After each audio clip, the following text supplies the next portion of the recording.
Guin Saga. Volume 12. The Red Envoy. He rides a pale horse. He flew faster than the wind. He was a man of sorrow, bloodshed and death. I brought it to you, there. Afterwards all the people called him a man who brings misfortune, and, from the minstrel's songbook, the saga of King Ishtvan. The characters: Guin, leopard-headed super warrior. Linda, the princess and seer of Paro. Remus, Linda's twin brother. Ishtvan is a mercenary from Wallachia. Audiobook, Duke of Paro. Lord Crystal. Beck, Duke of Paro, commonly known as the Duke of Valor. Scar, Prince of Argos, also known as the Black Prince. Grand Duke Vlad, Grand Duke of Aurra, ruler of Mongol. Amnesiac, daughter of Grand Duke Vlad. Suni, Semitic daughter of Nosferus. Borgo Valan, King of Agraia. Thor Dariu, Admiral of Agraia. Lotus Travan, Grand Duke of Wallachia.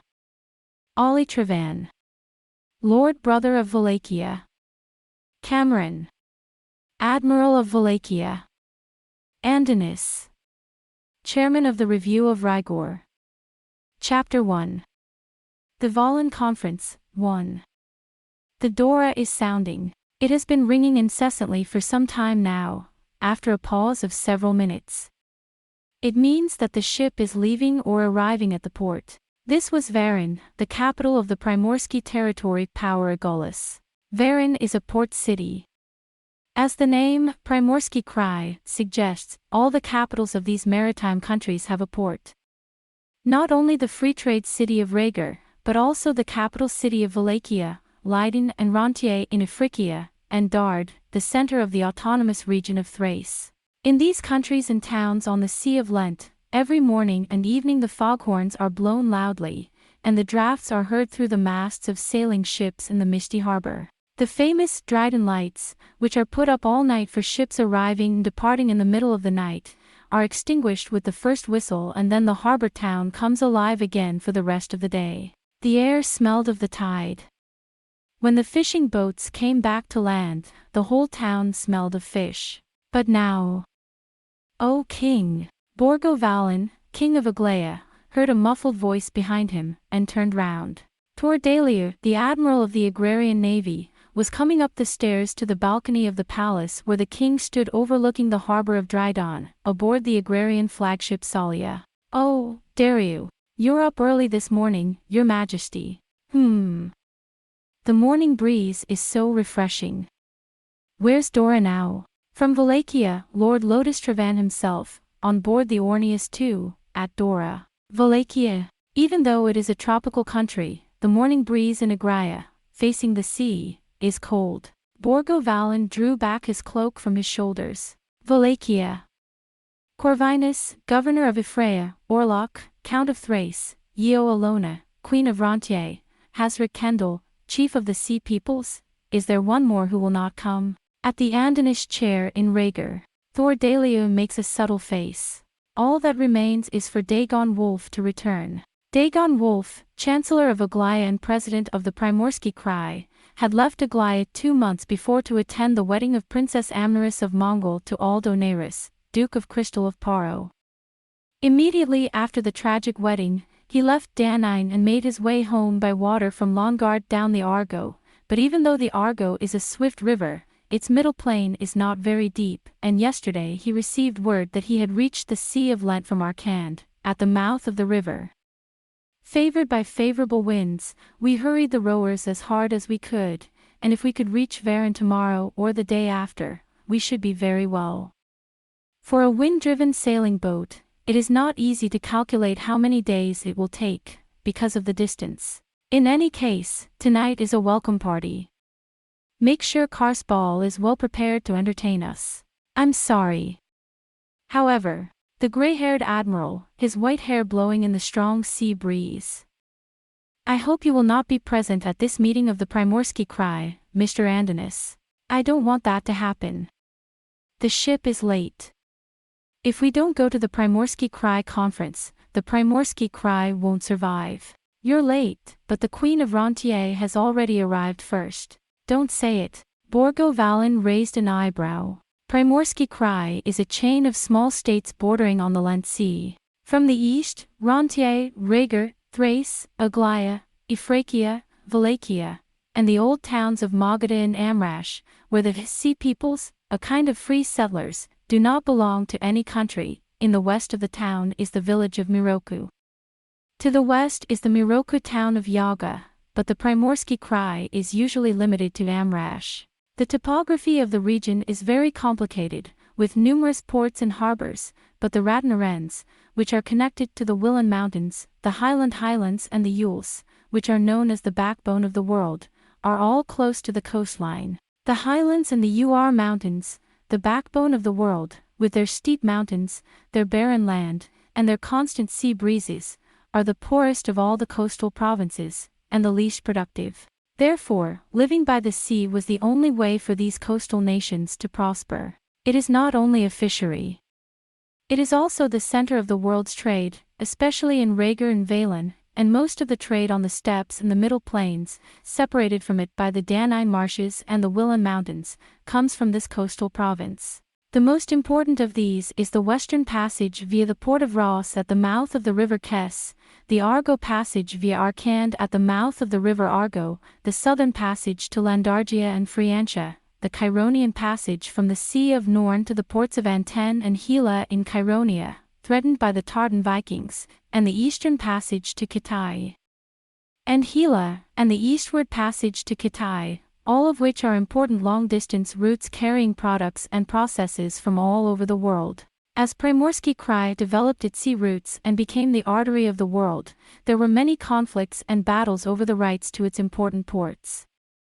However, Primorsky Krai is a small region with an intricate topography, and it is impossible to live without the sea. At last they realized that no one power could dominate the whole of the Primorsky Krai, but that they would only be fighting each other to the throat, so they called themselves the Union of the Primorsky Krai and agreed to defend their autonomy and join forces at sea. And now, after several crises, the navy of the Primorsky Krai, which is run jointly by the 6 Primorsky Krai countries, is the most powerful army on the sea, with only the Vikings of Talien and the Vikings of Norn far away to oppose it. The navy of Primorsky Krai will be influenced by the results of the meeting of the 6 countries. A Primorsky Krai conference was immediately convened in the expectation that the Para-Montgomery Treaty would be brought to a head. The outcome of the power in Zhongyuan would immediately affect the trade of Primorsky Krai. For the past few days, therefore, a succession of ships, each flying its own flag, had been anchored in Dryden's harbor, the flagship of Yeo Alona, Queen of Rentier, the White Nymph, a ship of fine lines and pure white, the warship Salinos, with Count Orlok of Thrace on board, and the Latinasia, the pride of Iphiclesia, a fast ship. They were anchored one after the other. The king of Aglaia gazed at the beautiful silhouettes of those flagships as he sank into thought. But even if Andonis comes to us, we don't know what kind of thinking he's coming with. Rhaegar is based in Paro, because that's the country that does the most business with Mongol. Mongol is the largest producer of vichaka fruit, dried fruit and fresh fruit, the most favorite food of people all over the world at this time. It is not only eaten as it is, but it is also used to make vacha wine, flavoring and medicinal oil. The wood is cut and used as the best firewood for smoked meat. And since the Vajia is characterized by its preference for the thin and poor, the Mongols export the Vajia and instead depend on the goods brought from Rhaegar for the main grains, meat, fish, textiles, iron goods, and even horses, which they cannot get at home. The free trade city of Rhaegar, which had originally declared its independence in the territory of Rentier, was a peculiarly important commercial city in the Primorsky territory. The recent rapid development of the country was due to the efforts of Andonis, a shrewd merchant and counselor, who won the right to trade with the new Mongols. Paro was a kindred spirit to Aglaia, and Ifrakia and Wallachia valued Kumu silk, female slaves, jewels, Eulanian crafts and processed foods as important commodities. Therefore, when these countries feared that their trade with the two duchies of Aurra and Paro would be affected, Andinus quickly caught them. This was 20 years ago. There was no doubt, therefore, that at least in the meeting to come today, it would be Rhaegar who would be most likely to confront Aegolas, who had already made a clear domestic decision to side with Paro. Dario. Can I speak to Lord Trevan before the feast? I know that there are times. If Andinus comes along before then, keep this to yourself. I'm very sorry. I have not yet spoken to Yeo Alona. You fox, I wish you could have voted for Aglala, but you want me to, and you've been flirting with the idea of taking the Argo route. It's also. Haslick Kendall is fine. Lord Lotus will be fine. Iphicles will go with Wallachia. Then, inevitably, the problem is Thrace and Rontier. Yeo Alona is good for Sir Dagon Wolf, Your Majesty, but not the concessions. If we try to block the Western Passage, no, we can't. If we try to contain him, he'll make it clear he's for Montgomery. We can't have that. Somehow to prolong the conclusion until Sir Wolf's return and information. By the way, Your Majesty. What? These days we often see people who look like Mongolians in the city. They have been here all day and are very flamboyant. Well, for Mongol, the conclusion of Primorsky Cry is, so to speak, a matter of life and death. He's desperate. The port of Paro is Mongol's only access to the sea. Now that Chironia is out of the way, it's clear that we're at a disadvantage with Mongol. No, but that will be cancelled out by the rumor that Scar's army in Argos did not pursue the Kaurians too far after their great victory in the first battle, but returned to their own country. Kauros is a great power. They'll soon be able to replenish their ranks. So we'll have to deal with our great enemy before my son-in-law heads north to Paro. Even those nations who thought that the neutrality of Chironia was a good thing will now think better of waiting to see how King Remus fares against the Kaurians. Besides, it's Remus' first battle. If the boy is killed there by the Kauros, there will be no second battle of Paro-Mongol. How well do you think you can do it? We'll see. If Prince Scar withdrew from the Kaurian front in order to defend Argos and to see the character of the new King Remus, then Argos does not fully trust the new king. This, however, is a secret from Illumina. King Borgo chuckled. He's still a baby. I had him draw a picture of Remus, and I talk to it often and wish it good luck. It's hard. The key to this great war, which will engulf the whole of China and Primorsky Cry, will fall to the exiled king, who is only 15 years old and has never yet led an army into battle. Admiral Delia said he was sorry to hear that. But then the Princess Almina appeared on the balcony, looking very composed, and he stopped talking. Father, dinner is ready. The girl shouted. Also Uncle Lotus Trevan, Duke of Wallachia, and his brother Ollie Trevan, and Admiral Cameron, captain of the Orneus, have come into the harbor. And Callus tells me that there is a signal from Rigard that Councillor Andinus will leave the harbor this morning, and after midnight he will sail round the Thracian Cape into the Drydawn Cove. Come on, let's go, father. Coming. Borgo Valin and Thor Dalio exchanged glances quickly. To his daughter, he is a friendly father king. You're not a runner again, are you, a 12-year-old princess with a wife? Can't you behave like Linda of Paro, solemn and quiet? What will you do when you roam about the palace like a little bird and eventually find yourself in the Crystal Palace of Paro? It's the most elegant and prestigious court in the Middle Kingdom. Oh, father, then I'll look at Princess Linda and do everything she does. I'll pluck, I'll laugh, I'll eat. But you never know when. It may be closer than you think. It could also be a long way off. Oh, no, no, no, no, no. Laughing, the king put his hand on the shoulder of his beloved daughter and walked into the palace ahead of Darius. For a moment, Darius squinted at the rolling blue surface of the sea, as if he were seeing a vision. But then he went on.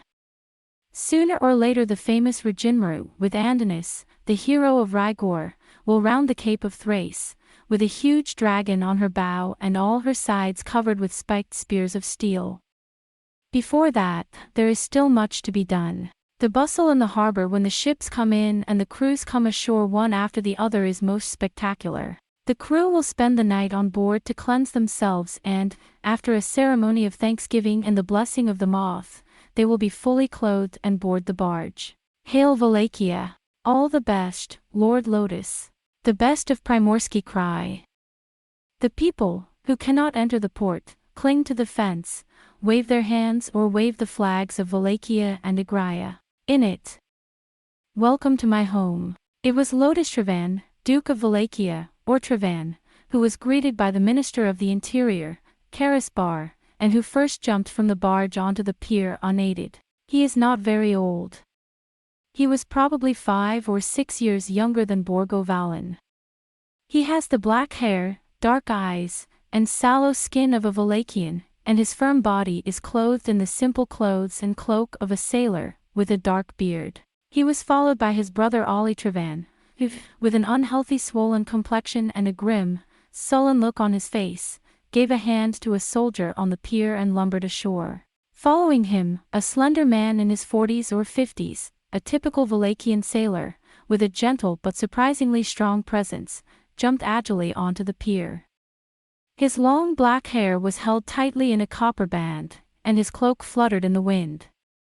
This man was Cameron, captain of the Orneus, the right-hand man of the Duke of Wallachia, and a man known to the Valatian navy. The three of them were led by Aglaia's retainer in a waiting carriage straight to the palace of Borgo Valen in the center of Varin. They were received by Thor Dariu, the admiral, and Duana, the queen. Thor Dariu and Cameron were old friends. The two old masters of the sea shook hands firmly and congratulated each other on their reunion. My king will be with you in a moment. But first, I'd like to make you comfortable. Admiral Dariu, Wallachians on the rise. No, that's the thing. Dariu is giving Cameron the eye roll. Which is Andonis, in the evening, perhaps. Oh, everyone else has already made themselves at home. Take care of it. 2 splendid rooms have been prepared for them and for the lords of Wallachia, so that they may have time to relax after a long journey. Cameron, I knew Andonis was going to try and make me wish I hadn't. Lotus Trevan spoke to the admiral, not paying attention to his brother, who was limp and stretched out on the divan, complaining and holding a drink in his hand. Ha!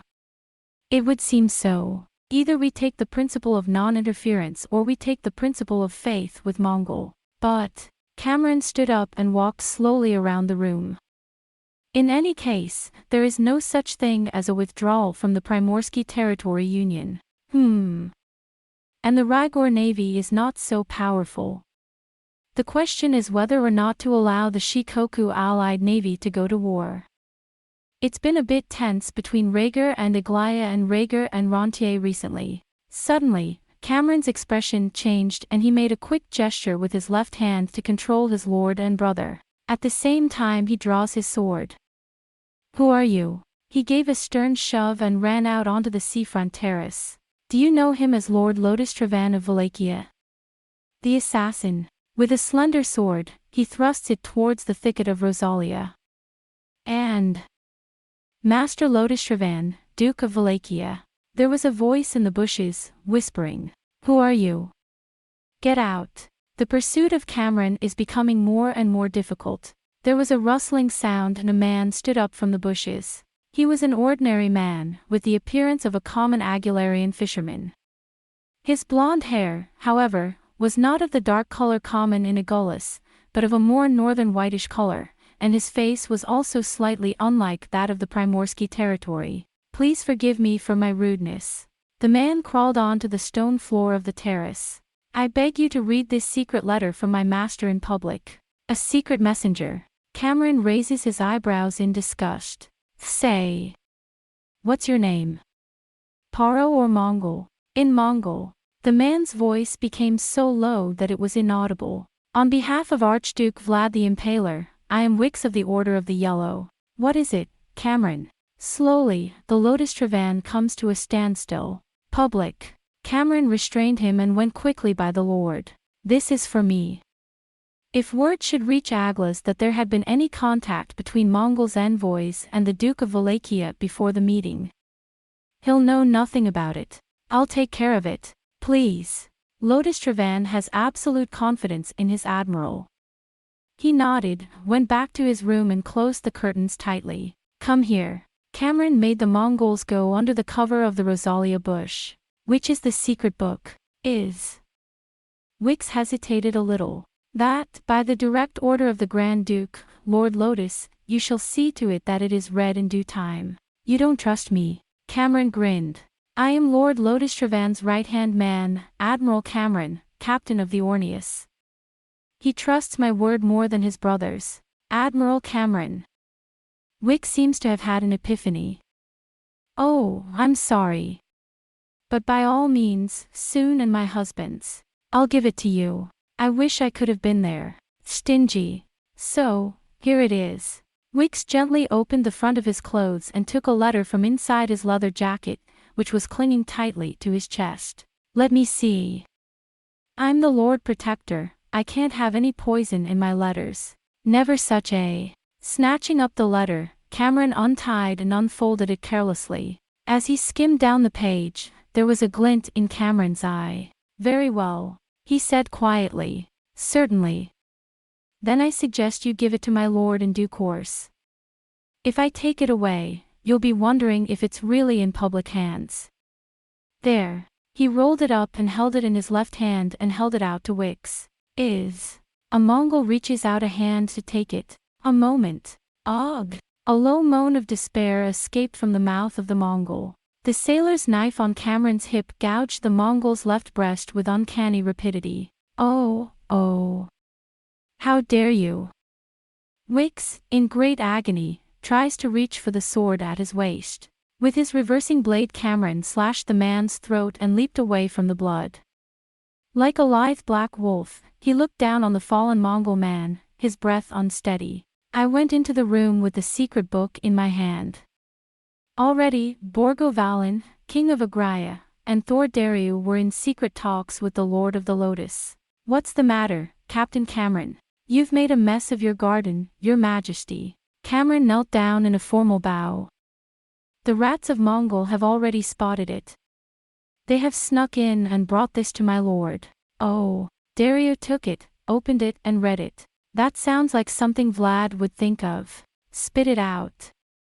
Paro's concessions in the perfumery, clothing and jewelry trade to Wallachia. We have dismissed this as a ruse of Vlad's to provoke suspicion and discord among the coastal states, rather than to bring our Wallachia to Mongol. Cameron said calmly, as if the dangerous and bloody look in his eyes was no longer there. Get rid of it. Dahlia's orders to the peasants.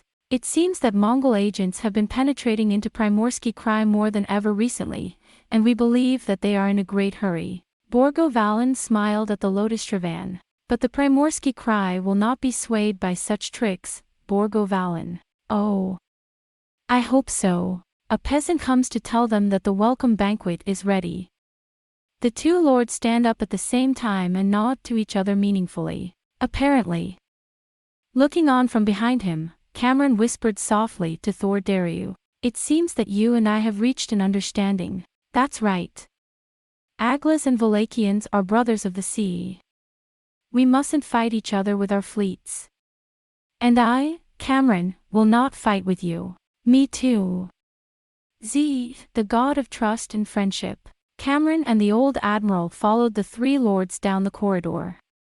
Ollie Trevan, the younger brother, had lost all interest in everything, and during the whole of the previous disturbances had been chewing the dry fruit of the vatcha and drinking only wine. It is said that King Borgo has decided that the new king of Paro should be the son-in-law of the princess. On the condition that Paro is revived. It's a strange story. It was I who saved the prince and princess of Paro on the Saria. This may be the guidance of the yarn. Oh, and Cameron, the Paro twins were guarded by two mercenaries who called themselves Wallachians. If they hadn't called themselves Wallachians, I might not have let them off the board. It's all the more strange. I heard the story. I heard that the man wore a leopard head mask. The mask, well, maybe it was a mask. It was a very well-made leopard head. Then he is not a Wallachian.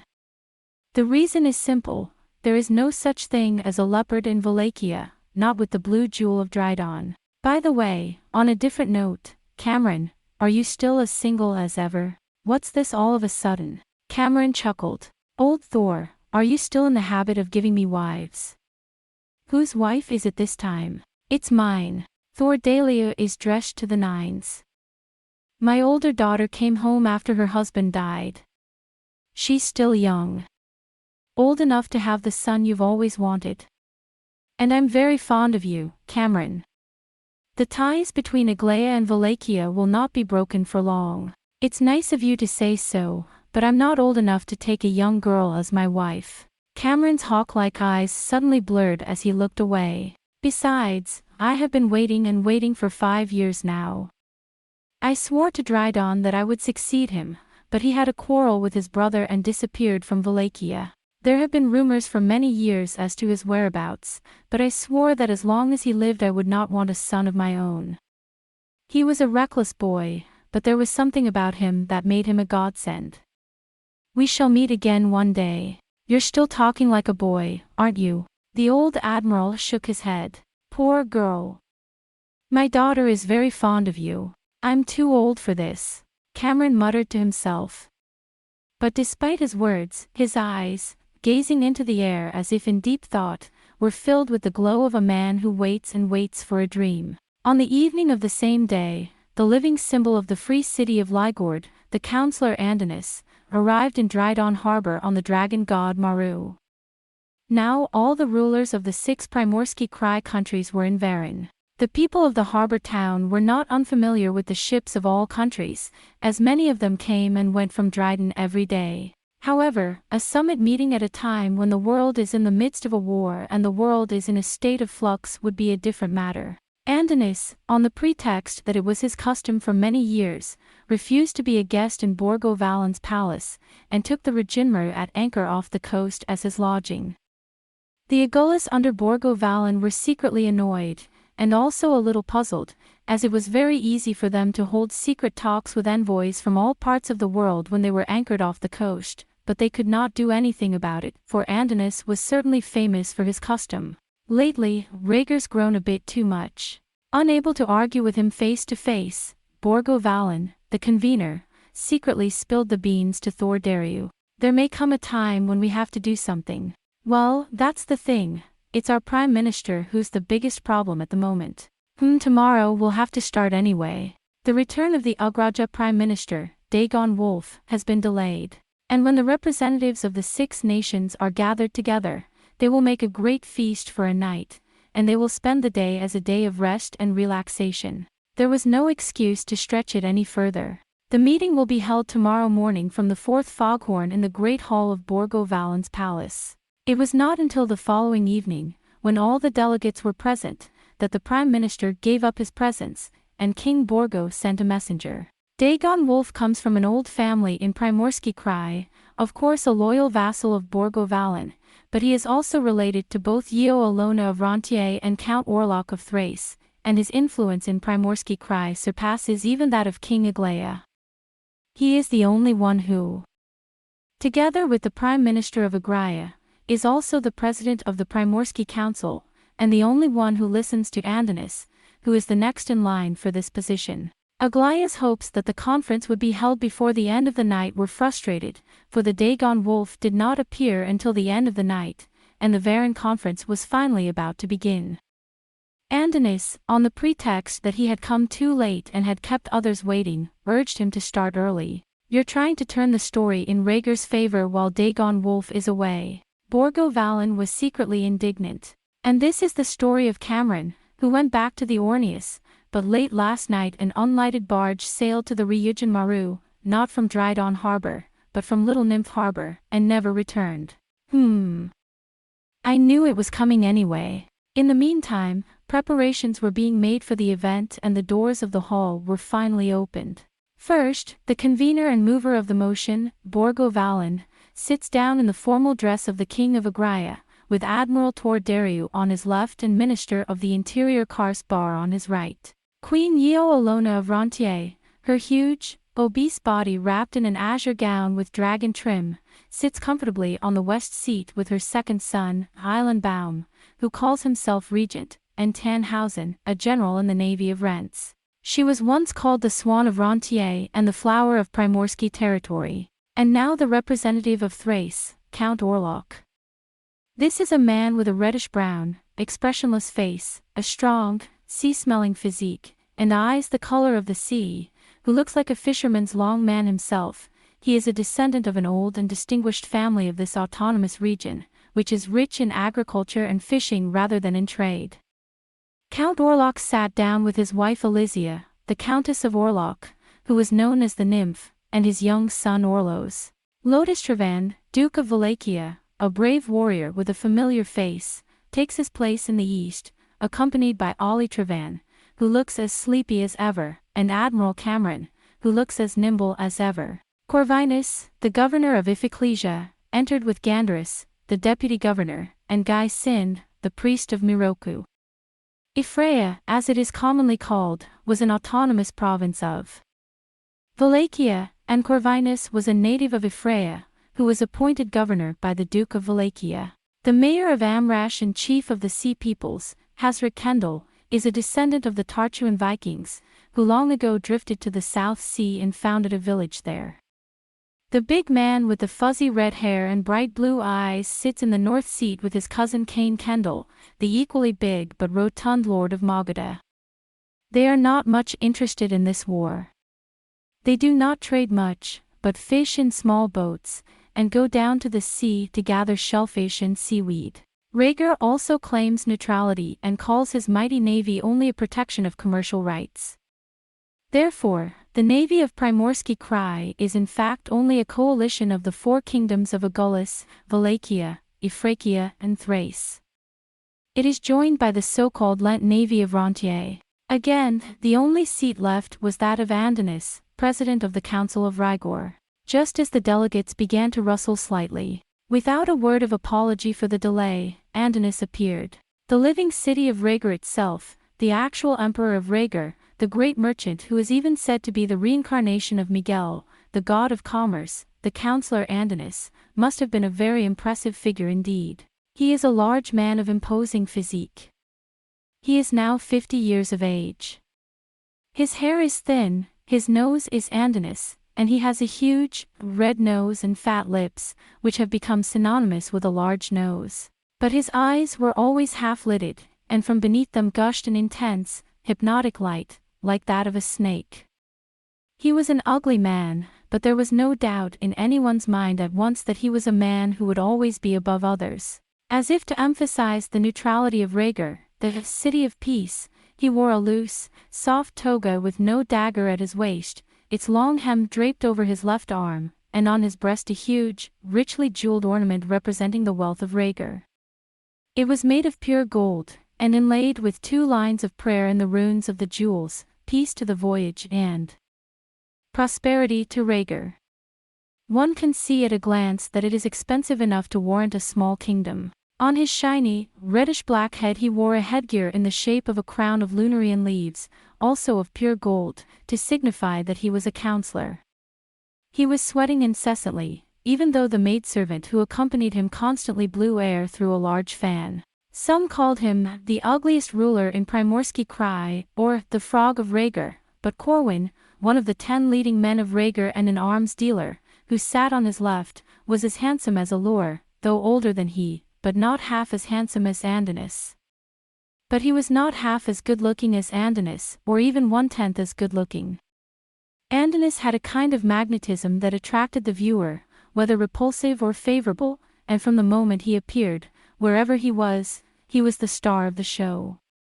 Andonis, accompanied by Corwin and Tangirinus, another of the 10, a ship dealer, took his place in the southern seat with all the grace of a king. This was usual, but when Andonis appeared on the scene, there was a murmur of excitement among the people, and their attention was drawn to him. Each of them looked at him with a face full of subtle interest and emotion. Borgo Valen's brow was slightly furrowed, and his mouth curved up in a smile to conceal it. Yeo Alona smiled and greeted him, but her eyes glittered with luster. Lotus Trevan's countenance was stern, and Corvinus of Iphicles wore a wary look in his eyes. The Count and Lady of Orlok made a grand gesture of welcoming Andonis. Only the two chiefs of the sea peoples seemed to be indifferent to him. Well, it looks like we're all here. Not long afterwards, Borgo Valan stood up and told how he had come to call this meeting, and that Dagon Wolf had been delayed. Without the chairman, the conversation will be confused, Borgo Valan. In a voice as thick as a man's, Yeo Alona said quickly. Therefore, I would like to begin by appointing a substitute chairman. After all, I am the one who assembled the meeting, so if you don't mind, I will. That's not right. It was Yeo Alona again. When the person who brings it up is the chairman, it is obvious that he will try to take advantage of it.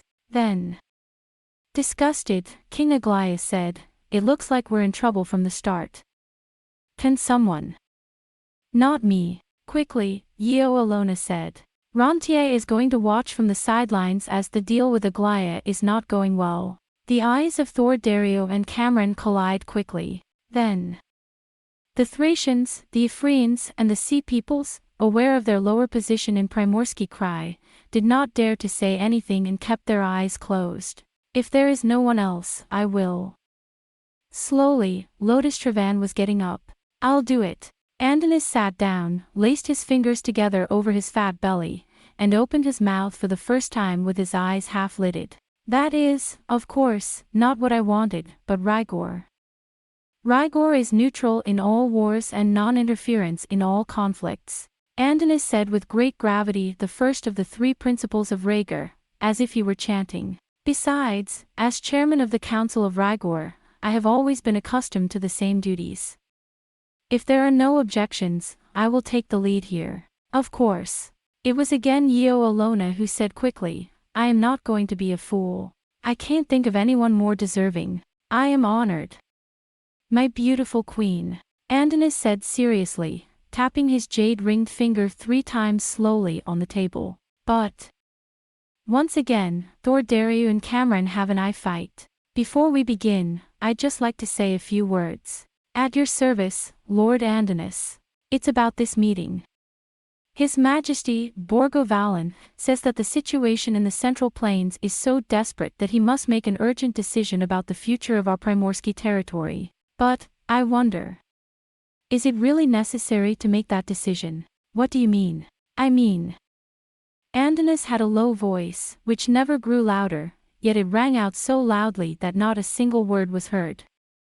Moreover, in spite of his shabby appearance, his voice was musical, almost magical. "So what I'm saying is that the Second Black Dragon War, or the Second Battle of Mongol Palau, is a real thing, or not. It's also..." Borgo Valan stood up quickly and was about to say something. But Andonis, with huge rings on all his fingers, held back his big hand, palm outwards. "Let's hear it first, Borgo Valan. What is warfare?" "It is, of course, a contest between one or several nations and another nation or nations. If within a country there is a party which fights against the ruler, we do not call this a war. We call it a civil war, a rebellion. We do not call it wars, but civil wars, rebellions." Borgo Valan is inching closer. This is all the more frustrating because we can see where Andonis is trying to take the story. Wang. As he started to step, Thor Dario casually grabbed his sleeve and stopped him. "Where is the country of Paro now?"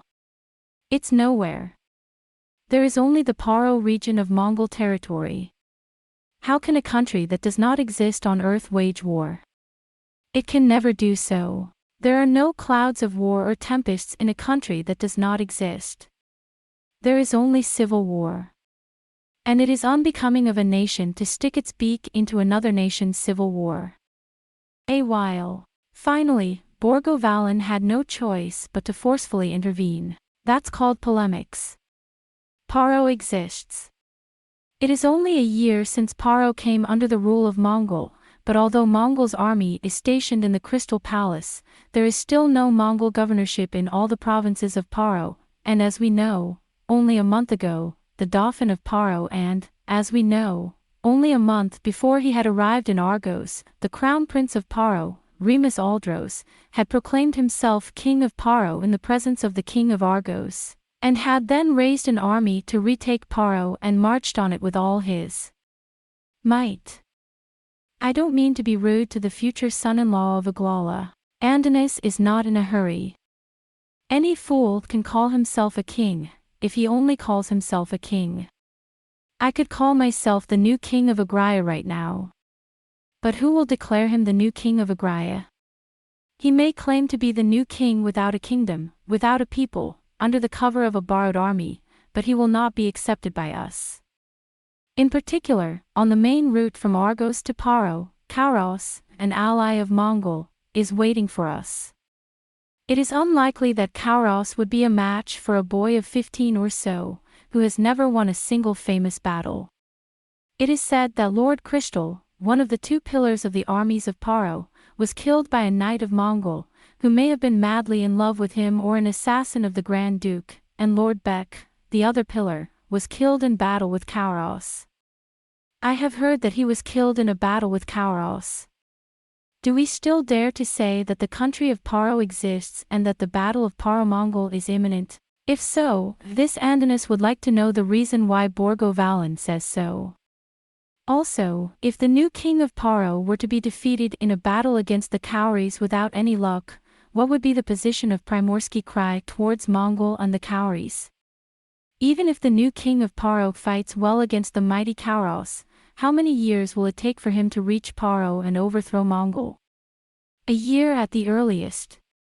How much longer, then, before the true beginning of the war between Paro and Mongol, when my dear Borgo Valan, from the neutral province of Primorsky, proposes to declare war on Mongol? Can you swear that you have no personal feelings for my son-in-law in this? Andonis's voice, which had been low and quiet, finally became a great lion's roar with the fire of his tongue. Now, in the silence where no one dares to speak back, Borgo Valan clenches his fists. At all. He took off his cloak and crown, the symbols of his throne, with a wild gesture, and threw them to Divan, muttering to himself with a tired face. Andonis. You've got to be kidding me. Your Majesty. How did the meeting go, Your Majesty? Queen Duana, who had brought a cold drink by hand instead of leaving it to her maidservant, looked at her husband.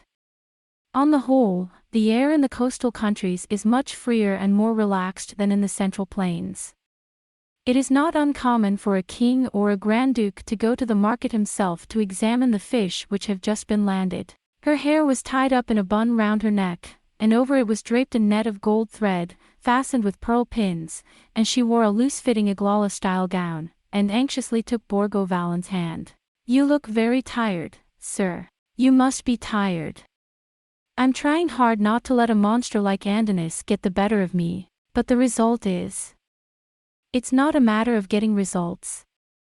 Andonis told us that we had to find out whether there was going to be an invasion in the first place or not, and apparently he brought us back to the subject of naval action again. We are on the defensive. Not so much, the others.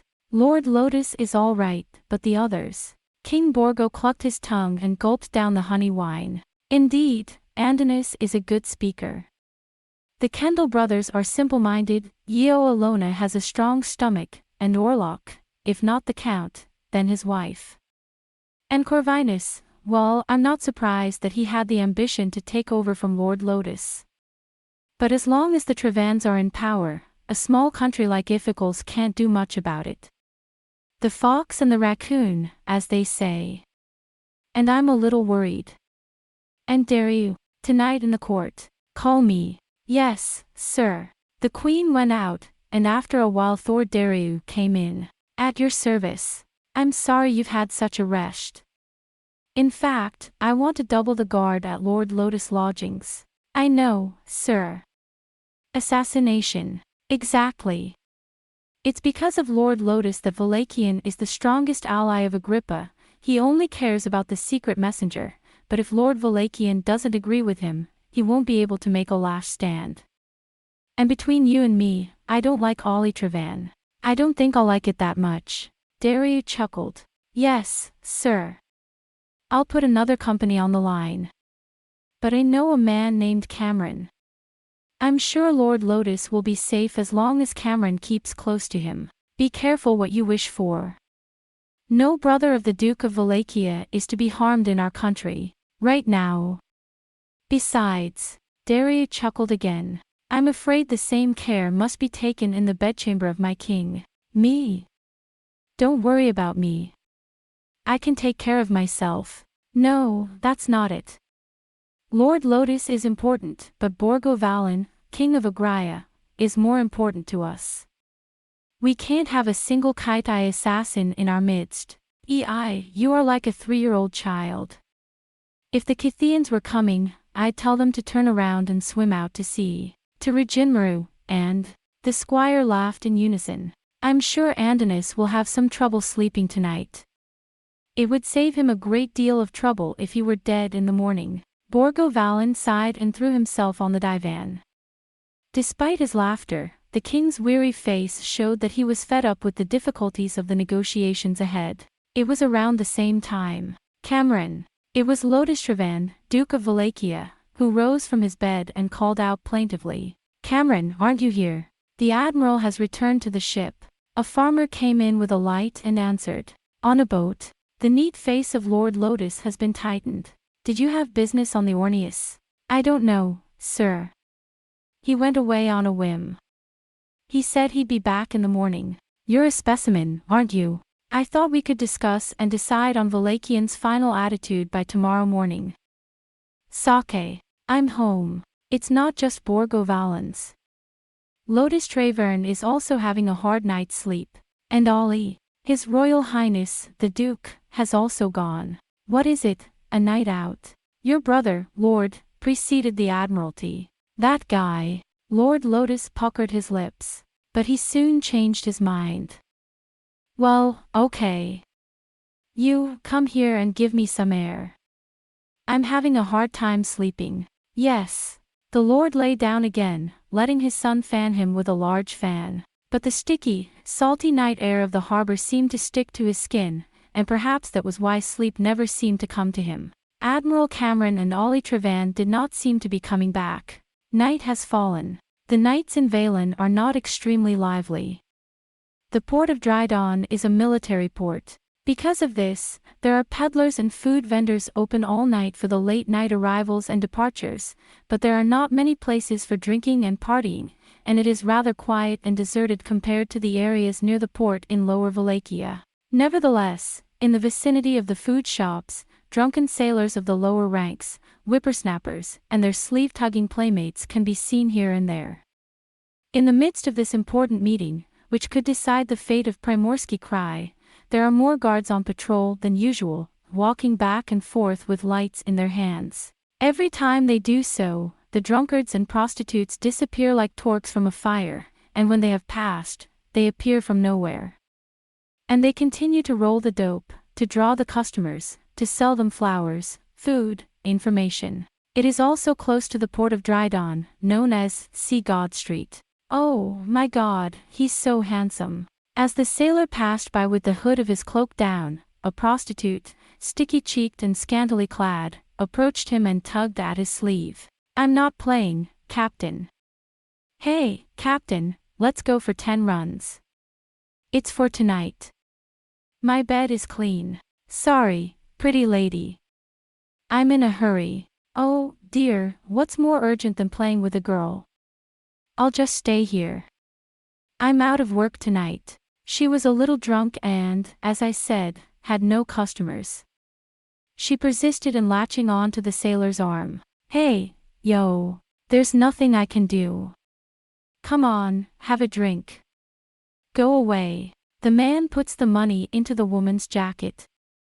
The woman sniffs complacently and peers into the man's hood. Hey, I'm not asking you for money, I'm asking you for money. He takes the money and goes on to the next customer, still complaining. The man chuckled as he looked away. Scary face. I can't help it. I have a natural face. I wasn't born an ugly man by choice. The face that appeared as he fixed his disheveled hood, tight and rocky, exposed to the wind and waves, was unmistakably that of Cameron, Admiral of the Lotus Trevan. "Oh, by the way, Dagon, you've got to be kidding me. We've lost him. He's following someone." He hesitated for a moment, but then the door of a liquor store a little further down the street opened and a drunken figure appeared, and he quickly ducked into the corner of the building. "There it is." Out came Ollie Trevan, the younger brother of the Duke of Wallachia. In comparison with his wise elder brother, he is a lazy, lascivious prodigal, a drunkard and a fathead, who is synonymous with wisdom and folly. With his left hand he held the shoulder of an easily recognizable male prostitute, and with his right he waved a jar of wine around. The man-whore was about 14 or 15, dressed in makeup and hair powder, leaning towards his brother as if to flatter him and saying something in a nasal voice. Pecking, Cameron spat on the road. "Pigs. But is that really it? Then maybe I'm overthinking this." "No, but..." Cameron followed the Lord's brother. Ollie Trevan rubbed his cheek against the boy's cheek, slipped his swollen fingers, which were like badly colored bran, into the boy's braided hair, and walked on with a jocularity that was unworthy of observation. Cameron followed him for a while. Eventually, Ollie follows the boy's lead into an alleyway and deeper into the city. He can tell at a glance that there is a brothel there by the way the house is built and by the color of the soft light that filters through the windows. A waste of time. "I'll be back. I don't enjoy peeking into pigsties." "Damn, for the doll that was your guardian angel, my only son who I don't know where to find. I miss you. Since you've been gone, there's been no one to pull my heart out of the pigsty." Cameron's rigid face twisted in an annoying way, and he was about to turn around. I heard a low scream from the boy. Suddenly, like a flash of lightning, the ship's knife appeared in Cameron's hand. Cameron was known to be the best or second best knife maker in Wallachia. Who are you?" he heard Ollie Trevan's voice shaking. Cameron peered out and saw that 5 or 6 cloaked men had suddenly appeared around them. "Lord Ollie Trevan, brother of the Duke of Wallachia," one of the men said. Yes. "You don't think..." "Quiet. We mean you no harm. We're here to receive you from someone else. Saragata." Cameron crept closer and closer to the wall, trying to get a better look. The houses of Aurra, unlike those of Wallachia, are built of solid stone. "So, your ears," I heard him whispering. Sir, what do you want with me? You'll return me safely, won't you?" "This will do. My lord told me that he had spoken to you properly at the palace." "What? He's a bottomless pit of cowardice. Here Cameron is mocking you. I can't do anything by myself." Yes, I've heard that, but where are you going?" "Okay. Rejinmaru." The man in the cloak seems to have clicked his tongue. "Don't fall for that story." When Cameron bent his mouth, "Ugh!" there was a faint moaning, and a man fell down with a crash. "Come on, hurry up." Quickly, Cameron kept to himself as the crowd of people filed out. "He's gone, I'm sure of it, and I'm going into the alley. Poor little thing." "I'm sorry I picked you up," he said, cutting the rune with one hand. As I expected, on the empty street, a male prostitute boy was gasping for breath, his throat gouged by a mug. "That's terrible." Stifling his indignation, he started to follow him, but then turned his head. In the boy's black hair and makeup peeling off his face, I felt that there was something vaguely familiar. But, of course, it was only an optical illusion. Oh, my God. I'm getting very angry. How can you look at anything and not want it to be the way you want it to be? Cameron followed the group without a sound.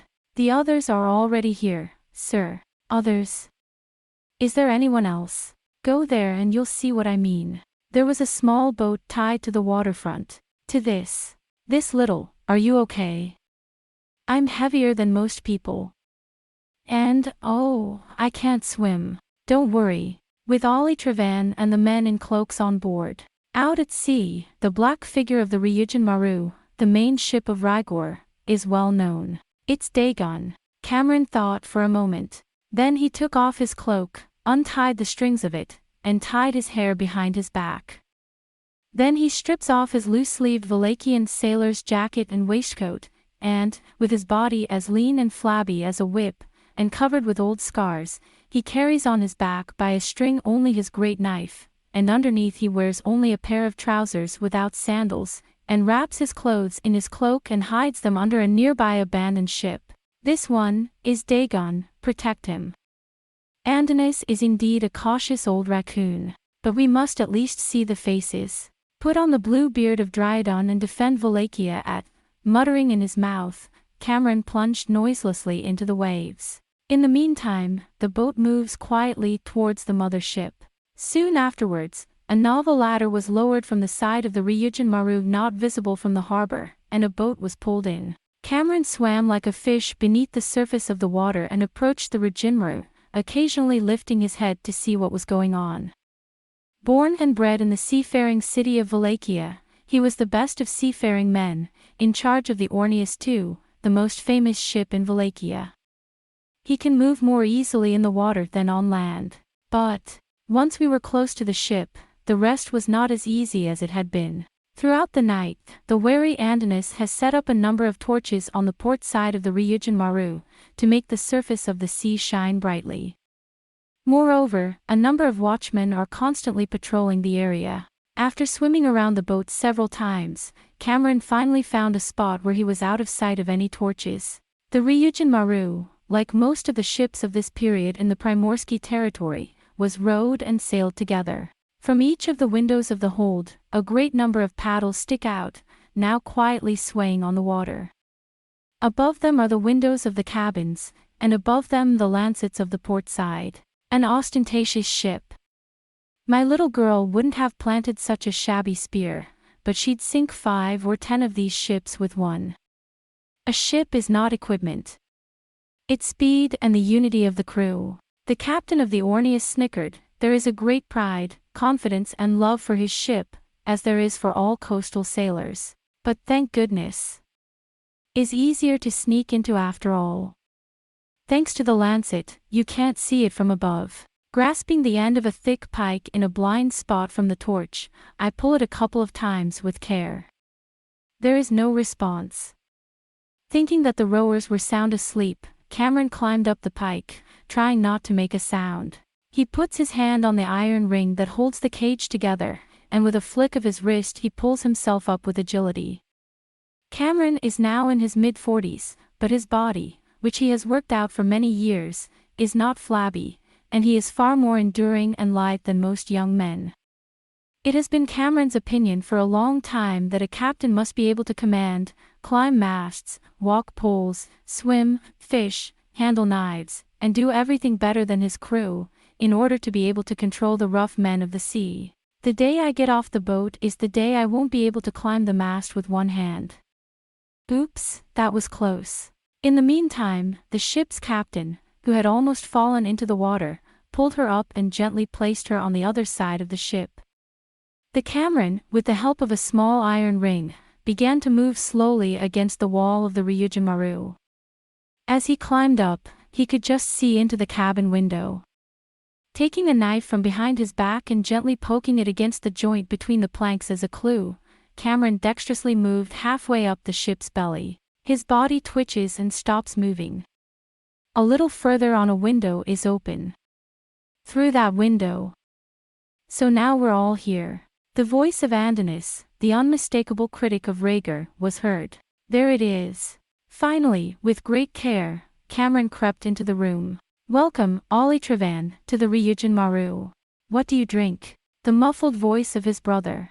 There was a high-pitched, man-like woman's laugh. Well, I'm not too fond of my brother. Queen of Rentier. I could see the huge body of Yeo Alona. Damn you, Rentier. Don't let them say that, Yeo Alona. Not everyone is as bold and manly as the queen. The voice of Andonis. I hear you're enjoying yourself and I'm sorry I've interrupted your fun. Don't worry. I'll send you one of my best men later. Ollie's taste for elegance is renowned. But the boy sailor from Ligard is a bit of a handful. Someone responded with some kind of dirty joke, and there was a lot of laughter. Andonis, Ollie Trevan, Yeo Alona, are they still here? I want to see it, Cameron thought. If I don't see it, I'm nothing. Slowly, using the knife as a clue, he stepped up to the window. This is quite beautiful. Ollie the Boneless is wailing. Suddenly, he seems to have regained his strength. How about one of my queens? Andonis made another obscene joke. Andonis, you'd better behave yourself. There are young men in Rentier who are worthy of my attention. It's also, I want to see. How many more are there? My head is under the window. He removes his hand from the knife, puts his hand on the window sill, hoping that no one will look at him, and pulls himself up.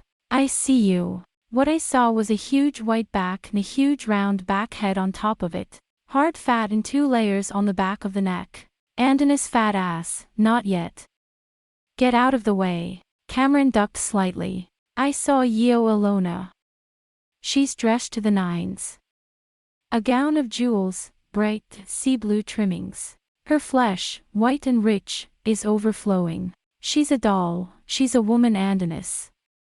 Crackle, crinkle, crinkle, we've seen him before, the troublemaker of the Trevan family, the headache's brother. This too is a slender, dark-haired, dark-eyed sailor with a pudgy, swollen face and a lazy, melting smile, who is standing next to him, pouring a column of wine into a crystal cup.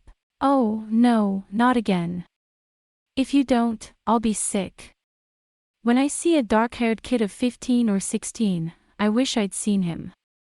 Come to think of it, it's been 5 years since he left me for Terrania. He's no longer a boy by now, he's a full-fledged man. There's someone else next to him. Cameron can't see him because he's blocked by Andonis' huge body. Oh, God. Oh, God. What the hell is this? A bunch of fat, gluttonous, pig-headed bus followers. Cameron was very proud of himself. Then Andonis commanded his servants to go out, and there was a hush as they came and went. Well, ladies and gentlemen. Gentlemen, we have gathered here this evening, none other than Andonis' resonant voice. Let me be frank with you. We, Rhaegar, have long been dissatisfied with the monopoly of the westward passage on the part of Agulhas. All the routes should be opened equally to all the coastal countries. If we are to call ourselves the Union of the Coastal States. Oh, no, of course, the same applies to Rhaegar's route around the Kes River. For a long time, Rhaegar has been trading with the port of Paro. The other one. The other face. Count Orlok of Thrace or Corvinus of Iphicles? Which is it? I really want to see. There must have been a sense of urgency. With a clatter, the coxswain slipped from the ring and slid into the water. Cameron shrank back with a start. It was a small sound, but it was enough to attract his attention. Who is it? A piercing voice rang out. And a moment later, Cameron dives into the water. He sucks in a deep breath and crawls. It's a stinker. Shoot the arrow. Watch the water. Oh, there it is. The arrow. A whir of a bowstring blew in the wind. The quiet night sea suddenly became noisy. Say, Captain. When Gundo saw the captain crawling on deck, soaked to the skin, he was so shocked that he could not speak for some time. There was no pressure. For Cameron had no upper body and no sandals, and blood was dripping from his left shoulder. Oh, my God. It's Dagon. Noisy. Don't make a fuss. What did Cameron say? It's no big deal. Ron. Ron, you're not here, get me a drink. And a cloth. I'll get the ship's doctor, Captain. No thanks. Cameron's face showed a hint of impatience. What's it like out there? Well. There's a lot of noise over there. Hey, Ron, I think that's the direction of Rijinru in Rhaegar. Yes, XO. Oh, give me that drink. Cameron took the wine from the farmer, puffed it into his mouth, and blew on the arrow wound in his shoulder. He wrapped it up tightly in a piece of cloth he had on hand, wiped himself quickly, and began to put on his clothes. Captain, you don't mean to tell me that you've had a row with Rhaegar? Shut up. You're the second in command of Cameron, don't be a pussy. Gundo is angry and fusses at such treatment. But Cameron didn't listen. At last, I did not understand. At last, I didn't know.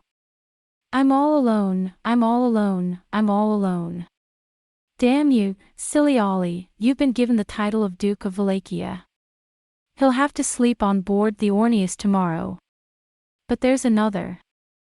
Iphiclesia, Thrace, or perhaps the Kendall brothers. The verdict depends on that. You can't make a move without knowing who you're dealing with. Captain, I'm counting on you. Don't be too hard on yourself, considering your age. Gundo was still mumbling. What would happen to the Orneus, or the Wallachian navy, without you? A small boat is pointing at us. Cameron was staring at the surface of the sea. Gund. Yes. Take down the barge. Sneak. Hurry up. What? Look, I came back after the 8th bell, but as soon as I finished the usual roll call, I went back on land again, saying I was going to stretch my wings tonight. That's right. Captain. Yes, sir. Good. I've never graded a barge before. Yes, sir. I didn't sneak the captain ashore by barge. Gundo finally regains his composure and smiles. Then let's go. Are you okay? The wound. What? Cameron glanced at Gund. Have you lost your mind? I don't have a scratch on me anywhere. Oh, that's right, that's right. Where are you going? What? Cameron closed one eye and twisted his bearded mouth. I'm just going to get hurt. Captain. With a look of utter disbelief on his face, Gundo shouted. Cameron was already jumping on the barge. The 4 bells of dawn have rung. Oh, Cameron. You're early. Lotus Trevan was in a terrible mood. This is the corridor of the rooms of Pelev Valen. Thank you for this. It's hard, the public sarcasm. Cameron. Lord Lotus raised an eyebrow. What's wrong with you? You don't look so good. No. Cameron grinned at him. Where is His Highness Ollie? That idiot was sick this morning, and he's been lying awake with a bad look on his face. I guess we'll have to attend today's meeting together. Fuming. Cameron wants to spit in his mouth. When and how shall we tell the public? Apparently, in the Valen's palace, you have to assume that there are eyes and ears everywhere. And this is Lord Lotus. Hello, Andonis. You're up very early. Andonis walked briskly down the corridor. He is followed by 3 or 4 of his men. It's an important meeting today, perhaps even a vote. By the way, Lord, I've never met your admiral. Well, that's very clever of you, Andonis, the captain of the Orneus, Admiral Cameron, the head of our Wallachian navy. It's the Andonis of the Reginmaru. The monster looked at Cameron. Cameron was horrified, but bowed modestly, thinking that even Andonis would not have thought of the Wallachian admiral himself as a secret agent. Before he could do so, a greasy hand was held out to him. Yes. This is the first time I've been introduced to you, but Admiral Cameron of Wallachia, Captain Cameron of the Orneus, is a pleasant man whose name is famous all over Primorsky territory. I'd like to shake your hand. With the left hand, I suppose, Chancellor Andonis. Cameron said with a grin. I have many quirks. With my right hand I do nothing but offer sacrifices to the Dryads. That's it. Cameron held out his left hand. Andonis withdrew his hand foolishly. Ding! Without thinking, Cameron cried out. I'm sorry about this. That's a lot of power, Mayor Andonis. No. Andonis' reptilian eyes looked squarely at Cameron. Captain Cameron. How dare a man of the sea scream when an old merchant takes his hand in his? Ha ha ha. Let's work on that. But I'm good with my right hand. One right hand, please. As I said, I have decided that my right hand belongs to the Holy Dryads. Well, thank you, sir. I'm sorry. Hey, Cameron. Suddenly, Lotus Trevan poked Cameron in the shoulder and led him to a corner of the corridor. What's that, left shoulder? How can I help you? You've got blood on your hands. What the hell is this? No, it's nothing. Pulling with all your might. One of these days I'm going to pay you back, Andonis, I'm going to pay you back. Cameron's grinning eyes and Andonis's sea serpent-like eyes collided head-on. Lord Lotus. Andonis slowly licked his thick lips. I'd like to have a word with you. Before the meeting. Isn't that a bit unfair to Borgo Valen? This has nothing to do with the conference. Then let's call it a morning tea. Lotus Trevan glanced at Cameron, shrugged his shoulders and ushered the mayor of Rhaegar into the hospitality of the guest room. Pardon me, Andonis, but tea for you and me. Dine with us.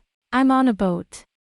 Oh, no, please, take Captain Cameron with you. I've grown quite fond of him. A true man of the sea, my lord. Ha, ha.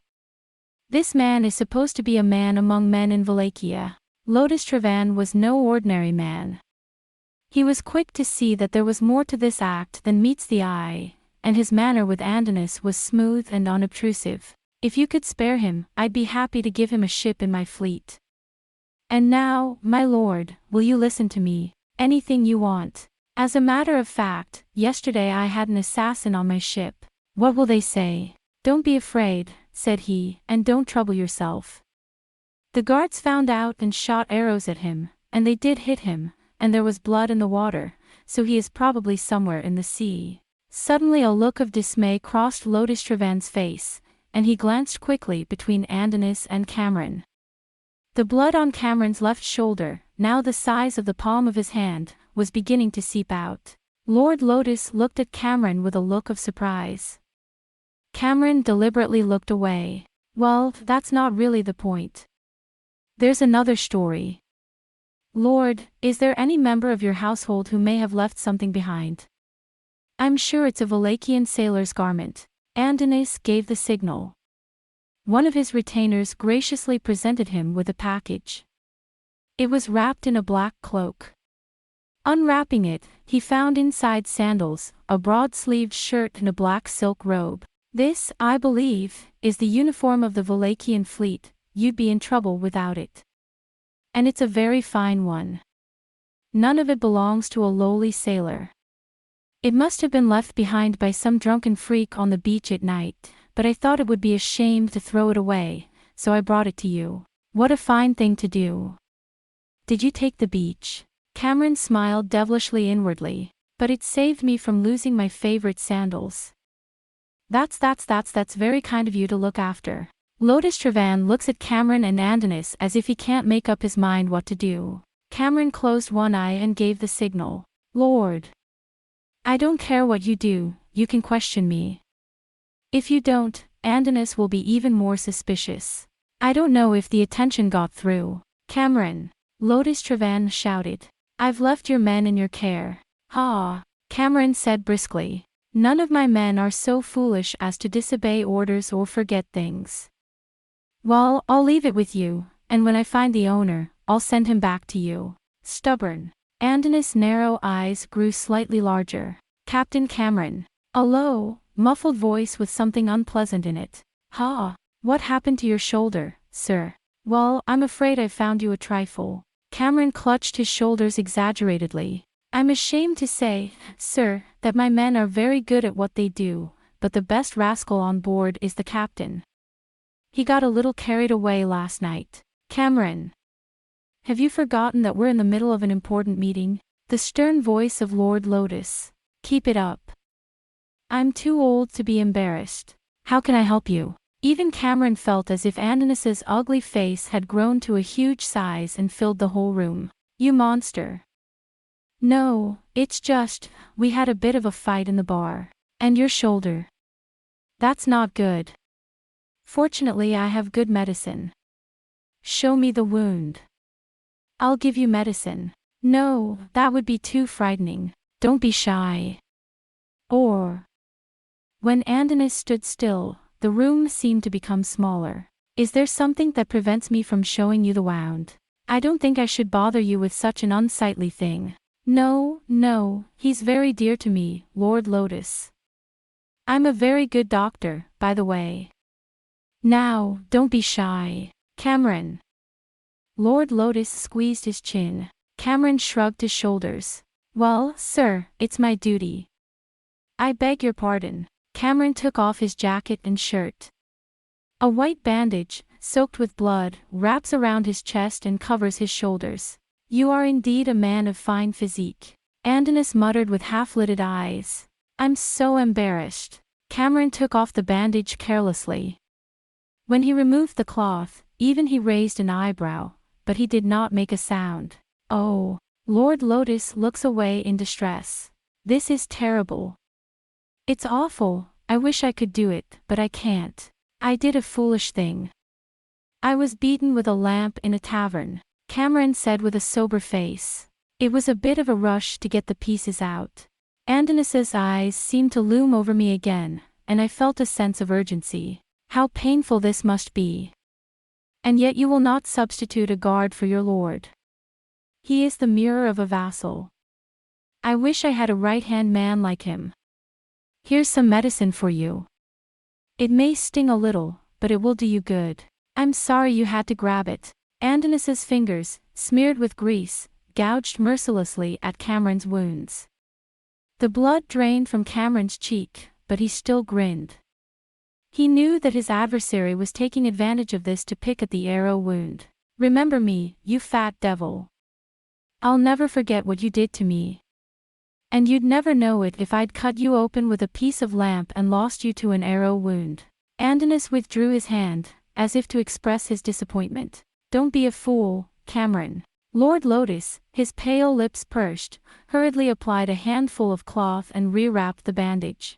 No, it's just something I've had to deal with. And I've always had this kind of scar. When Cameron had finished putting on his clothes, still talking nonsense. Public. The guest maid of Borgo Valen appears at the door. Excuse me, sir. Captain Cameron's here. Oh, Captain. What? I don't care, just say it here. Two disreputable men, said the captain, came to make a false accusation against me, and last night I had a quarrel with the captain in the tavern, and one of them died from the wounds he received.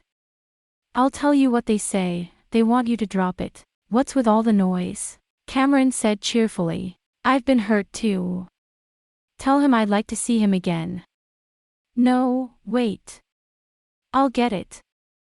I'll get it. I'm the one who said come here any time you want. Well, you're dead, old man, bad luck. Cameron, the Lord of the Lotus, looking exhausted, cried out. Let's not get carried away. How dare a Valachian admiral cause such a ruckus in a disreputable tavern? And at a time like this? Have you no sense of humor? I mean, I'm sorry, sir. But I came from a Valachian deck runner with a reputation for bravery, and I have no sense of manners. Enough. You sow your own seed. Take care of it yourself, I don't know. My head hurts. I've done this and I've stayed too long. Andonis sprang up like a great sea turtle in motion, and his subjects followed him. Oh, no, Lord Andonis, that's not what I meant. No, it's time for the meeting to start. Cameron. Say goodbye to him. Cameron made a very cordial bow and went out into the corridor to let Andonis through, and waited at the door. Captain Cameron. As he passed, Andonis, whose huge body he wished to be able to see, came close to him and gazed at Cameron as if he wanted to get a good look at him. Thank you very much, I'm sorry to see you so uncomfortable, Andonis to him. No. As long as you're alive, Wallachia is safe. I should like to have a vassal like you. Cameron smiled back at him. I've heard that Rhaegar is a good place. If I'm ever expelled from Wallachia, even permanently, I'd like to be there. Andonis held out his hand. Cameron grasped his hand.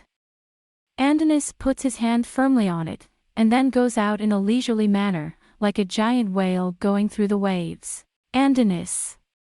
He's got his right hand in the air. Cameron could not stop grinning for some time after Andonis had left.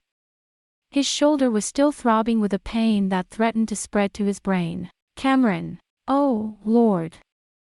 There's nothing to worry about. Cameron poked his head out into the corridor, looked from side to side and then came back to his lord's side.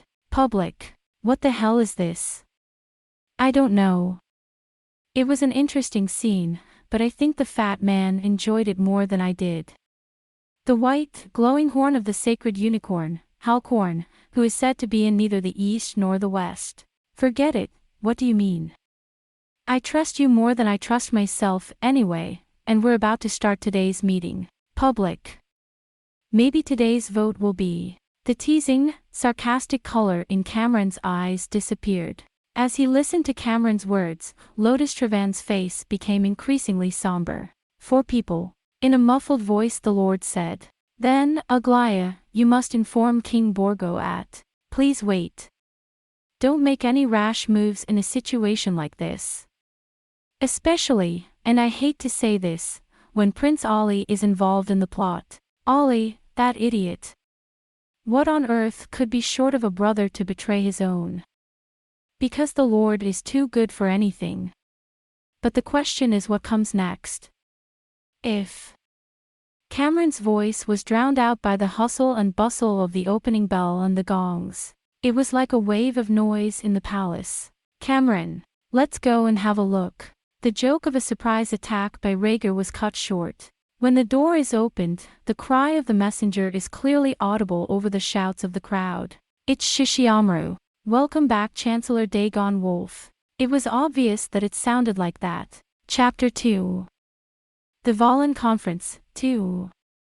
Count Dagon Wolf, Prime Minister of Agulhas, Permanent President of the Primorsky Krai Council, Chancellor with a Rendian princess as his wife and a Thracian lord as his cousin, walked straight into the room and did not even bother to say hello. I'm very late. He said this briefly and looked at the younger King Aglaia from the corner of his eye. What's the situation? The 3 men in the room are Borgo Valen, Thordaliu, and the Minister of the Interior, Karis Bar. The snow-white-haired Dagon Wolf, whose name is derived from the name of Dagon, the god of wind, thunder and rain, saw at once that Aglaia was at a disadvantage.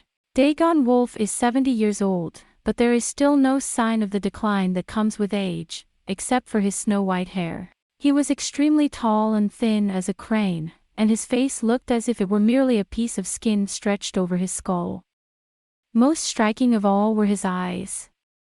Their eyes, which shone as brightly and strongly as lamps, seemed to penetrate people's hearts and see into their innermost being, so that anyone who had a guilty conscience could not look them in the eye. In a word, rather than a politician, he had the appearance of a hermit or a hermit. It must have been a long journey for the elderly Sir. Borgo Valen, who was like a son to the Prime Minister, was kind to him. After all the excitement at the Crystal, I wonder about the Crystal. After that, there's been no talk of him raising a banner for a war of attrition to mourn Lord Crystal's death. As for the old man, as soon as he felt a little better, he ran away and came back without checking anything. Dagon Wolf said. His voice was shrill, like the sound of the wind on the sea. It is true, however, that Mongol's army in Paro moved more quickly than expected.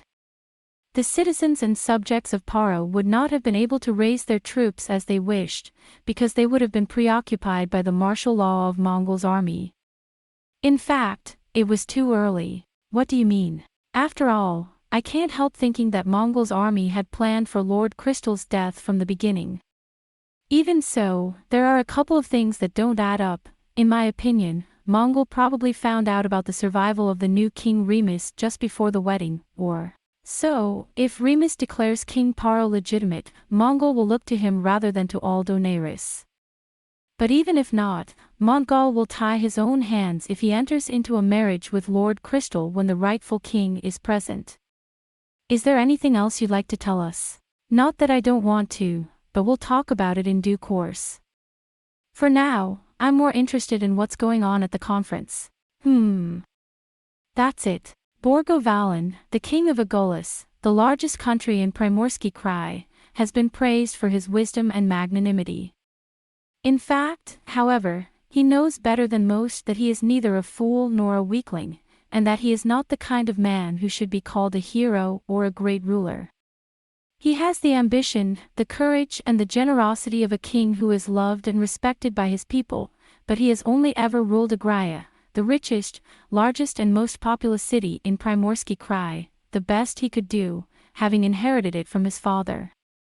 Borgo Valan lacks the great test that makes a king truly great. His shortcomings were more than compensated for by the presence of his three chief advisors, the experienced Thor Daliu, the practical Kars Bar and the grey-haired Count Dagon Wolf, who was practically the head of the Primorsky territory. It is said that with Dariu in arms, Karas Bar in letters, and Dagon Wolf as a pillar of support, Borgo Valan is in no danger of losing power. Especially in the presence of the cunning, white-haired prime minister, who had the absolute confidence of the whole Primorsky territory.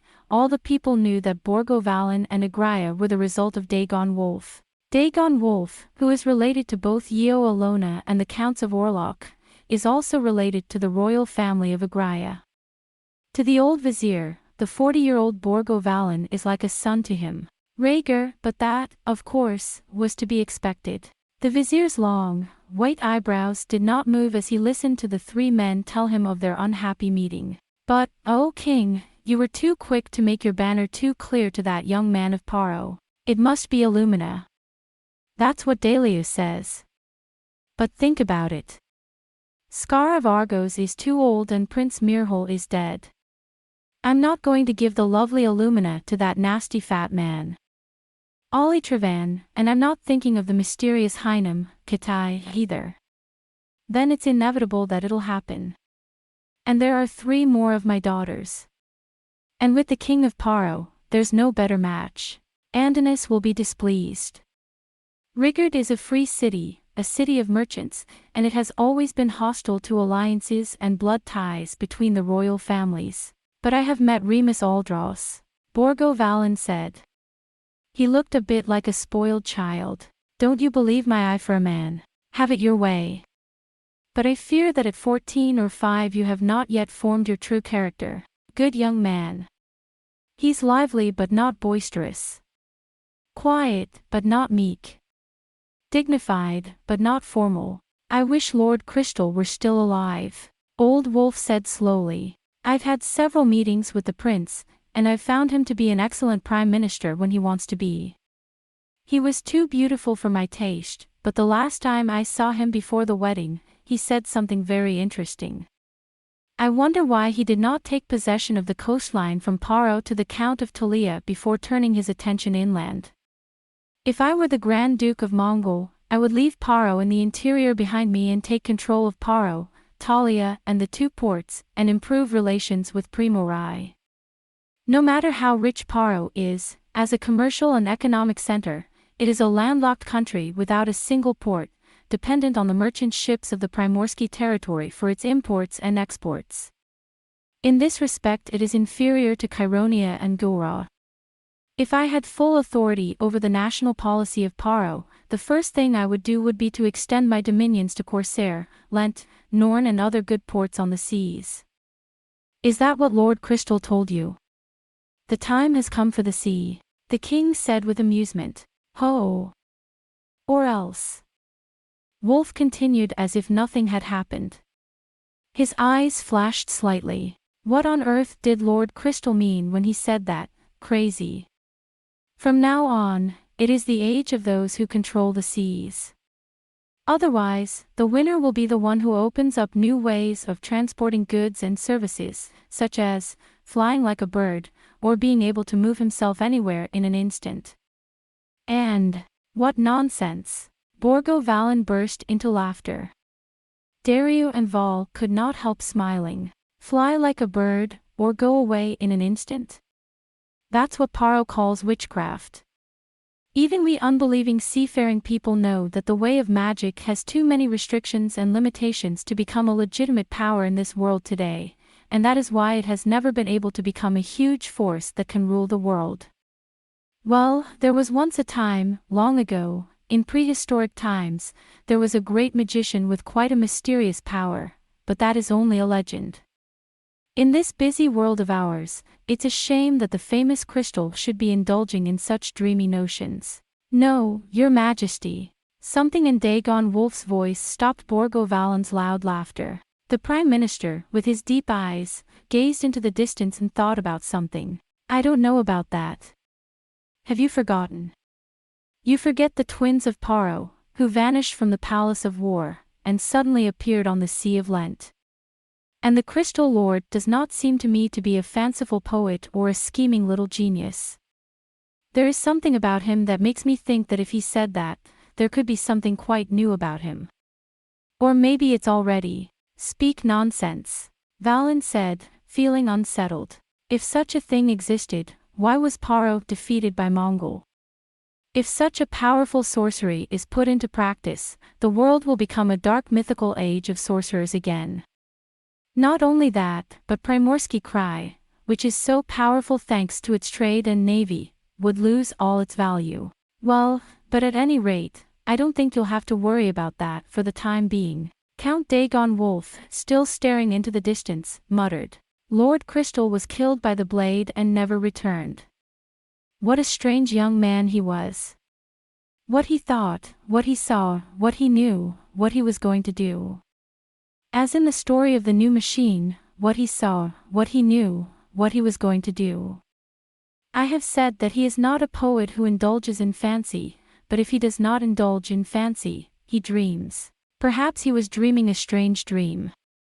What those dreams might have been, and what they might have done to the world, no one knows now. The Count, I suppose, was very much impressed by Lord Crystal's story of the flying ship. Borgo Valen waved his hand in annoyance. But let us return to the immediate problem of Aglaia herself. Rhaegar will naturally try to get Rentier, Thrace and Iphicles to vote against the war.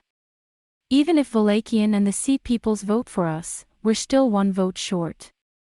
Besides, if we hadn't put it on the agenda and made it an issue for all of Primorsky territory, the Agullus navy could have gone to war on its own and Thor Daryu. Foolishly, what can one country do with Aglaia? The sea is immense. If Mongol reaches out to other countries through Rhaegar, Aglaia will be isolated. That's why we're calling this meeting. But the landlocked country of Paro has nothing to offer Rhaegar in return for what Andonis wants, Daryu said. In Varan, too, there are many of Mongol's emissaries. You see, Mentor, there is no other way but to choose one country and make sure that it is on the side of Aglaia. In that case Andonis will consider that Aglaia, the proposer, has no right to vote, and that the vote will be a tie of 3-3, and that you, as president, will decide by one vote. We have already agreed with Dariush and Bar that this is the only way, because this is the official vote of the Primorsky Territory Council. The only question that remains is, which is the one country, Rentier, Thrace or Iphiclesia? I would like to know what you think about that. My idea of a Rentier, Dalia claimed. The Queen of Rentier will make her move if she can get her hands on the Southwest Passage. I think it's Iphiclesia. After all, Iphiclesia is a kind of Valachian vassal state, if you talk to Lord Lotus. But Iphiclesia is always eager to replace Wallachia. But a while, the Prime Minister held up his hand to intercept him. This was not an easy decision for the minister either. I need a moment of your time, my king. Yes, as many as you like. But Andonis is insisting on a vote, saying he has business to attend to. You've got a chance of winning. You've come home in good time, but if the old chairman claims he's tired, he'll probably only be able to hold off until tomorrow at best. There is no need for that.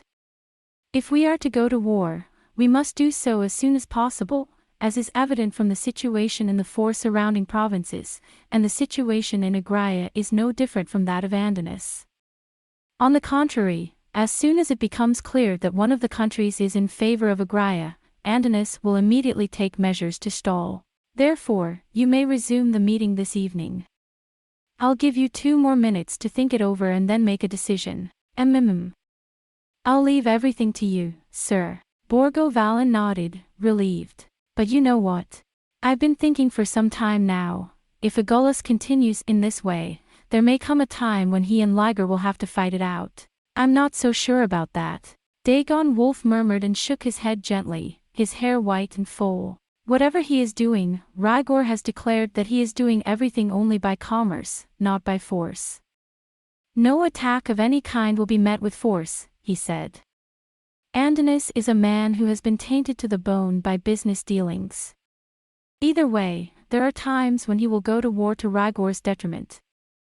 No. What Andonis is good at is to get the two countries to fight each other and get the best out of them. If he attacks from that side, it is not impossible that he can persuade Rigod to go to the front. Rye gold for me. Dahlia and Bar shout in astonishment. No, but it might have been a good idea, if you ask me, to try and hit Ligard himself. Borgo Valan grinned and put his hand on the Prime Minister's shoulder. Aglala is no good to us without you. I leave the rest to you, Count Wolf. Whatever you want, do as you wish. I don't know what will happen, but I will speak to Andonis first, and also to Yeo Alona and Orlok. Dagon Wolf said gravely. After all, Primorsky Krai is only a powerful seafaring state when it is united. If it is divided into several parts and fights, it will only lose its power. Besides, heard by Borgo Valan. And what is it, Wolf? Is there something more? No, I'm a little worried about something. I'll leave you alone to think it over. The old minister bowed graciously. After that, I had a secret meeting with Andonis. All right. Anyway, get some rest and get tired. We can manage to delay the reopening until tomorrow. The king stood up, signaled to his two ministers and went out. Dagon Wolf was left alone. The strange, pensive look on his face only intensified. A ship flying like a bird. He murmured softly. A machine that sends things and people to faraway places in an instant, at will. The king would say, that's ridiculous. But for some reason, when Lord Crystal said it, there was something about it that made him think it might be true, or that there might come a time when such a thing would become a reality. The old vizier got up and began to walk around the room like a skinny white snipe. What made you think that? The strange gleam in the eye of the captive duke. Perhaps. I know those eyes. Those eyes don't see this world. He was looking somewhere far away in the distance. But that man might have been better off dead. If he had succeeded in putting his contrivance to any practical use, it would have been the ruin of Primorsky Krai and all those who trade with it. The day may come when all Primorsky Krai will have to fight against Lord Paro or Lord Crystal as their greatest enemy. Well, the more you talk about it, the more difficult it must have been to achieve. But in the Crystal Palace, I heard a different story. In the Crystal Palace, however, I was told a different story, that in the Crystal Palace, the Lord could already move himself from the Queen's Tower to the Crystal Tower in an instant. In any case, Lord Crystal might not have lived long. Even without this, a young man who so fearlessly steps into things that would upset the very order of the world, and dreams beyond human understanding, is not when Primorsky Krai is divided in two. Where is the real enemy? That may be the crucial point. I see it now. The way to persuade Andonis, this gray-haired, long-lived prime minister, was seized with something vaguely resembling anxiety. It may have been a dim, first premonition that somewhere, secretly, the world was about to change. Dagon Wolf knew nothing of Mongol's ambition for secrecy and of the failure of Nosferus and Kalmor to bring it about. Nor does he know the words of Kalmor, who appeared to him one night in the dream of Remus, the new young king of Paro. But even so, the uneasy, suspicious, unfathomable fears crept first of all into this old man, who was called the Great Vizier and the Divine General, while the others felt nothing. The world is about to enter into a great war, which we have no way of foreseeing. What's bothering me? Why do I feel like I'm missing something important? Dagon Wolf shook his head slowly, closed his eyes and stopped moving. He remained in meditation for about 10 Tarzans, but then suddenly opened his eyes. Is anyone there? He rang the bell and called his entourage. Where is Andonis' room? Is the mayor there? Go and find out if he's there and then announce it. The old Dagon Wolf wishes to see the mayor in private on a matter of vital importance for the survival of Primorai. Tell Andonis that as soon as I hear from him, I will come to him and ask for a meeting. It was not until later in the day that the Valan conference resumed. The return of the old prime minister, who had won the confidence of the people, caused a great excitement in the streets, and for a time the people crowded the road from the port of Drydawn to the palace, shouting Hail Aglala, attention and a waiting silence pervaded the streets of Varan. Of course, the people know. The return of Dagon Wolf will soon bring the Primorsky Cry conference to a final conclusion. If Agraia wins the vote, the war will begin at once, and the warships of all nations will sail to the far-off port of Paro as a battlefield. But already the people of Agraia knew that the beloved Illumina, the eldest princess of the royal house of Valen, had arranged a marriage with Remus, the new king of Paro. Even if the vote is no, the people do not think that Borgo Valen will abandon the future husband of his beloved daughter before the decision of the Primorsky Territory Congress.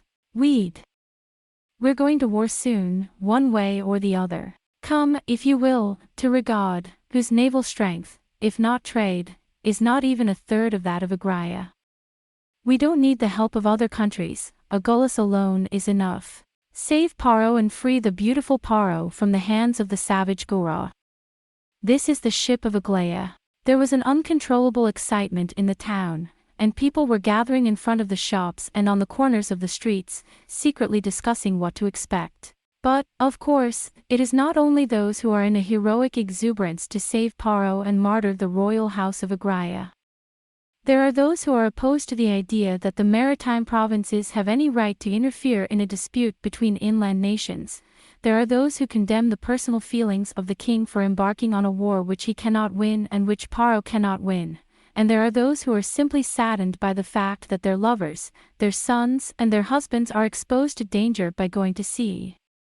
It was not uncommon for these opponents and the warring factions to spitefully argue with each other, or even to sheath their swords at their waists and act out an early bloodbath. The people of Primorsky Cry cannot be described as gentle in temperament. They have a cheerful, good-natured, sailor's temperament, and are open and outspoken, and their loyalty is not uncritical and blind. Rather, once they have decided to do something, they will do their best to obey, but until then, they like to argue with each other spitefully about this or that. And yet, even in the midst of war, they think separately of this and that, and never think that they are in the midst of an important meeting which will decide the course of the Primorsky territory. As usual, ships came in and out of the harbor incessantly, foghorns and drafts sounded, and watermen and sailors went to unload their cargoes. In the dark, as soon as the fishing boats arrive, the wharf is filled with silvery blue, splashing fish, and the women are busy unraveling the nets, cooking and cleaning up the fish. Old sailors with little time to spare sit in the sun with their pipes in their hands, and from the harbor to the central market in Valen, and from the market to the wharf, wagons come and go, crammed or empty. The lively murmur, the rattle of the wheels, the loud shouting, the smell of fish, the tide, the sweet smell of flowers. From the blue of the morning and the white of the mist, to the dazzling glow of the daylight, to the twilight when everything sinks into the light of the dusk, to the indigo of the night, everything is just another day in Varan, another day in the harbor. The thrones of the heads of state are anchored in the sea, but the ships that enter and leave are flying the flags of their countries, and there are many travelers, merchants, convoys, mercenaries, pilgrims, rogues and vagabonds who come to Varan from both land and sea. The variety of their appearance is the same as always. Near the harbor and at the entrances to the ladders that line the roads, the touts are busy, and at night the prostitutes of the city appear, their faces painted white and their veils long. In the south of Varan, too, there is a cool breeze in the evening. And in the evening, the long-awaited freshness will finally come to this port town. The smoke of the sacrifices to Drydawn envelopes the town in the morning mist, and the sailors rush to the taverns to enjoy the pleasures of the land. In the taverns, the only thing that may be different is the way the people roll their eyes at the state of affairs in Primorsky Cry and the world, as told by the learned old men and minstrels, but nothing is different, not the red of the column wine spilled in the name of Drydawn, not the dull glint of the one-run gold coin plunged into the swollen bosoms of the women. There is nothing unusual about it. After the sun has gone down, when seen from the boats off the coast, the land is filled with countless twinkling lights, and barges and small boats with torches are gliding past the huge ships like fireflies. In the midst of this splendid night scene, the 7-colored lights of the Varan palace of the king of Agraia are glittering brightly. Just inside the gates, with its huge statues of Drydan and the nymphs, and decorated with beautiful mosaic tiles and white marble, is the clean, modern Wallen Palace. In the midst of all this, the heads of state of the 6 Primorsky Krai countries are in dispute over the future of Primorsky territory, and the Varan Palace is not the only place where things are the same. The doors were kept closed all day, and more guards than usual stood at every door to stop anyone who tried to enter. The carriages bringing milk, fish, vegetables, fruits, and many other things that are brought to the palace every day cannot pass the strictest inspection. The gates are closed, all visitors are shut out, and the people in the palace walk about breathlessly, whispering softly to each other in the shadows. Tonight's meeting place was the reviewing room, but the door was shut tight and no one was allowed to enter. Even the SS soldiers of the 6 countries who were in the next room, in front of the door, were huddled together with limp and tired faces, waiting for the door to open. The huge mahogany and copper doors are closed, and there is not a single sound of conversation inside, nor any clue as to what is going on. It's been 5 years now. It's getting late. Is the vote still on? What's going to happen to us? The Primorsky cry, to go to war. Or forsake Paro. My king is, my lord. Aglaya's position, and Rhaegar's conflict with it, were already known to the soldiers of all nations. There was a subtlety in the way the Agullus guards and courtesans looked at each other and at the young toga-clad traders of Rhaegar. A simple meal or drink is brought in and the door is closed again. The door is closed again. All eyes are on the farmer, who is carrying the food and drink, but he remains silent and expressionless. Ah, the 8 bells of Dryden. Soon it will be past midnight. They looked at each other exhausted, and waited patiently. Of course, it was natural that the heads of state and ministers in the conference hall were far more tired and exhausted than they were. The doors swung open, and the soldiers of the various nations were startled by what came out of them. It was the Admiral of Wallachia. Captain. It was, of course, the officers of the Wallachian Navy who rushed to the scene. Are you finished? No. The sailor, a cheerful and energetic man, had a hint of fatigue on his forehead and his movements were somewhat sluggish. This may have been partly due to the bandage around his left shoulder, which was holding up his arm. Not yet. It won't be over for a while. Vassals from all over the world, not only from Wallachia, looked at Cameron and tried to get whatever information they could. What's the plan? Soon we'll be taking some time off. It's a long and heated debate. Rhaegar. No. Cameron washed his face and rinsed his mouth in a tub of cold water brought by the farmer, while he fumbled for a glass of wine. Yeo Alona and King Borgo Valen. Rentier is. There is a murmur of quiet astonishment. Well, of course, or rather, I'm glad I saw it coming. It would have been better for Andonis to let Lent's navy speak for him in the mandatory rentiers, and then go about his business in peace, than to confront Aglaia directly. Cameron rubbed his sore eyes. We'll have a vote by dawn.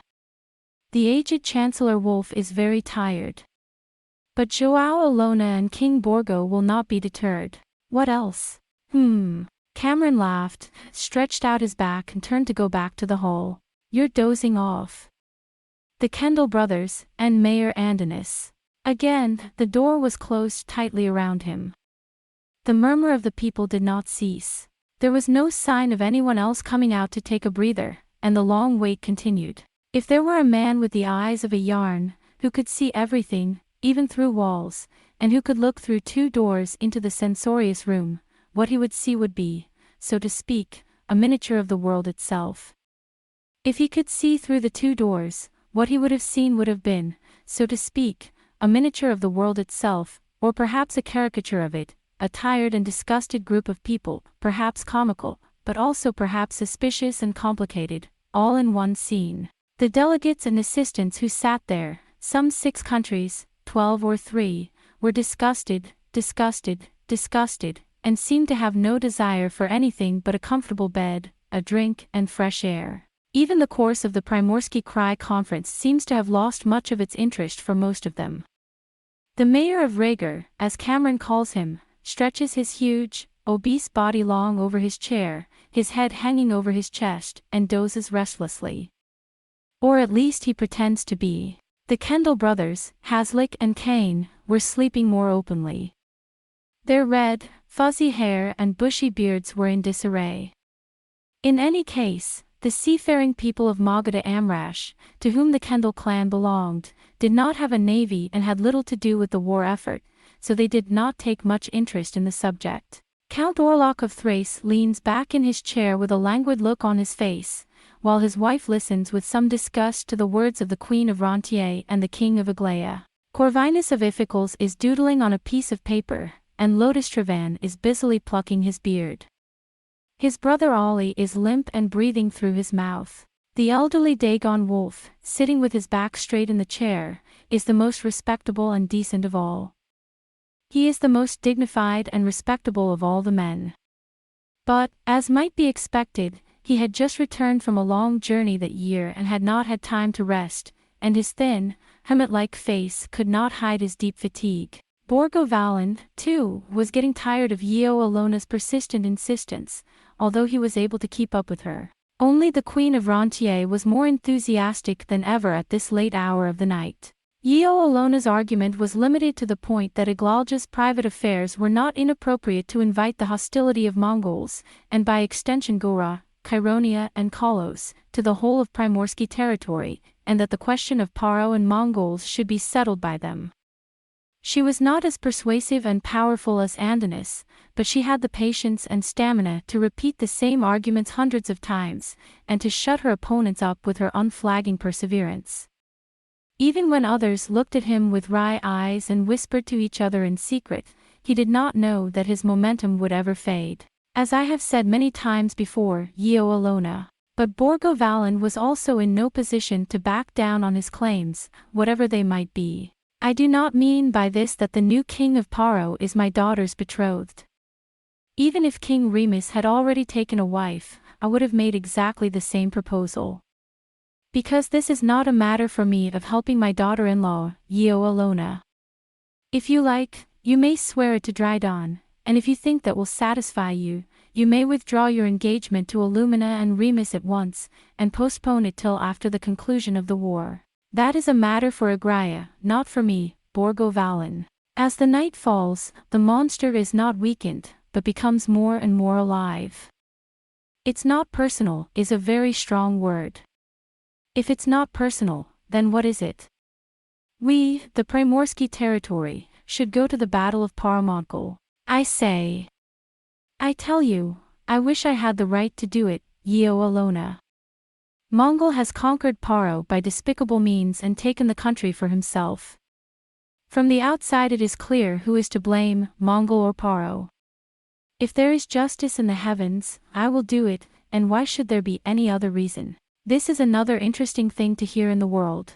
The queen shook her huge body like a mountain and laughed exaggeratedly. I wish I could say I was right. I wish you all the best. There is no justice or reason in the struggle between nations. The strong win and the weak perish. Mongol's justice is Paro's evil, and Paro's justice is Mongol's evil. Borgo Valand speaks of justice, but if we go to Paro to cut off Mongol supply lines and to blockade the port of Paro, will we not be doing to Paro what Mongol did to him? No, my queen. Wait, Borgo Valand. Now, as Count Orlok said earlier, it is obvious even to a 3-year-old child which of the two is superior when you compare the strength of Mongols and their army with that of Paro. Even if there is no difference in the national power itself, the king, the queen and the prime minister have been killed, the regent Lord Crystal is already gone, the new king is only 15 years old, and Paro, who is out of the country, is nothing but a headless lizard. Without a head, his strength is reduced by half, to nothing. What chance does this Paro have against Mongol, even for a minute? No, you may be sure of that. Even if we, the naval forces of Primorsky Krai, were able to hold off Mongol at sea, it would be nothing if Paro succumbed on land. No, it would be a war for nothing.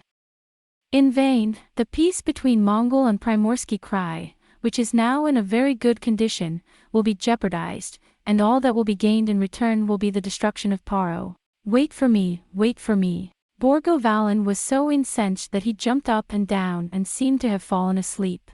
I want to ask Io Alona. Yesterday the mayor of Andonis said the same thing, but why do you all so easily assume that the war has begun and that Paro is defeated? I have seen King Remus. I saw him as a man who, though he was not yet of age, had the capacity to become a great king. That's what I'm talking about, if not personal feelings. Io Alona got it. King Remus has not yet fought in a single war.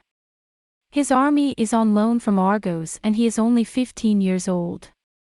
To entrust the fate of the whole of Primorsky Krai to a wandering king with no experience of ruling or wars is too selfish, too. Then, the exasperated Borgo Valan suddenly fell silent. He was aware of the warning in the piercing eyes of Dagon Wolf in the chairman's chair. Oh, I see. Finally, with a sobering thought, Borgo Valan muttered to himself. It was I who was about to fall into the hands of the wretched woman. I was about to shout.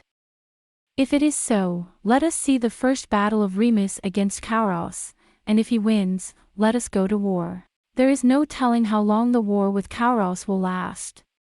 And the real enemy of Remus, Mongol, can strengthen himself as much as he likes in the meantime. Io Alona's fat boy. You can't leave it in the corner. I am certainly not in the most impartial position when it comes to evaluating Remus, Borgo Valan said, but the fact that he has not yet fought does not make him a great general, any more than it makes him a fool. It is said of Io Alona that his age, 15, is not sufficient to make him worthy of praise, but it is not without reason that in ancient times there have been those who have fought in their first battle at an age much younger than 15, and have gained distinction and become heroes. I myself remember my first battle at the age of 14. The battle was won. That does not make you an exiled king, Borgo Valan. Remus has no army of his own, but... There was an air of disgust throughout the conference hall, as if they were starting all over again. It was then. Andonis, who had been dozing, lifted his huge body and stood up. He raises his hand to Dagon Wolf and asks him to speak. There was a sudden tension in the ranks of the heads of state. There you are. Borgo Valan's sallow face tightens up. There you are. Damn it, we can't lose. I knew you'd come out in support of Io Alona. I'm ready for whatever comes. Where do you come from, you monster? The Kendall brothers, who had been asleep, came to their senses, and in a moment the air, which they had wished they had been in, and the weariness which they had felt, vanished. Enemies and allies alike leaned forward and sat back, thinking that what Andonis would do here would determine what would happen next. In the midst of all this, the monster of Lyre, with his eyes half-lidded and his large mouth twisted into a smile, deliberately tucked the folds of his long robe and made a polite bow. You're too good for me. Can't two great powers stand side by side? Borgo Valan's narrowed eyes sparkle with a light that resembles anger. However, he was fully aware of this and looked around at them slowly, as if he were still deliberating, and when he raised one hand and finally opened his mouth. Andonis' words were unexpected. Mr. Wolf. I have a proposal. It's getting late. And from what I've heard, all the questions that need to be raised have already been raised and discussed. Now it's time for a vote. If you're not satisfied, we can discuss it further, but in any case, I'd like to take some time off. I think it's the same for you, Mr. Chairman. Why don't we take a break for 1 or 2 weeks and then have a vote? Hurrying to the game. The eyes of Borgo Valan and Dagon Wolf were quickly locked together. Wolf's attempts to persuade him have failed. Andonis looked strangely confident, and Borgo Valan thought secretly. Thracians, Rentians and Ephraeans, you think, are in favor of Andonis and you want to hasten the vote. But, 2 Zons. That's enough to turn the tide for the last time. Borgo Valan raised his right hand, palm outstretched, as if to say, I'd better get back to my feet. Let's support which proposal Andonis makes. I also support you. Corvinus was the first to speak. Very well. We will now take the motion of Mayor Andonis for a 2/3 break. Whether or not the vote will be taken immediately after the reopening of the meeting will be decided by another vote when the meeting resumes. Dagon Wolf said calmly. Then take your places in your chambers. Oh dear. Outspokenly, Cameron muttered. I can finally stretch my arms and legs a little. Cameron, come here for a moment. Lotus Trevan invited Cameron to join them. During the break, I want to persuade Corvinus. Valen has asked me to make the arrangements. Yes, sir. Cameron looked disgusted. But it would be a waste, wouldn't it, Lord? But we can't stand idly by and let Andinus win. For Wallachia is in the service of Aglaia. Let's do it. In return, you will have to allow Iphiclesia to enter the southern passage. No, it's okay, we'll talk in the waiting room. Rhaegar, who insists on the right of trade with the three Gaulish nations, Aglaia, who links up with Paro, Rontier, who wants to interfere in the Mongol trade route, whether to the west or to the north, Wallachia, whose main interest lies in the southern trade route of Phrygia and Landerhaea, Iphrygia, who is jealous of it, Thrace, who only wants to secure its own weakness. Each has its own position, its own thoughts, its own aims. With different feelings in their hearts, the representatives of the Primorsky Krai countries stood up and were about to retire to their waiting rooms. Oh. I'll be with you in a moment. Andinus called them together again. I've just been informed. They all went back to their seats to see what was the matter. Andinus took the parchment from the hand of the messenger, who was kneeling beside him, and opened it slowly. According to reliable sources, there is a rumor in Paro that the regent of Paro, Aldo Naris, Duke of Crystal, who was supposedly assassinated during his marriage to Amneris, Princess of Montgar, is still alive. Believing this, a volunteer army is gathering in Marga and Salem to revive Paro. That is all. The people were in an uproar. Andinus walked slowly out of the way, with an impassive expression on his face. Andinus, you son of a bitch. What the hell are you thinking about? Borgo Valen growled in frustration as he strode around the room. There is no answer. Lord Crystal is alive, and the Paro volunteers are gathering in his honor. Thordalia bows his head in confusion. He doesn't understand either. It is a little suspicious that he should have changed his mind so soon after Wolf had persuaded him. I don't know what he's up to. Or perhaps you heard the news of Lord Crystal's survival and thought it was against Mongol. And dare you. I've thought about that. It is true that the state of the war would depend greatly on whether Lord Crystal was at home with his troops to meet the Remus army or not. If, as Andinus says, Mongol had not yet received this information, it would have been a great shock for him to learn of it. But is he so powerful that Andinus would change his mind against Mongol as soon as he knew that Lord Crystal was alive? I don't think so. Isn't this what it's all about? Karspar interjected calmly. In fact, the information Andinus received was not only about the survival of Lord Crystal. There were other things that were detrimental to Mongol, such as the illness of Archduke Vlad, so Andinus must have foreshadowed the situation so that it could go either way. Certainly, from the standpoint of his position up to now, it is not good for Rhaegar to disclose that information at that time and place, but no one would think that Andinus would do so in fairness. So there must be something else hidden in there. It's possible. Borgo Valen nodded. Very well. If that's what you want, we'll see what we can do. Rhaegar is not, by any means, a friend of Mongol. He only cares about his business with Mongol and the three Gauls. That is why I do not want to interfere with the trade with the Gauls by going to war for Paro, who has little chance of winning. But, for example, if Paro succeeds in counterattack, and not only Paro but also Mongard's own country is conquered, of course, Rhaegar will have to fight against Paro, or Kumu, or Urania, in short, the country after Mongard. It would be enough for Rhaegar to be able to do the same amount of business as before. In that respect, Andinus is in a somewhat delicate position. If Mongol should be defeated, Rhaegar would be in no position because he had declared his neutrality and left Paro to die. But if we make it clear that we are going to Paro, Mongol will be angry. Rhaegar is a free city built on trade. The position of Andonis is different from that of, say, Agulus or Wallachia. The tone of King Aglaïa's speech showed a slight disregard for the people whose chief deity was the god of commerce, which even the freedom of Primorsky Krai at this time could not completely remove. At any rate, we must find out as soon as possible what information Andonis may have, and change our attitude accordingly. Before the vote, each representative will speak freely. Let Andonis speak then, and ask him what he will say. Maybe he'll tell us a little more. Well, then, I'll leave you to it. Gravely, Dagon Wolf said. But until we see how this affects the vote, I'll have a word with Lotus Travan. Anyway, if we can just get one more country, we can win. Suddenly, Borgo Valan stopped talking. At the same time, tall Dario went to the window and drew the curtains open. Oh! As soon as he said this, a throwing knife, a weapon unique to the Primorsky territory, flew from his hand. Gaw! A piercing cry escaped from the fleeing figures as they rushed through the courtyard. A secret agent. Dalia darted through the window with a lightness of foot and rushed forward.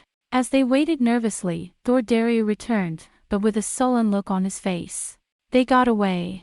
He uttered a curse. I'm sure you have a wound, and I'm sure it's a very serious wound. Mongol. Sausage. What's your name? It's just a normal thing, a seaman's thing. Now, I didn't say anything that I didn't want to be heard. Borgo Valan was annoyed. Even in the inner sanctum, when such things can creep in at will, we cannot speak with confidence. Dario, get someone to smear the blood. If you can, I'll have you arrested and you'll tell me who you are. And I'll send a doctor to check on the identity of the one who came for treatment. I'll take care of it right now. Dario left quickly. Seeing him go, Borgo Valan growled bitterly. How many secret agents have entered the Primorsky territory? If you don't decide to go to war and blockade the Red Road and Drydawn port, all our secrets will be lost. Drydawn. Both Dagon Wolf and Karis Bar were bewildered and reticent. Even they had no way of answering. Anyway. At last, as if he had made up his mind, Karis Bar simply said, "Get some rest, Your Majesty. You need to lie down for a while." Oh. Borgo Valan looked up for the first time, as if he had noticed something, and approached the window, rubbing his forehead, which was covered with a thick layer of fatigue. Earlier, Dario had stopped the intruder, and now, behind the dawn curtain, the harbor of Drydawn, the beautiful blue bay, and the streets of Valen spread out in the faint light of night. The long night is finally coming to an end.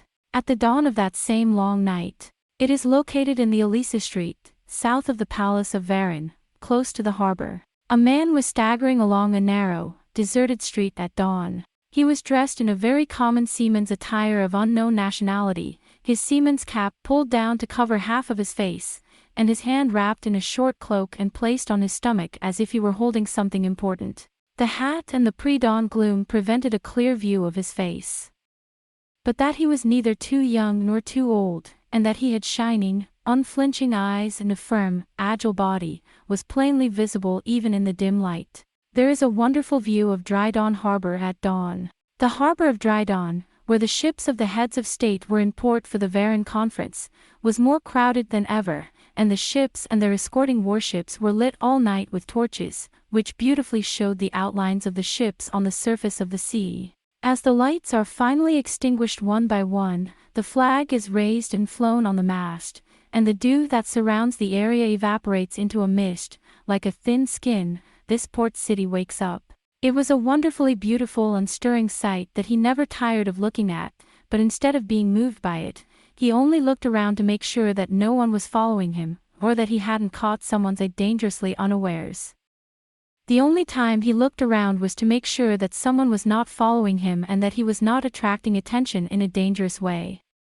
Clearly, he was not in the mood for scenery. But time was on his side, at least for now. The prostitutes had already left their all-night stands and gone back to their roosts for the night, the drunks were gone, and it was still only half an hour too early for the early-rising fisherman to come out. There, he was able to pass through the streets without being seen, and to reach the end of Arisa Street, where there were many small and crowded inns.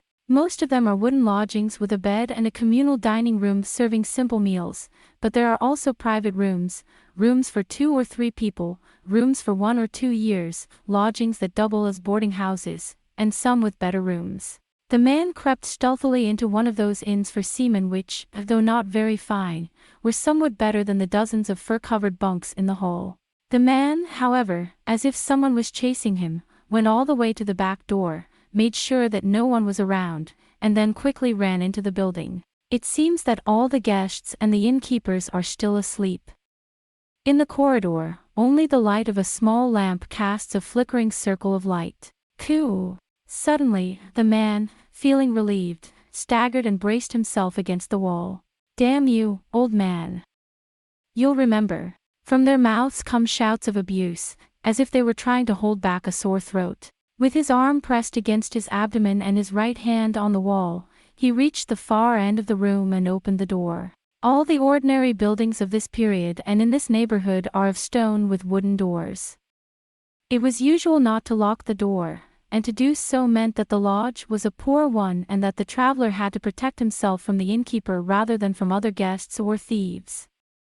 This was because in those days most travelers carried swords and traveled in self-defense, and were not at ease enough to let a thief steal anything from them. The man groped his way through the solid wooden door, staggered into the room, and, from the inside of the door, put down the lock with great care.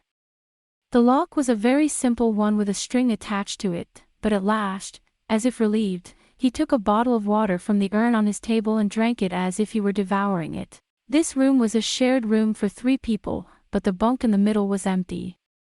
On the farthest bunk, wrapped in an old blanket, the guest of the room was asleep.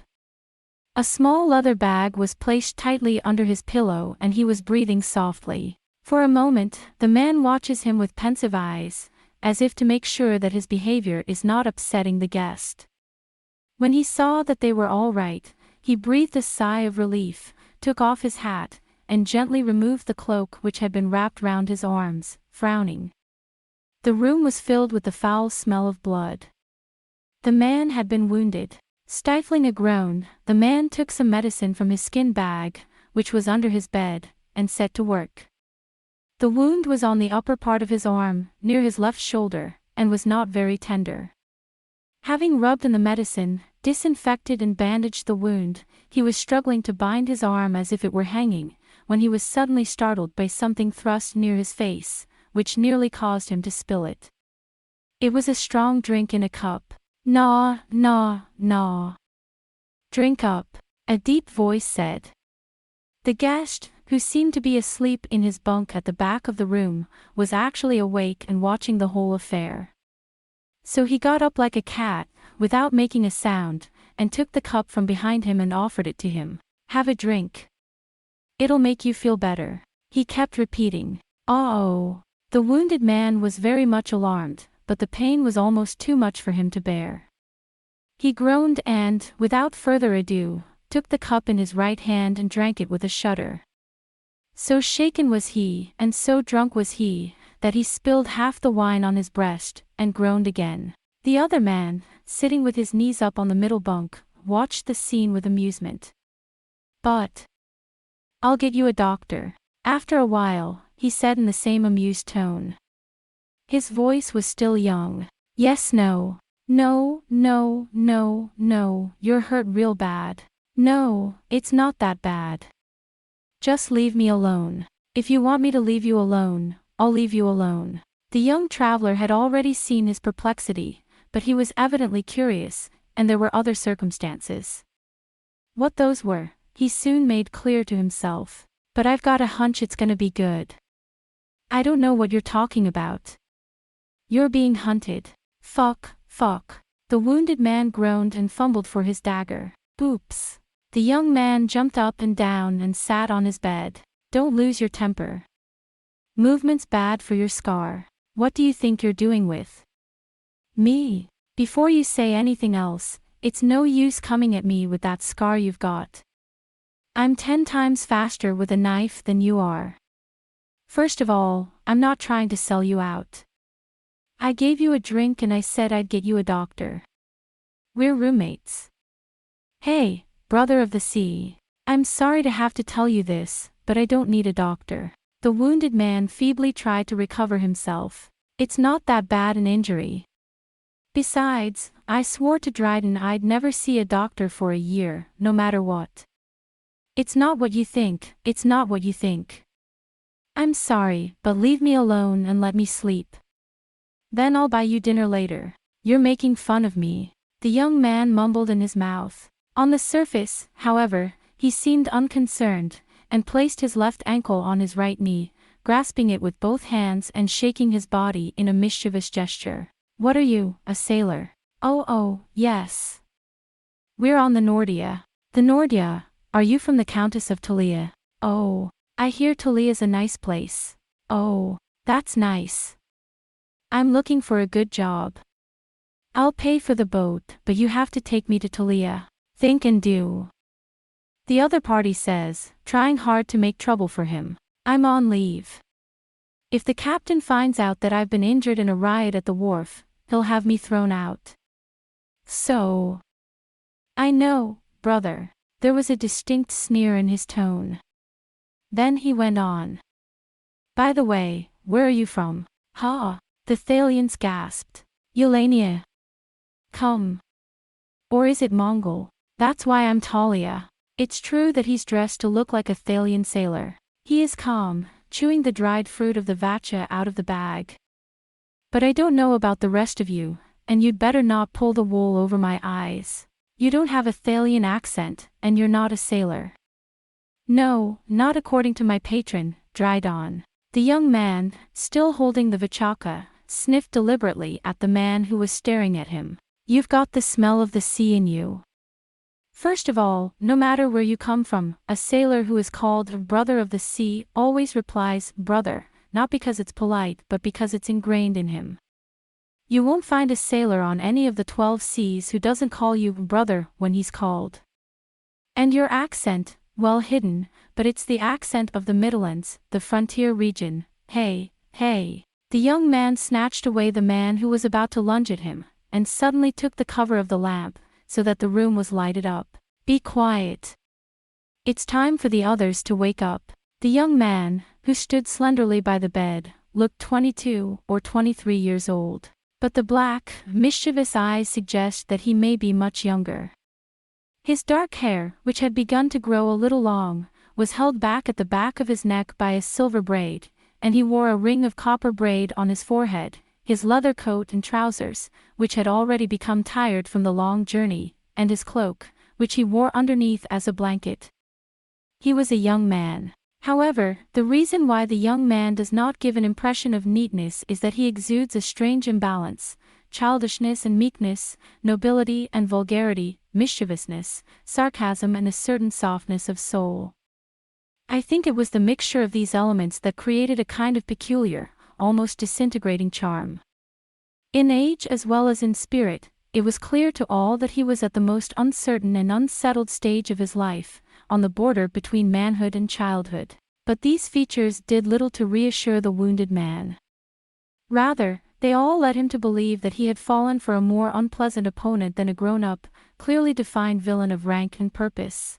The injured man licked his lips and looked about him, searching for the right words to say. The young man, however, was obviously more experienced and intelligent than his age and somewhat childish appearance, and he immediately saw the movements of the other's mind. Hey! Suddenly, he stopped mockingly saying horrible things, put his hands on the bed in the middle of the room, leaned towards me, and smiled at me in a friendly way. There's no need to be so cautious. I'm not the kind of guy who walks around in the sun like that. I'm not saying this to be a snitch. On the contrary, as long as there's something I can do to earn my keep, a bouncer, a calligrapher, anything. I'm a mercenary. I've just run out of work and drifted down to Valen in search of work. I'm a lightweight, and I've been a bit rough with my money, so I don't have much in the way of silver. I've been searching with one eye for a good deal. In the name of my holy patron goddess Ilana, I'm telling the truth. Of course, the bigger the story, the better, but if you're looking to make a few quid, I don't care what you do. I'm good at what I do, I'm good at what I say, I'm good at what I do and I've got experience. What do you say? Is there anything you can do to make me money? Mercenaries. The man was about to reject him casually under the word, but then he felt a stinging wound and suddenly seemed to have a flash of inspiration. I don't know a soul here anyway. I don't care who pays me, I'm too wounded to defend myself.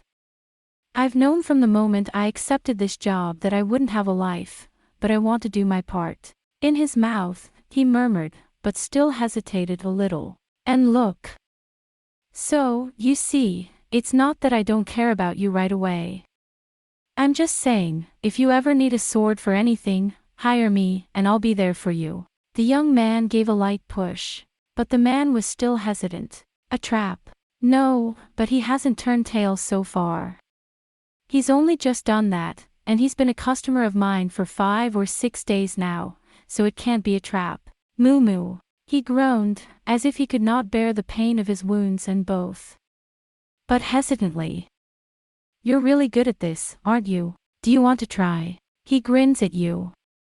A confident smile. He's been through more than you'd expect from a young man with Yarn's old beard. Very well. The injured man was beginning to feel as if he would collapse if he did not lie down and recover some strength. What's your name? TCH, you're already acting like a master. Young people don't seem to care. It's from you, it's from you. I am. He hesitated a little again. It's Ruggles. Luguris, are you a Mongol? Oh, I knew it. The young man grinned slyly and closed one eye. And then he said, I am Istvan. Istvan the Valachian. Breakfast. At the same time as the 4 bells rang out, the end of the unexpectedly long break was announced, and the leaders of the Primorsky Krai, who had relieved themselves by lying down and taking refreshments during the break, which was not long enough to relieve their fatigue, slowly left the rooms assigned to them and went to the hall reserved for the conference. The leaders of the Primorsky Krai left their rooms in a hurried manner and went to the hall used for the conference. The hall, where the long and tedious meetings had been held during the night, had been cleansed by the maids during the recess, and the chaircloths and the air-cleaning fruit had been replaced, so that it was completely refreshed. The faces of the delegates, however, as they entered the room, were somber, not only because of the fatigue that had accumulated on them. Of course, the different positions of the different countries caused different worries, but more than that, the fact that the conference was about to come to an end, the crucial vote that would decide the future of Primorsky territory, open war or neutrality, weighed heavily on the heads of state, who were all great men and women.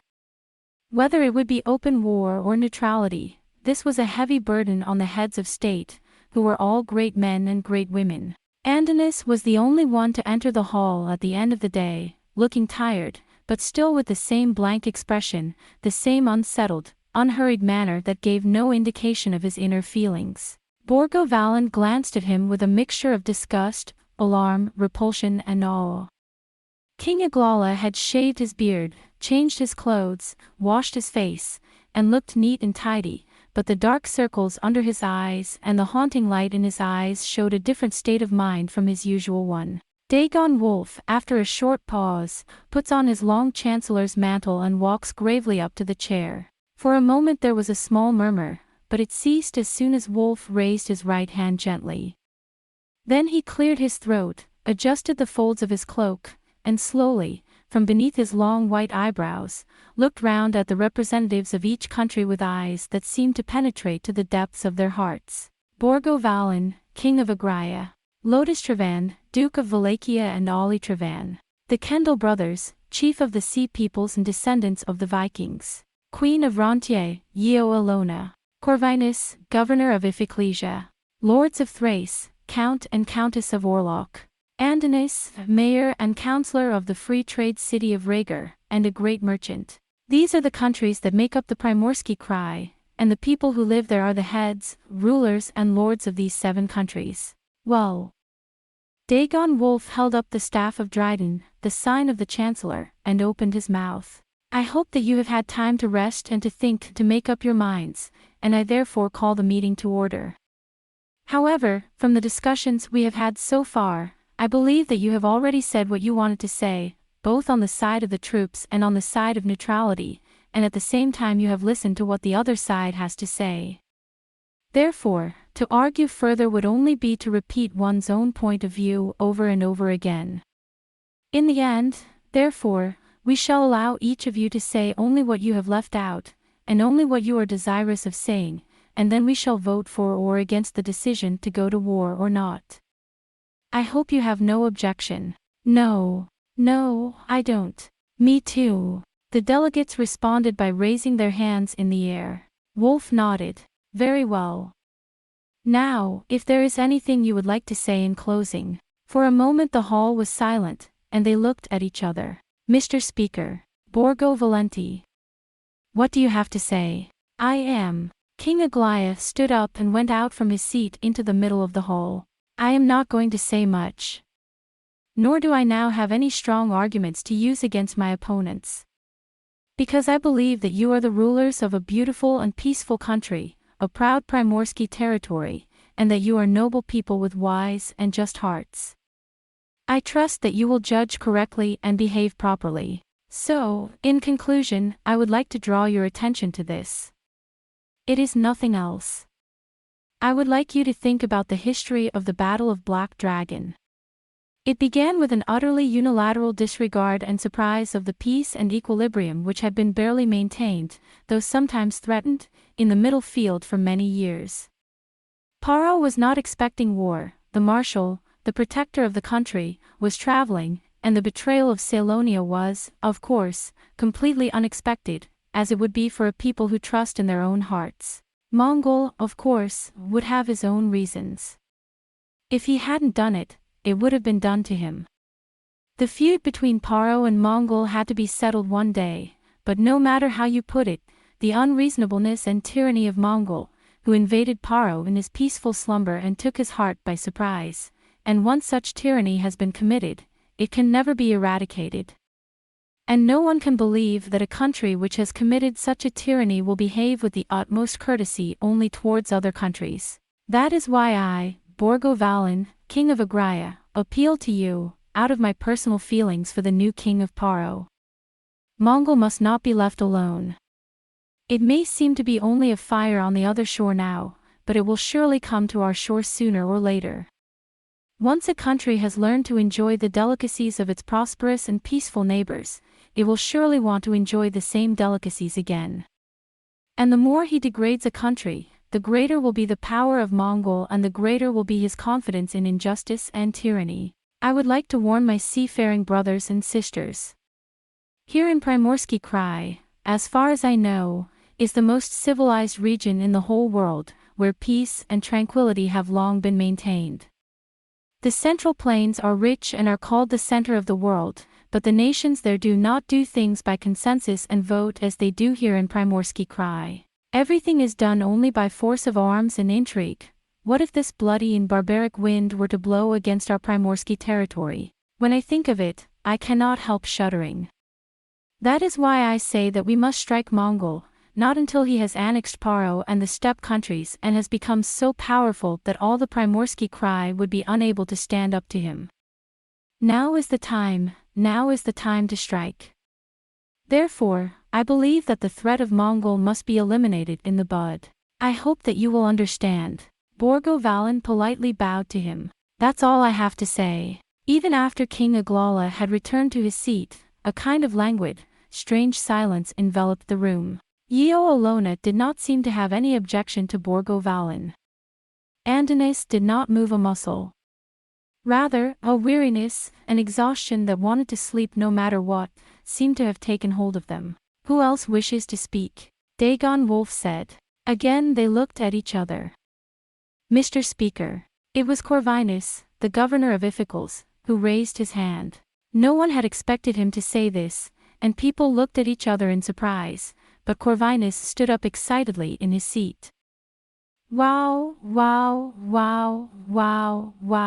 I just want to say something. He cried out in a rage. Corvinus did not go out into the middle of the hall, but looked about a little, while Dagon Wolf, with a slight smile, politely invited him in. I do not disagree with the thoughts of Sir Borgo Valin. He began to speak with a pang. That's exactly right, we are always in danger of invasion. But I want to say, that means that we must be very careful, that we must refrain from rashness. As in all cases, but especially in such an important one, we must be careful, careful, and thoughtful. That's exactly right. In a languid tone, the Count of Aurra expressed his approval, and 2 or 3 people applauded him. Corvinus sat down and looked around him with a mixture of pride and anxiety. After that, no one dared to speak, and the room fell silent. Then Dagon Wolf waited for a moment and then coughed. If there is no one else who wishes to speak, I would like to move on to the vote. It's a rule that no one may speak for themselves after the vote has been taken, so if anyone wishes to speak, they may do so now. Silence. Somehow, people looked back at Andonis. Dagon Wolf looked at him. Dagon Wolf saw Andonis quickly shake his great head, as if he were trying to swat away a noisy fly. Andonis, is there anything you would like to say to me? Andonis raised his head slightly and opened his eyes, which were half closed. The people were astonished. Coming. The faces of Borgo Valan and Lotus Trevan were particularly strained. Andonis slowly and absent-mindedly clasped his fingertips together on his belly and sank deeply into his chair again, only to close his eyes. Which Andonis? No. When called again, he was so bothered that he didn't even open his eyes again. No. Is there anything you'd like to say to me? Nasty. Andonis is a sleeping snake. Or do you, Chancellor Wolf, and the others, think that there is something I have to say? Oh, no. The old Earl is quiet. If not, fine. The others, Yeo Alona, Kendall and Count Aurra, have nothing more to say. We will now proceed at once to the vote on whether or not to go to war, and if you have any objection to that, or to the vote, please say so. No one says a word. Suddenly, Borgo Valan felt a strange sense of unease and looked back at Thor Dariu beside him. What's this strange feeling I'm getting? At that moment Andonis opened his big, ugly mouth and yawned a big yawn like the one I wish I had. Yeo Alona began to chuckle. His huge body bobbed with laughter, though he kept his mouth shut when he met Wolf's bitter gaze. Yes, I see. Suddenly, Borgo Valan realized the source of his discomfort. I do not know why. But this was the summit of the Varan Conference, and both friends and foes had been plotting, reading each other's minds, and battling for its victory. Borgo Valan suddenly realized that a weary atmosphere had taken over the whole face of the meeting. People were yawning, stretching and squirming unrestrainedly, talking privately to each other, and the tense, urgent atmosphere of the beginning of the meeting was nowhere to be found. There seemed to be no one left who really understood that this was the moment that would decide the fate of Primorsky Cry. All they seemed to have was the desire to be released from this seat as soon as possible, and to eat, drink and stretch out their limbs as much as they could. And Borgo Valan was clearly aware that this was also due to Andonis' influence. At first, when Andonis made his speech against Borgo Valan, everything was so tense that it seemed as if it would burst with tension at any moment. But the moment Andonis began to look as if he was bored with everything, the meeting changed 180 degrees. So great was the influence, the attraction, or rather the magical power, which Andonis alone exerted over the group, which would have been the same for any group. So, since then, the news of Lord Crystal's survival, then Andonis began to pretend he had lost interest in everything. Borgo Valan bites his lips in secret, wondering what the hell is the matter with him. But regardless of your feelings. Then, seeing that there is no one opposed to the vote, we shall proceed to the final vote. Dagon Wolf's unassuming voice rang out as if it had nothing to do with the dull atmosphere. I confirm the agenda of the resolution. We have received a request from Borgo Valan, King of Agulhas, to mobilize the Primorsky Cry Navy for the forthcoming Second Battle of the Black Dragon in Mongol Palau. The main point of this request is to block the port of Paro, to stop the supply of goods, to help the independence of Paro under the occupation of Mongol by going behind the Taurus, and to destroy Mongol if necessary. The Mongol army is nominally 100,000, the navy is about 30,000, not counting Talia and the free settlers, and the fleet is about 5,000. Our Primorsky Krai navy has a force of about 200,000 men and a fleet of about 50,000 ships, including motherships and attack craft. This, however, takes into account all trading ships, those currently guarding Primorsky territory, and ships on distant sea routes. In any case, the mobilization power of the 6 Primorsky Krai countries is much greater than that of the Mongol navy. Even if Rhaegar and Sea peoples refrained from offering merchant ships and stayed in the navy of 4 countries, it was still more than double of Mongol. Therefore, the mobilization of the Primorsky Krai navy would certainly bring about a very big change in the war situation. In view of the foregoing, and taking into consideration that the proposer, Borgo Valen's eldest daughter, Princess Illumina, is engaged to be married to the new king of Paro, Remus Aldros IV, I ask you to draw your own conclusions. However, in order to accurately take into account all the considerations, would also like to add, as chairman, that although our Primorsky territory boasts the greatest naval power in the world, with an army of 200,000 men, it has, on the contrary, only a very, very weak army. Moreover, if the main force of that navy were to sail to Mongol, and if the Mongol army or the Kauros were to attack Primorsky Krai by land, we should be obliged to surrender almost immediately. In the first place, Primorsky Krai has no more than a ceremonial cavalry force. If they were attacked there, the result would be exactly the same as if they had been attacked in the same way. In other words, the mobilization of the Primorsky Krai navy is a threat to Mongol, but we must not forget that it is also a great danger to ourselves. Now, are you ready for the vote? 6 hands were raised in silence.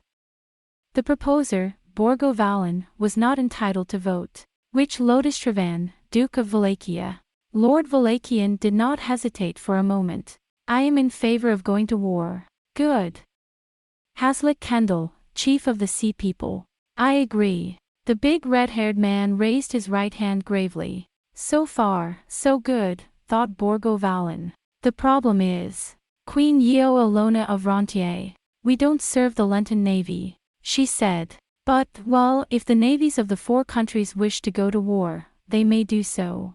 Yeo Alona. Borgo Valen and Lodistrevan exchanged glances of surprise. You've thought of everything. No matter how you look at it, that's not a loss for Rentier. However, it was still a yes vote. 3 votes. It's much better than I expected. Now, even if Iphicles, Thracians and Rhaegars vote against it, it can be brought to the decision of the president. Corvinus, governor of Iphiclesia. I'd like to say a few words. Please refrain from speaking. Either against or for. Corvinus looked at the Trevan brothers, then at Andonis, and his eyes wandered about. But then, suddenly, as if he had made up his mind. I am in favor of going to war. And then he sat down on his haunches. Borgo Valen sat as if he were a fossil. Count Orlok, Lord of Thrace. I think, well, if our naval strength is so superior, there is little danger in sending out troops. Perhaps, before Mongol arrives here by land, we can. Conclusion, Count. Then, yes. Strange. There was a terrible blankness in the air. It was a decisive victory that neither Borgo Valen nor Thor Dalio could have imagined. The vote had already been decided by 5-1. It was an unexpected turn of events. Andonis sits silently, sleepily, as if nothing unusual has happened. Mayor Andonis of Rhaegar.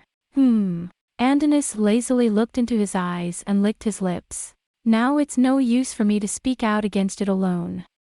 In that case, I dare not object to your going to war. However, I, like the Queen of Rentier, wish to maintain our neutrality. I would suggest that you limit your campaign to the navies of the 4 nations. I'll get back to you on that. Dagon Wolf's voice held a hint of surprise. So, by unanimous decision, Primorsky Krai has agreed to go to war to stop the Mongol invasion and save the Confederacy of Paro, Borgo Valen. I would like to express my sincere thanks to all countries for accepting my proposal. Borgo Valen's words, conventional as they were almost lost in his mouth. The dark suspicion that this could not be so was spreading in the heart of King Aglaia, and was sweeping everything else out of sight. It must have been an overwhelming victory that we had never imagined. But then, what is that Andonis face? But then what is that face of Andonis? What is that faint, but unmistakable, triumphant light in the eyes of the serpent and the maggot? What is the meaning of the mocking smile on the lips of the Queen of Rentier? What on earth is the meaning of this? Dagon Wolf's voice, announcing the end of the 3-day-long Wallen conference, was no longer heard by Borgo Wallen. Borgo Vallen stood staring at Andonis with a blank expression on his face. Andonis's eyes, which resembled those of a wish-fulfilling man, grew larger and larger, until they filled the room and engulfed him. Chapter 3. The Red Envoy. A large signboard reading Umanico Tea was hanging in the doorway, half dislodged, swaying in the sea breeze. It is one of the most common establishments, with a bar on the ground floor and a vague inn on the second. It overlooks the street of Arisa, where many travelers and sailors looking for work hang out. There was a great deal of laughter and shouting in the shabby shop, which was closed tightly from daylight. "Oh, my God! He's won again." It was a handsome, dark-skinned scoundrel in the guise of a sailor, Istvan the Wallachian, who grinned proudly, with a red-clad tavern girl clinging to his shoulder. What do you think? He was called the Magician, and his skill was transmitted directly from Cord. God damn it, stop it, stop it. The other party was a big man with a pale face, who angrily slammed the rhinoceros case on the green cloth. This boy's got a demon doll attached to him. 5 times in a row he's given me the doll's 13. Now the money is mine. Istvan licked his tongue and quickly pulled the heavy leather bag over the mattress. Ha, ha, ha. 20 runs. That's not bad, hey, by the god of commerce. Don't be so hard on yourself, General. I'm Cord's apprentice. It was unreasonable for him to try to beat me. I'll buy you a drink. And the girls too. Caw. Nice, Isto. You're not only handsome, you're also generous and skilled. Inside the bar, it was very noisy. That's right. Any woman, even a princess, would like to be in my hands and I'd like to be in yours. Well, you're wearing it. No princess would ever meet you. Hey, you've got to be kidding me. Even though I look like this. Istvan was about to say it in a light-hearted way, but he frowned. Then bring the princess. You'll see if it's true. I said again. Linda, after a sad love affair with Linda, princess of the Holy Royal Family of Paro, who had been separated from Linda and the others who were now leading an army to Paro to recapture the city, because he would become king and come for her with dignity.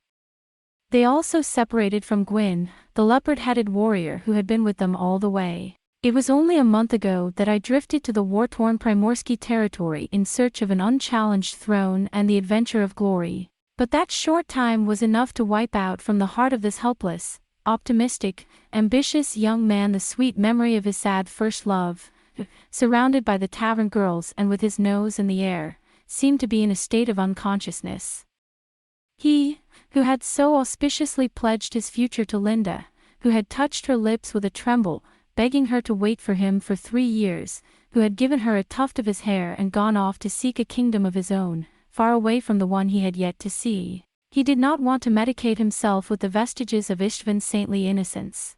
Rather, in the first place, the most comfortable and suitable situation for this young man, born and raised in a Wallachian brothel, is to be found in the midst of the street, among the riffraff, prostitutes and tigresses, surrounded by the smell of alcohol, tobacco and drugs, spouting self-serving lies. This is the most comfortable and appropriate state for a young man born and raised in a Wallachian brothel. To tell the truth, his lustrous black eyes had not for some time been so lively, so cheerful, so twinkling in the tedious bustle of the tavern, nor had he so often shown his natural charm. It is not long since he has been in this part of the world, but he has already become a good-looking man, the object of the admiration of women. Miria, the girl of the area, who had her hands around Istvan's neck, quickly untied her arms, turned her ample breasts provocatively, and put her hands on her hips. Her long hair flowed in tangles down her back. So, Ishti, you'd have to be a princess or a lady to do that. Oh, yes. She must be worthy of me, Ishvan said with a smile, and immediately put his hands on her waist and pulled her close. That's why you're my princess, Milia, today. Oh, the bowls. One of the women shouted. A big man, a gambler and a money grubber, walks out of the door. Hey, Isto. Gull, the old man of the seafowl pavilion, came up and gently tugged at his sleeve, and Istvan finally withdrew his hand from Miria's breast, which he had been rubbing so hard. Why, you old bastard. It's not a joke. I'm just trying to tell you to be careful, kid. That black Bowles, is a pretty good-looking fellow around here. And he's been staking this Milia for years. And since you've been here, she's had the hots for you, and she's about to wear him on her sleeve, so she's got this fey game of wills, and she's gonna take every penny of it, and she's gonna take Miria. I'm not walking in the dark tonight. Nonsense, old man. Where is it not dark at night? Istvan is doing well. Don't mind him, he's a cow, but not me, who'd be beaten by a slow bull. If he tries to mess with me, I'll make a big joke out of him and turn the black cow into a red bull. Come on, have another round each, on the red cow. I'm sure you're very good at it, though. The one-eyed gull mumbled in the midst of the women's even louder cackles, giggles and cigarette smoke. At the end of the day, it's the shop and Miria who will be in trouble. What are you mumbling about? Oh, he's back, isn't he? The door of the petrol pavilion was opened. But it was not Bruss who came in, but the town caretaker. You may have heard this already, Dad. The caretaker saw the feast from daylight. The results of the Primorsky Krai summit, held since the day before last, unanimously decided that the war against Mongol will start in about half a month. The navy of the 4 countries will be mobilized, and accordingly, each town will have to send 20 men every 3 days to serve as husbands, or else pay a tax. The women will have to feed the navy and look after the men, and the men will have to take care of the ship's cargo, but in the meantime let one of your women come to me in the morning each day. All right. Yes, I understand. The old man complained, but as soon as the caretaker left, he began to lament. War. They're starting a war. I was praying that it wouldn't start. Why not, mister? Come on, have a drink. Istvan also forgot about Miria. An army is good. How can a man make a name for himself, rise in the world and make his country great if there's no war? An army. No need for mercenaries. It's no use looking for a job as a mercenary here in Primorai. Miria plays with Istvan's lustrous black hair. The navy only hires sailors who want to drift away to be rowers, and the mercenaries are the stay-at-home troops who guard the Varin after the navy has left. But the number of mercenaries is decreasing because of complaints that many of them are rogues and chase women around, steal from shops and scare people.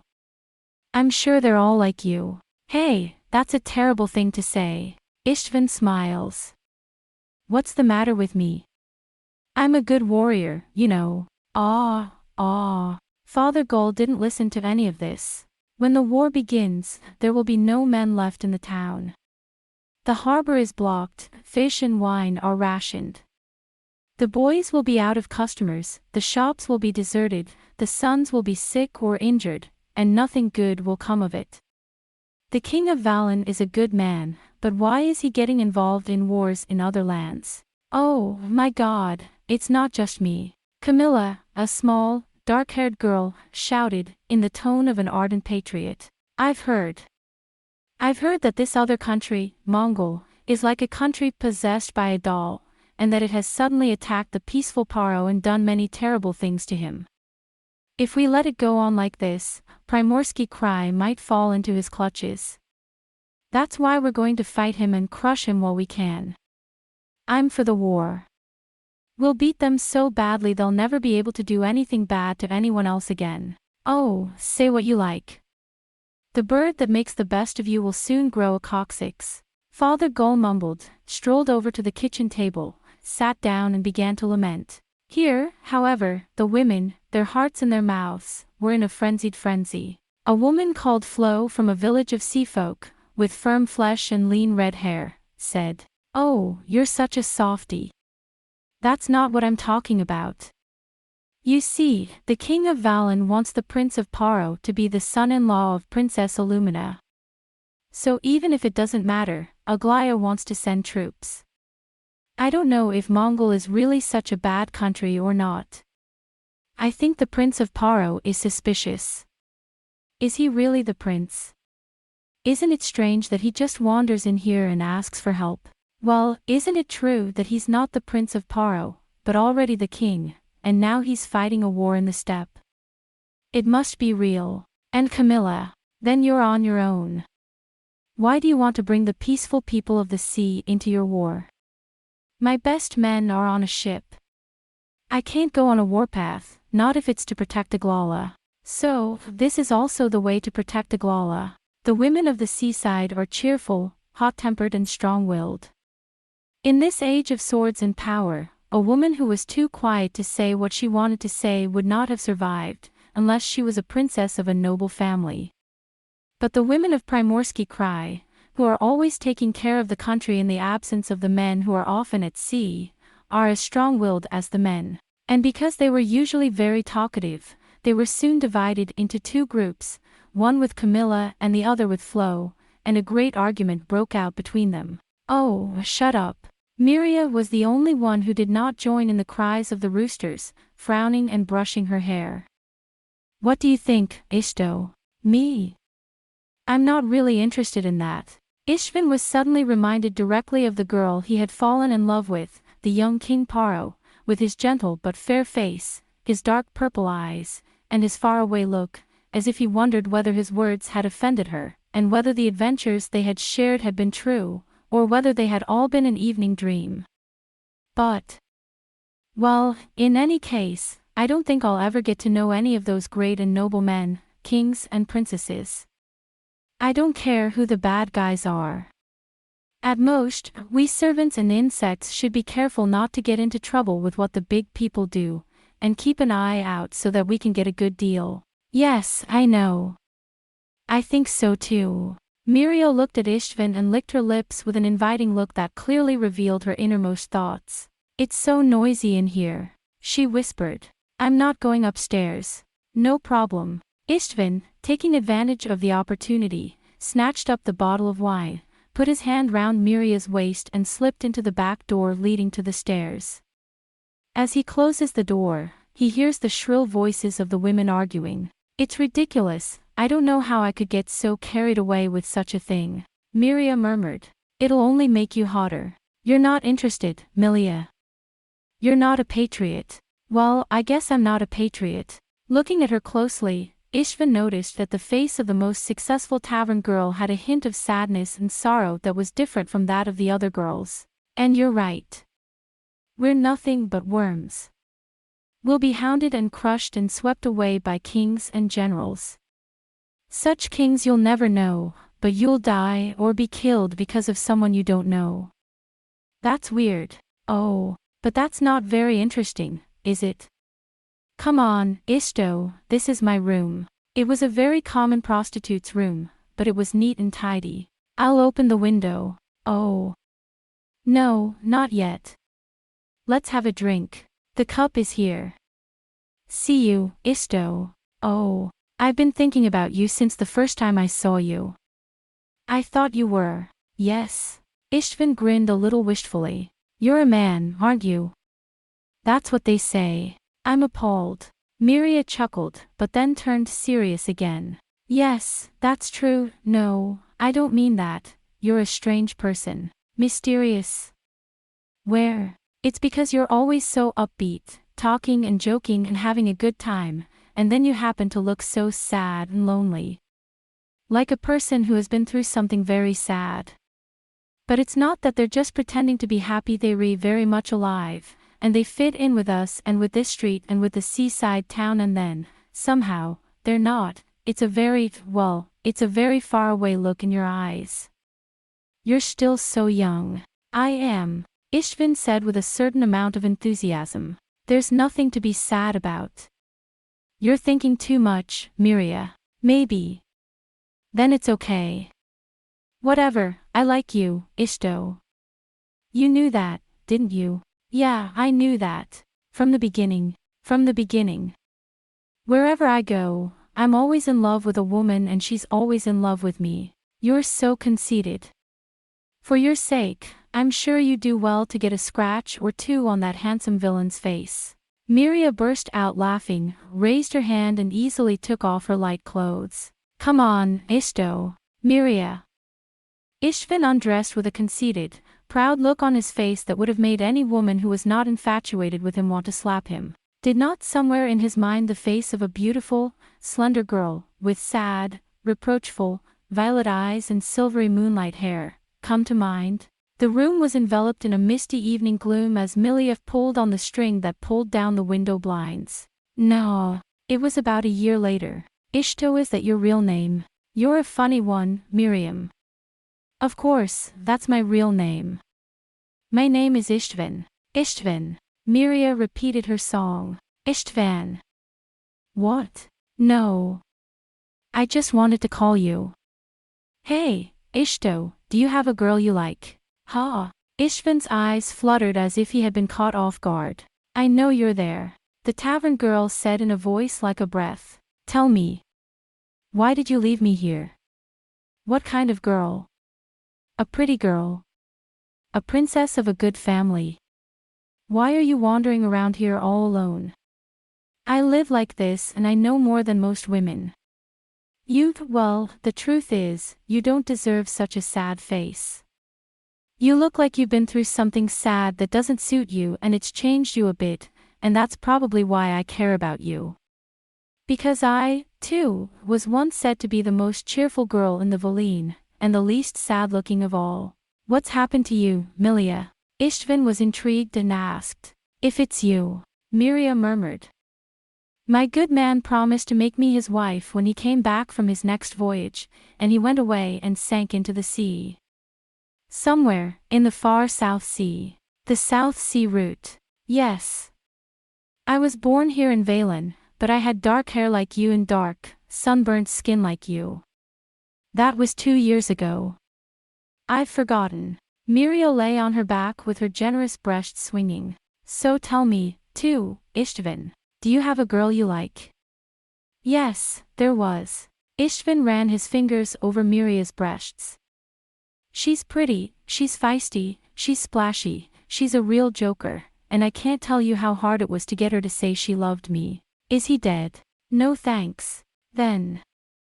I'm just a princess with a different identity. Ishtvan laughed, as if to choke back the bitterness that was rising in him. She's a real princess, and she said she'd follow me, but I knew she couldn't do that anyway. So I said, but, Miria. Just because I said this doesn't mean I'm giving up on her and backing down. I told her that. I told her that one day, in 3 years, I'd be good enough for her and I'd come for her and she'd have to wait for me. She said she'd wait for me too. So, oh. Miria mumbled to herself. Okay. That's how I know. Poor thing. I don't want you to feel sorry for me. I'm young and I'm good. I'll get what I say I'll get. I'm sure she's waiting for someone worth waiting for, and I'm going to do it for her. No, Isto. Miria has a small mouthful of. I didn't say I felt sorry for you. It's the girl I feel sorry for. No, but I feel sorry for you, too. Now I know why I couldn't help but feel sorry for you even when you were smiling that bright, sarcastic smile. Because I'm sure in your heart you already know. I'm sure in your heart you've already figured it out. Maybe you already know in your heart that you'll never go back to her. How many thousands of such vows have been made? And how many of them have been kept? Yes, Milia. Ishtvan seemed unconcerned. What are you whispering to yourself? It's hot, open the window. Yes. Milia got up naked and opened the blinds and the window. Now, the light of the seaside floods into the room. Oh, Miria said.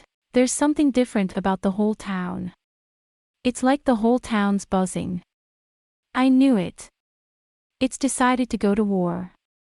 Everyone's out celebrating. Which? Oh, I see.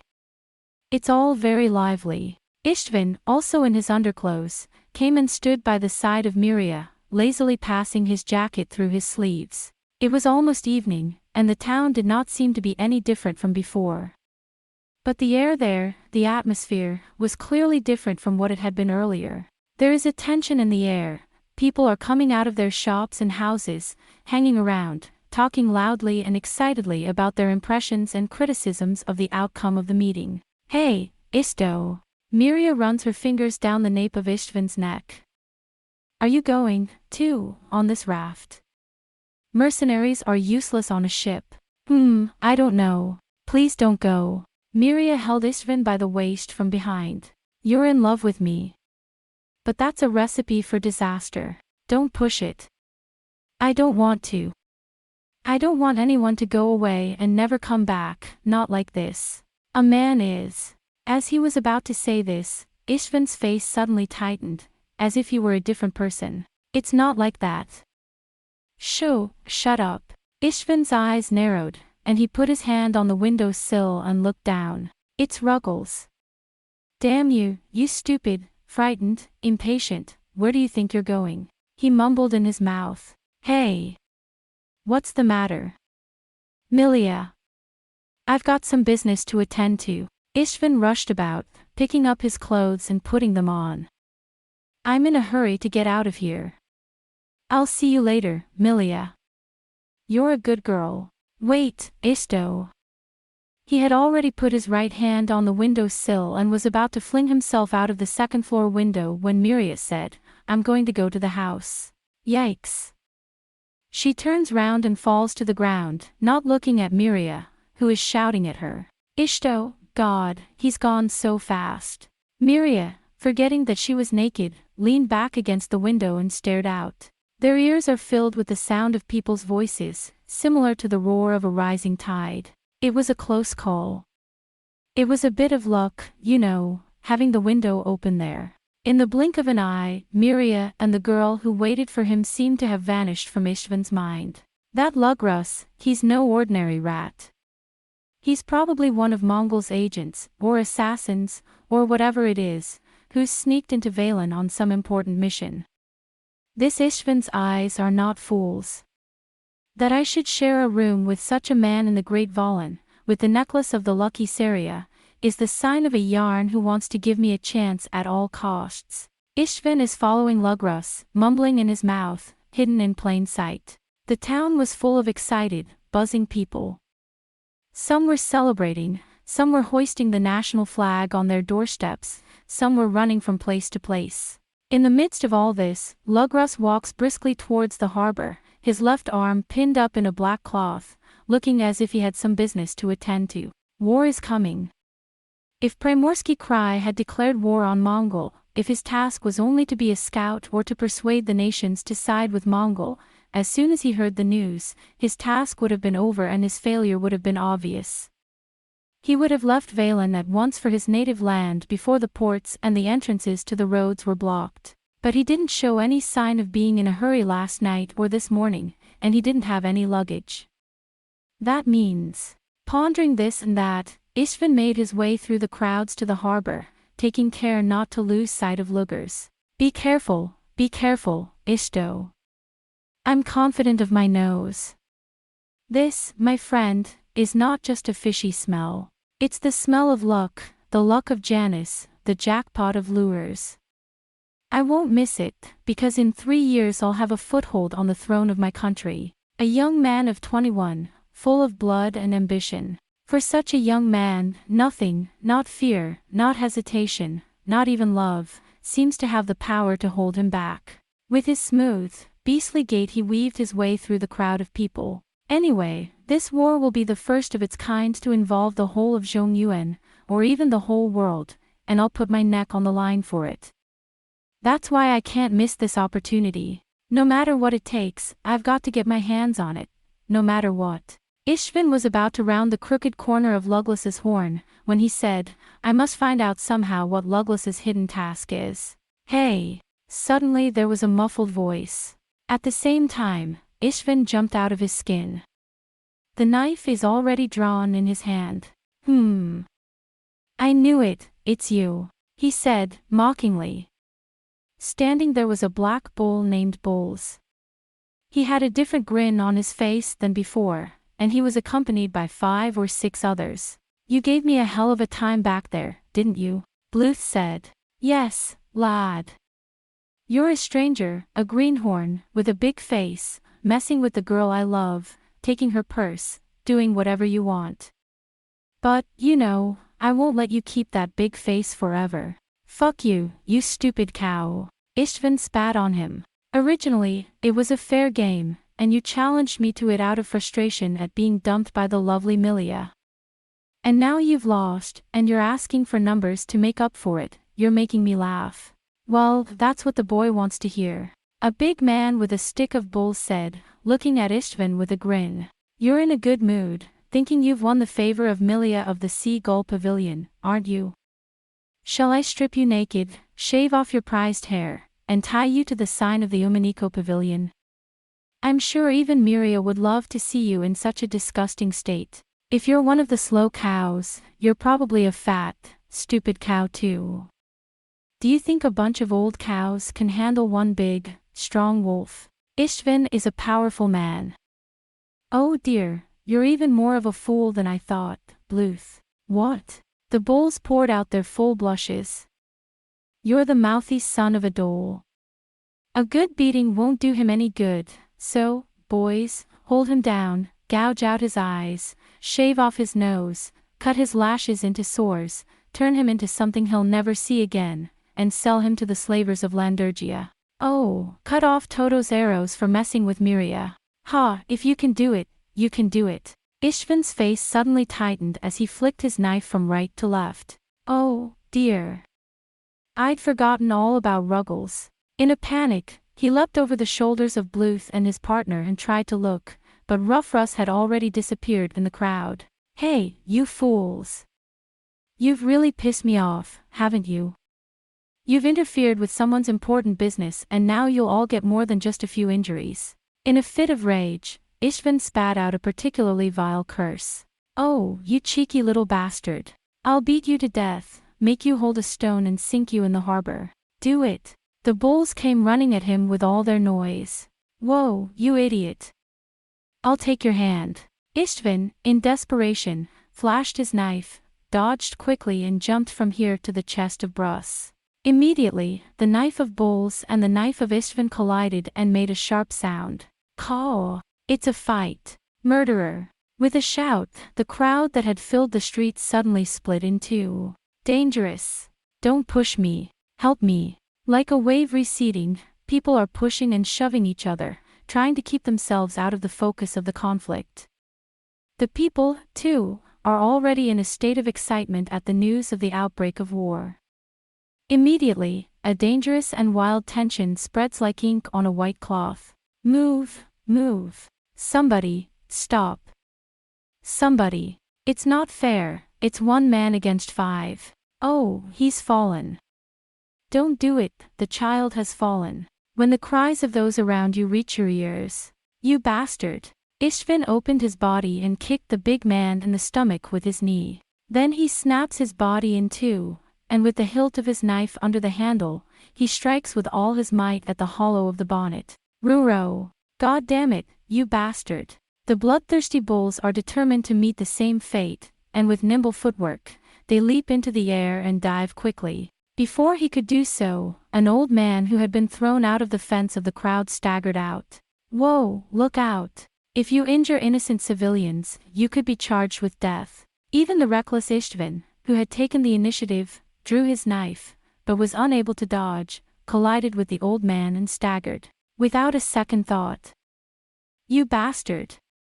I've got you! The one who started it from behind, the one whose feathers were attached to the bully. Let it go, doll. Don't leave me, Chico. He was so proud of his victory that he slammed his fist into my throat. He groaned, and I saw him break. Oh, look at you. The bulls, still bloodthirsty, clasped their fists together and struck. Let's do it. As its nickname suggests, it rushes forward with its head bowed. Wow! A blow to the head with that hard head would make the guts come out of the mouth. Istvin, who had turned very pale. No, don't! He shouted, and suddenly, with all his strength, he sprang to his feet. I can't help it, because I wrapped my legs around the body of the one who was clinging to him. Jeez! Bluth's headbutt hit his comrade squarely in the stomach, and he was knocked off his feet by Istvin. Quickly, Istvin jumped out of the way. Oh, my God! He kicks Bluth's ass from behind as hard as he can while he is still trying to regain his position. The bulls screamed and crawled. Go to hell, you dull cow! Istvin laughed and pointed his knife lightly at the cheek of the ass.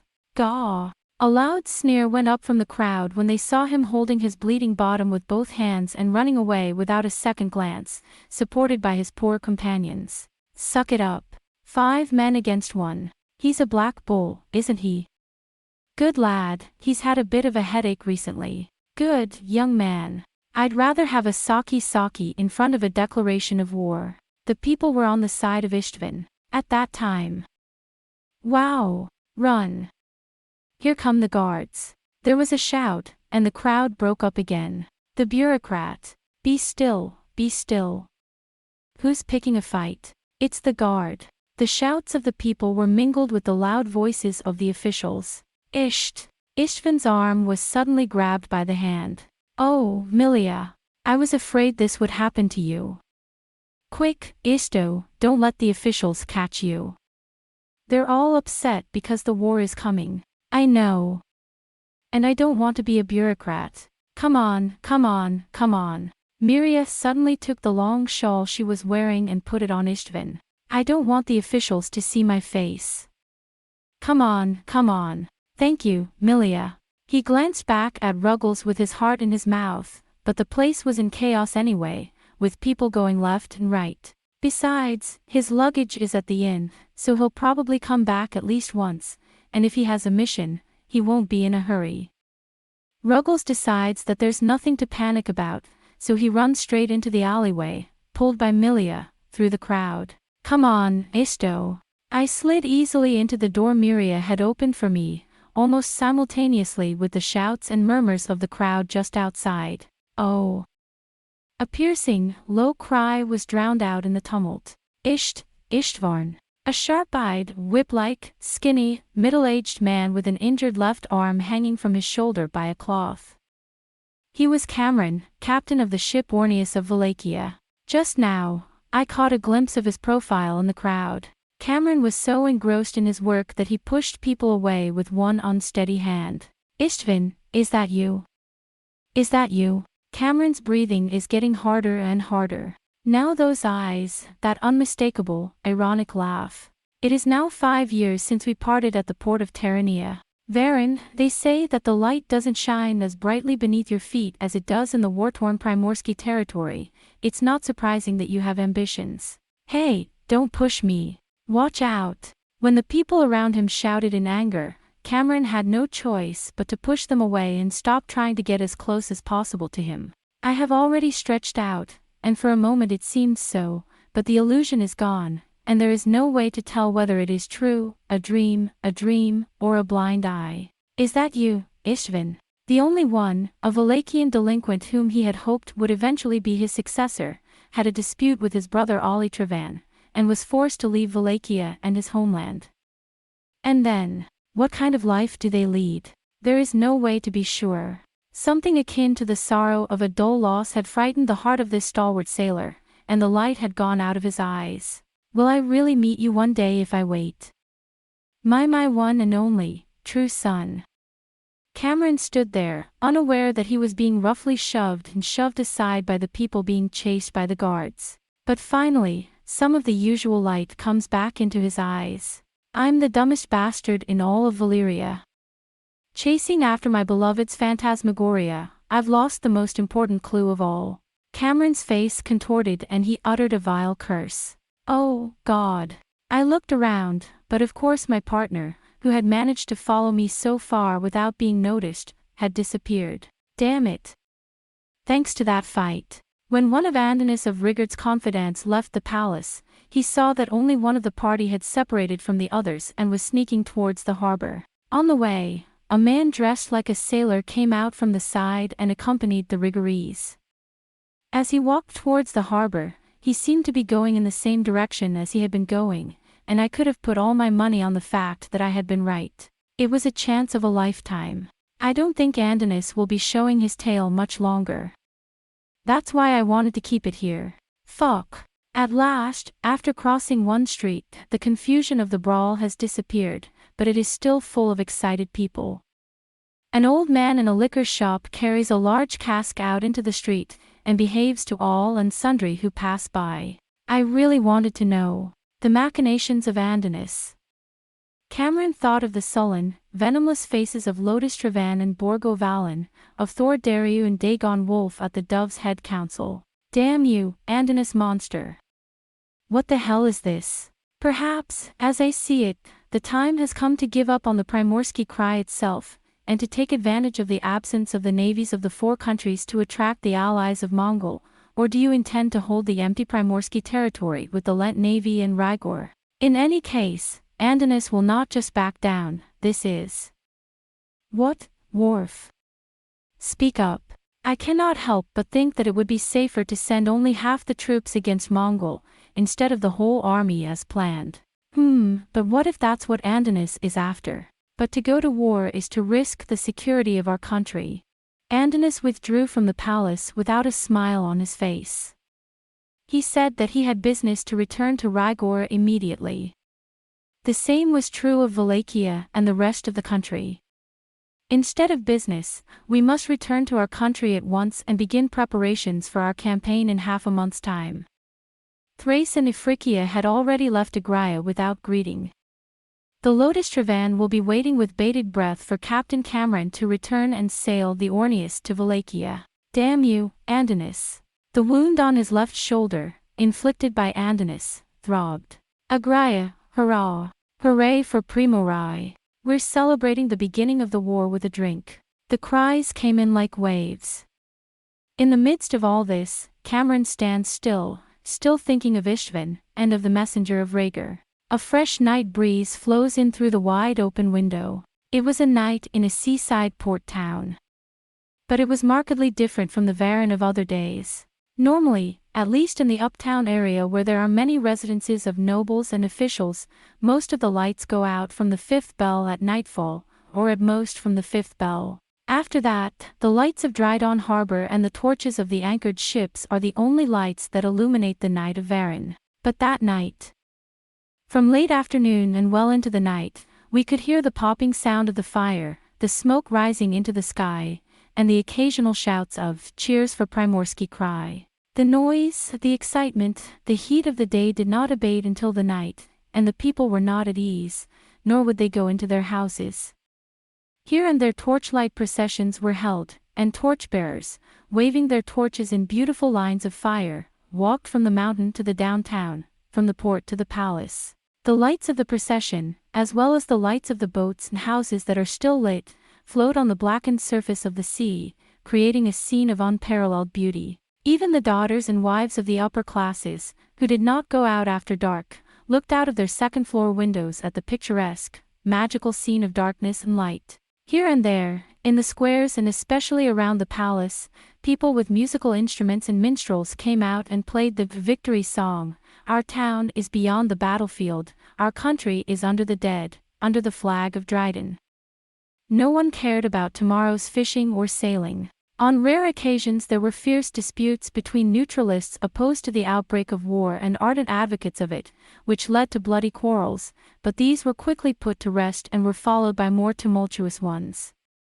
But the general feeling among the people of Agulhas was that the only people who had a direct interest in this war, which was to be fought in a distant land, were the sailors and those who had the navy in their family, and that they were optimistic that the war would not last long and that no great damage would be done.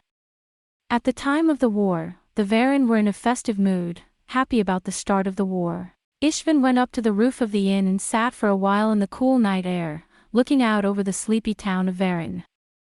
But the bonfires were still blazing here and there, the battering rams were still being thrown, the lutes and drums were still beating, and the popping of the violets was still going on, so he went down again. The air was filled with the smell of smoky torches and berries.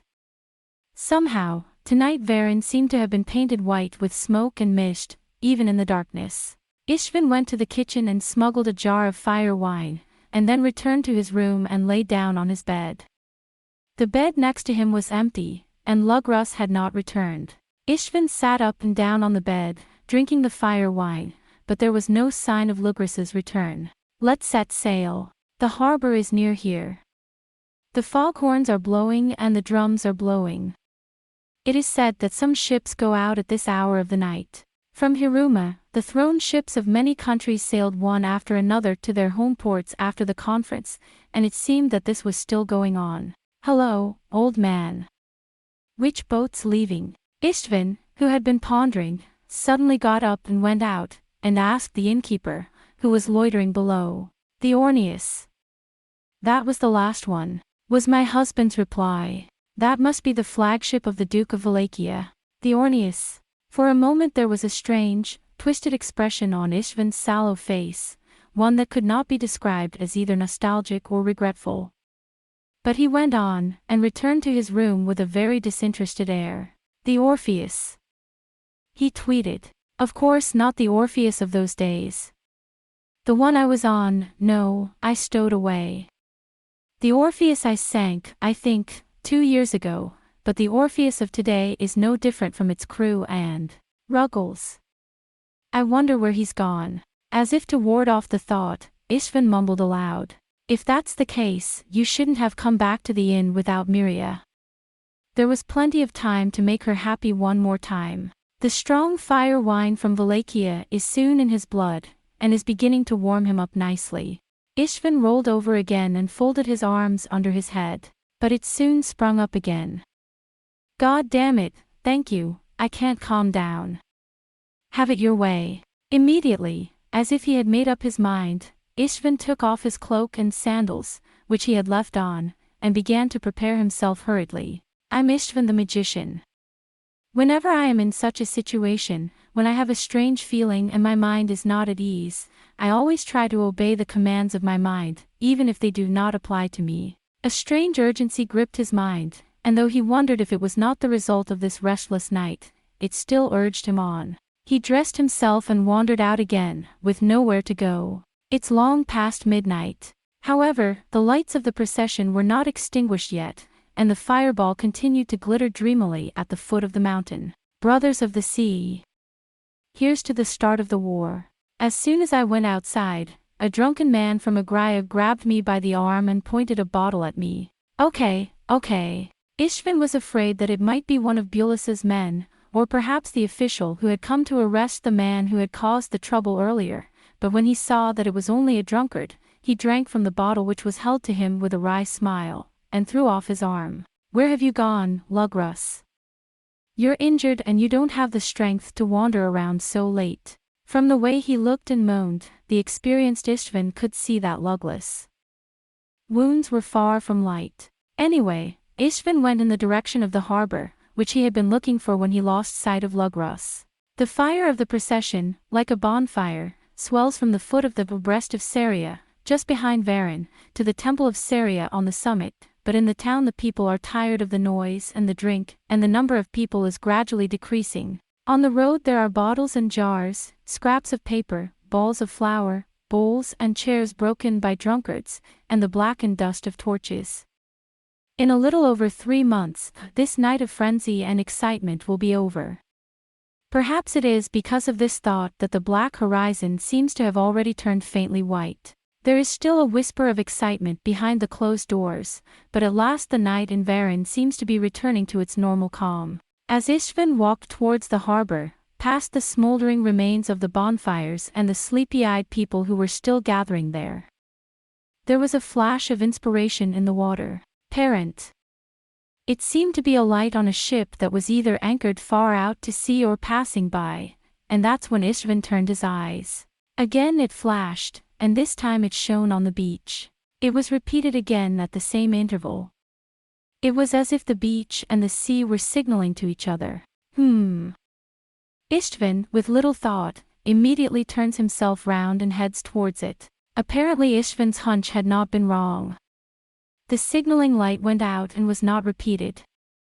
But he could see that there was a noise on the beach and that a black figure was moving. He quickly put his hand on his knife and started towards it.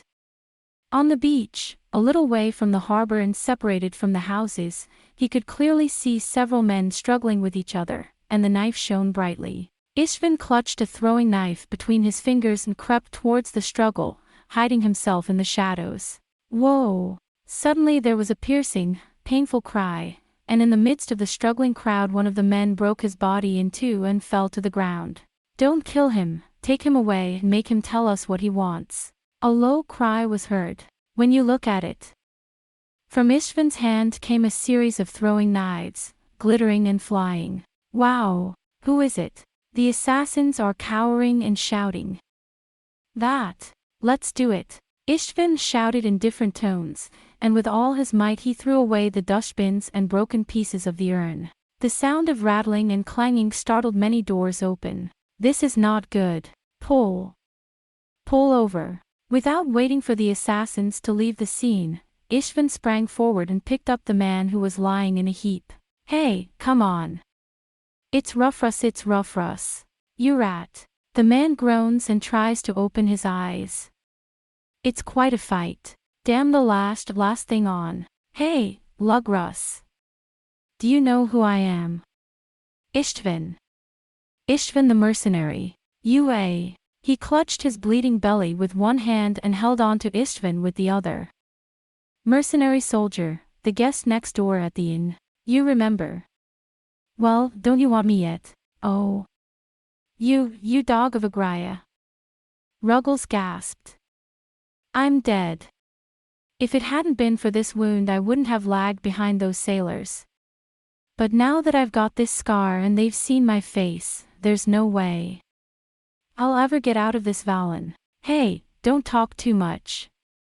I'll take you to the inn now." "No, I can't. I can't go that far. Hey, I don't want to stay here too long.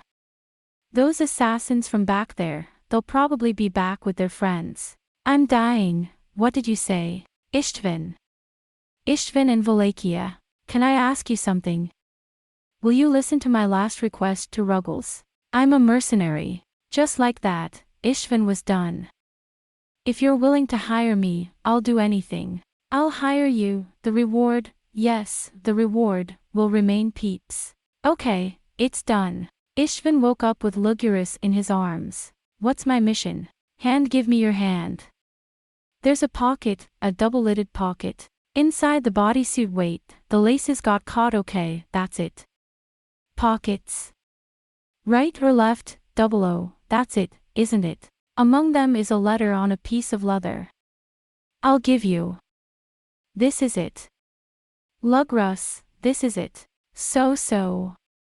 It, please, deliver it not into the hands of the enemy." "Deliver? You're supposed to deliver this." "Deliver it where?" "Tell me, Lugrolls, where do you want me to deliver it?" "To who?" "Mongolhi, the Golden Scorpion Palace of Taurus, or Lady Amneris, or the Secretary of State in Paro." "No, we can't get to Paro in time. It's too late for Paro's army to rise up and become a major force."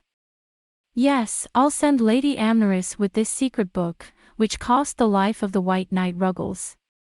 "Duke Amneris, you're the Duke General Amneris of Mongol." Istvin did not hide his excitement. All right. I, too, am a proud mercenary, and in the name of Istvin the mercenary, I will give this to Lady Amneris at the cost of my life." "But, wait." He sucked in his lips. "Hey, Lugrus. I'm just a mercenary. Even if I make it to Taurus, I don't think I'll make it to the Golden Scorpion Palace without a fight, and I don't think I'll make it to Lady Amneris. Give me a sign. Something to show me that I'm your servant." "Oh, my eyes are getting blurry.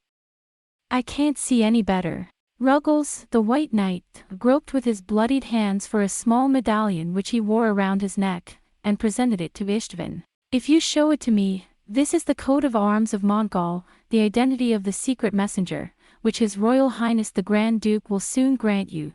You will swallow it to die in case of emergency. It contains poison, take it, and go to Taurus as soon as possible. The very survival of Mongol depends on this secret book. Now, quickly, get to the stock exchange. I am. Okay. Ishvan received the secret book wrapped in leather and put it firmly in his hiding place, and he also received the secret emblem and put it in his hiding place. These two items are indeed yours. The reward remains the peeps, so you say. Are you sure? Ah. Ruggles' body began to shake and his face began to change. A desperate cramp was coming over him. I die here in Varin, far away from my country, on the shores of Lent. For Montger, long live the Lady of Light. Ha! Ishvan's eyes glittered. Lugrus. Hey, Lugrus. What did you just say? Hey, Lugrus. He's dead. And Ishvan put down the corpse of Mongol spies with a cluck of his tongue, and cut the sign of Janus, which is a form of compassion for the dead and an exorcism of evil spirits. But at once he put his hand into the hiding place and grasped what was inside. I've got it. At last, I've got it. A foothold on the throne, or rather, the key to your career, in your hands. He grinned wryly. Goodbye, Lugrus. Don't worry. I'll make sure this one gets to Mongol. No, I won't leave it behind. This could be the beginning of a very important career, and I'll make sure of it, but I shouldn't be so carefree here. He stood up quickly, and all that was left was Ruffrus's body cooling on the cobblestones. He ran straight for the inn. Princess Amneris of Mongol. It's not bad. I don't know if she's a general or what, but I've heard that she returned to Mongols in grief after her husband was killed by an assassin at her wedding to her beloved Lord Crystal of Paro. If that's the case, how heartbroken and sad she must have been. Then let me, a manly, handsome man, show up at the end of my adventure and do a great deed to save my country. There is nothing so weak as the heart of a girl who has lost her lover. Yes, Ishvan has the magic power to shake a woman's heart. Women always fall in love with me. Even Linda, the proud princess of Paro, pretended to hate me at first, but in the end she was crazy about me. Linda, in the end, Ishvan is not as bad or as ruthless as he thinks he is. He had been in a state of euphoria at the unexpected good fortune that had come his way, but when he remembered his forgotten lover, he shrugged his shoulders in horror. He had the illusion that Linda's eyes, violet with twilight, proud and radiant, had suddenly appeared in front of him and were staring at him as if to reproach him. Ugh! Ishvan muttered to himself. Don't be angry. Don't be angry, Linda. I like you, I'm in love with you. I'm sure you're right, you did a lock of my hair, didn't you? Who else do you think I've done that for? First of all, if I want to be a king as soon as possible, if I want to be a nobleman at least, if I want to be great by any means necessary, then for whom? Isn't it all for you alone? It's for you to become a king and go to meet your queen, you know that, don't you, if you're as smart as you are. As he said this to himself, he began to feel more and more energetic. I'm doing it for you. I wouldn't want any other woman to be queen. Everything, Amneris or no Amneris, is so that I can rise to the top and become king and come for you. Linda, you and I are like Lure and Ilana.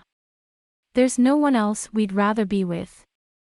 So I'm sure you'll be pleased to know that I've got the makings of a career. I'd really like to know the contents of this secret letter as soon as possible, and, no boat. We can't move around on a ship if something happens to us. First of all, now that it's decided to start the war, all the ports in Primorai will be blockaded tomorrow and all the ships bound for Mongol will be inspected. But we don't want to take any unnecessary risks. That means we'll have to go overland. The grasslands, straight across the grasslands from the Dras Mountains to Dunedin. That's the only way. Danine is in the territory of Kauros, an ally of Mongol, so we can get in and out somehow, and then bypass Paro to Taurus. It's a long journey, and dangerous in places, but with my skill and instincts. It would normally take me a month and a half to get there, but with me traveling light, I could do it in half or even a third of the time. First things first, horses. If I can get a good horse, and get out of Agulhas before the Varans start to make too much of a mess of it, then if the navy is slow to leave, I'll be in Taurus long before they get to Paro, if I'm lucky. The first thing I need is a horse, and the silver to get it. Now that Lugras is dead and I've inherited him, I'm going to rummage through his things and see what I can find for money, and if I don't find enough, I'll go to the gambling den and do what I always do, I'll fool around with Miria and maybe get some. Maybe. Feeling completely settled, he walks briskly back to Elisa Street. But just before the road to the inn, his foot suddenly stopped. What kind of inspiration is this? Suddenly, he bursts into the sidewalk and stretches out his head, gently keeping himself hidden. What he saw was a rather large group of officials surrounding the inn. He'll probably come back here. He's too wounded to put up much of a fight anyway, but you can't kill him. Take him in and make him talk. I heard a low voice. It's the spies of Mongol. I don't know where he's setting his traps. That's dangerous. Istvin ducked down in a panic. I'm in danger. If we hadn't known what we were doing, we could have been searched if we came in here and rifled through Ruggles' luggage. Keep a tight lid on it. I guess I've had a lot of luck getting it right. Muttering in his mouth, he ran out the other side. He dodged the catcher, made a wide circle and knocked on a small door. Miria. Miria. It's me, Isto. Come in. The door opens narrowly, revealing a pale face of Milia. Quickly he slipped in and closed the door. I knew it.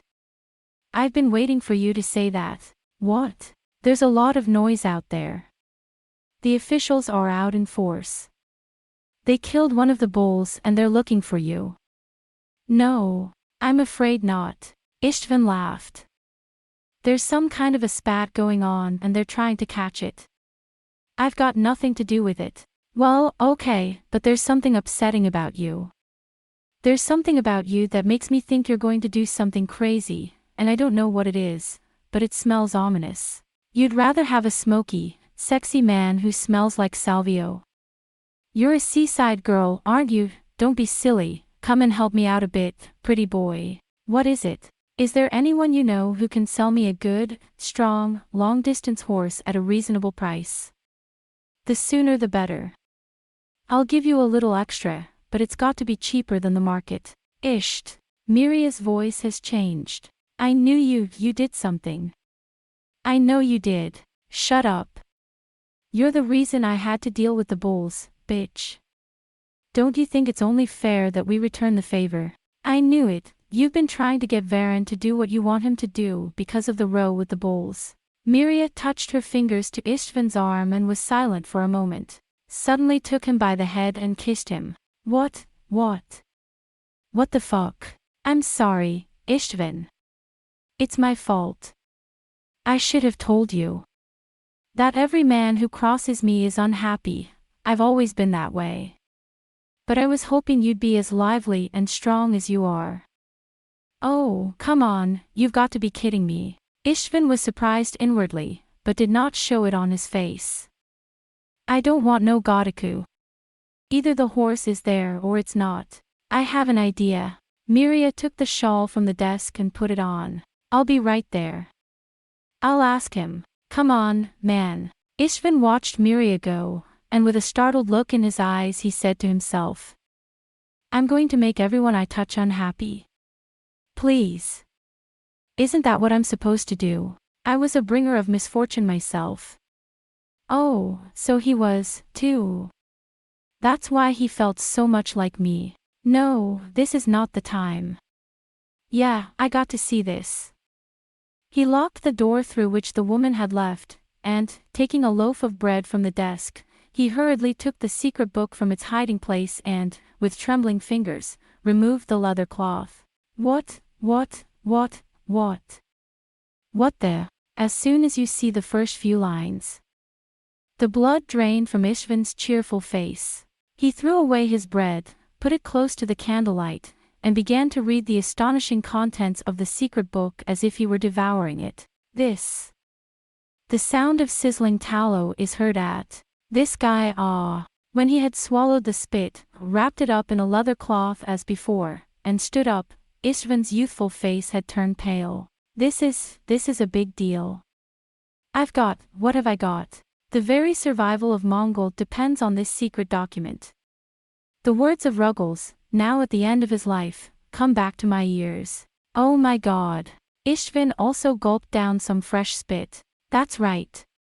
Mongols, or rather, Mongol and Paros, survival depends on the outcome of this war. He hesitated, trying to put it in the hiding place as he had done before. After some thought and fumbling, he made up his mind and untied the string that held his hair. They won't find us here.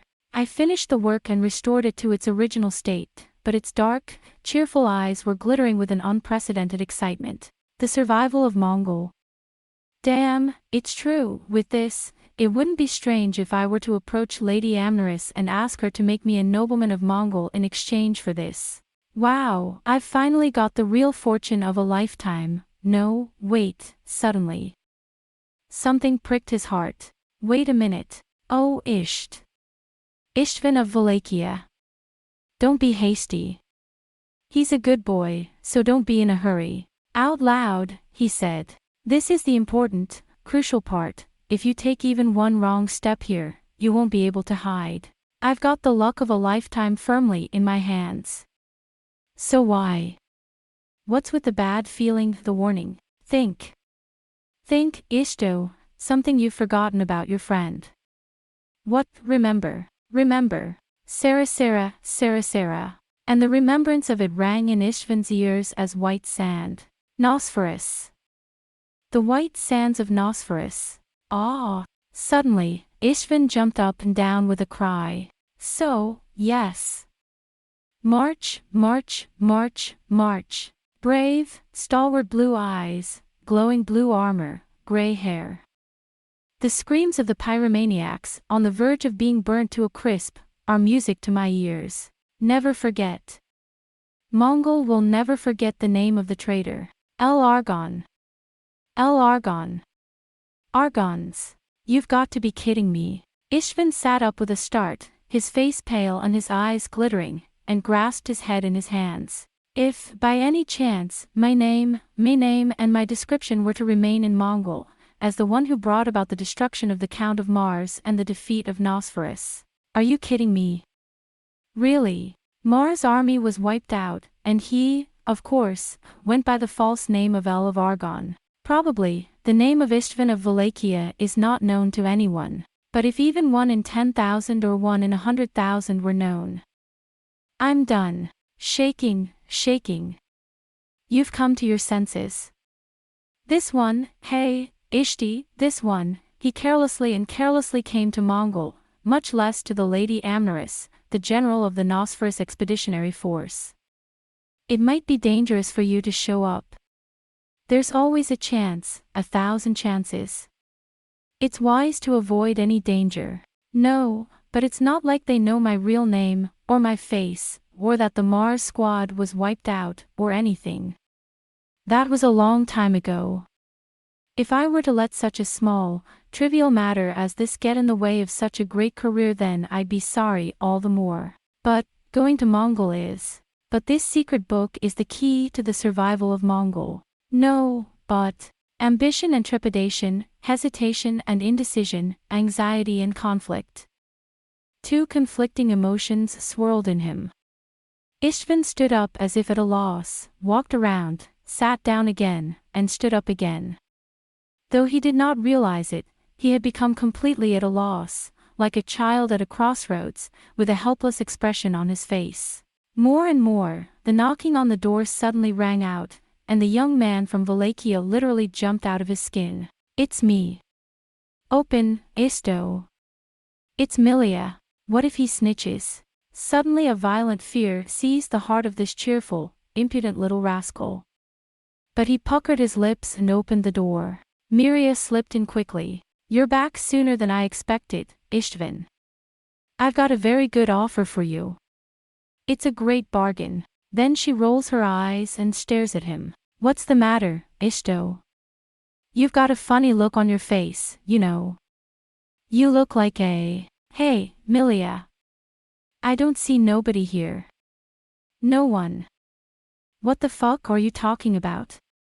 Pull yourself together. You look like a cat who's been scolded. Miria shook her head and slipped the shawl off easily. Come on, you're in a hurry. We'll go to the horse cellar right away. You make me feel so weak, like I can't do anything without you. I went to my friends to get all my traveling clothes. You'll stand out on the street in your sailor's clothes.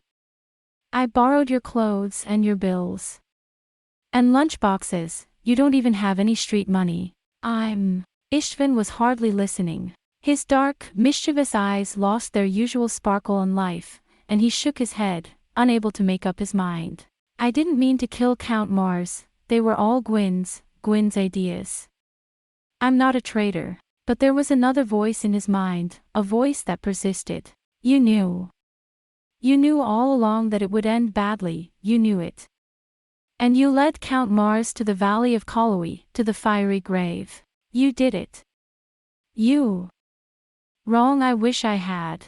Istvan jumped up and suddenly hit the desk with his fist, which stunned Miria. What's the matter with you, Isht? Oh, yeah, I'm sorry, just give me a minute to think. No. Istvan gasped. I don't want to go to Mongol, sorry to say, Lugrus, but if we go to Taurus and the last of Mars' men are with Lady Amneris. I had hoped to get a proper position in Mongol for this secret book. But as long as I'm in Mongol, I'll have to be on my guard and on my toes. And, oh yes, if I'm listed as a mercenary who escaped from the castle of Staphris, I've already escaped from Mongol's army once. No, yeah. Why didn't I see this coming? If I deliver this missive and the army recaptures Paro, I will have betrayed Linda, my only love, and left her country to Mongol's destruction. Even if I hadn't done so, Linda is a proud woman who hates him with a passion. If she knew that I had acted even in the slightest way in favor of him, she would never speak to me again, let alone make me queen. That's not good. I want the girl. If Linda doesn't become my queen, it doesn't matter how high I rise. Because isn't that why I'm going to be king, to get her? But how can I do that then? I've had a wonderful run of good fortune, and I've got this secret book in my hands, but if I don't... Isto! Hey, Isto! What's wrong with you? You're weird, man. When Miria clung to his chest and shook him violently, he finally came back to himself a little. Oh, I'm fine, I'm just trying to figure out what to do. That's all right, but it was like a demon possessed you. Why don't you stay here for a minute and I'll go and get you ready for your journey?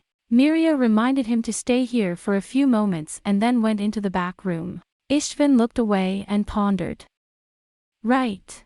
In his eyes, there is an ironic glint, as if he has finally had a good idea. Wait, think about it. It's this stuff. This conspiracy.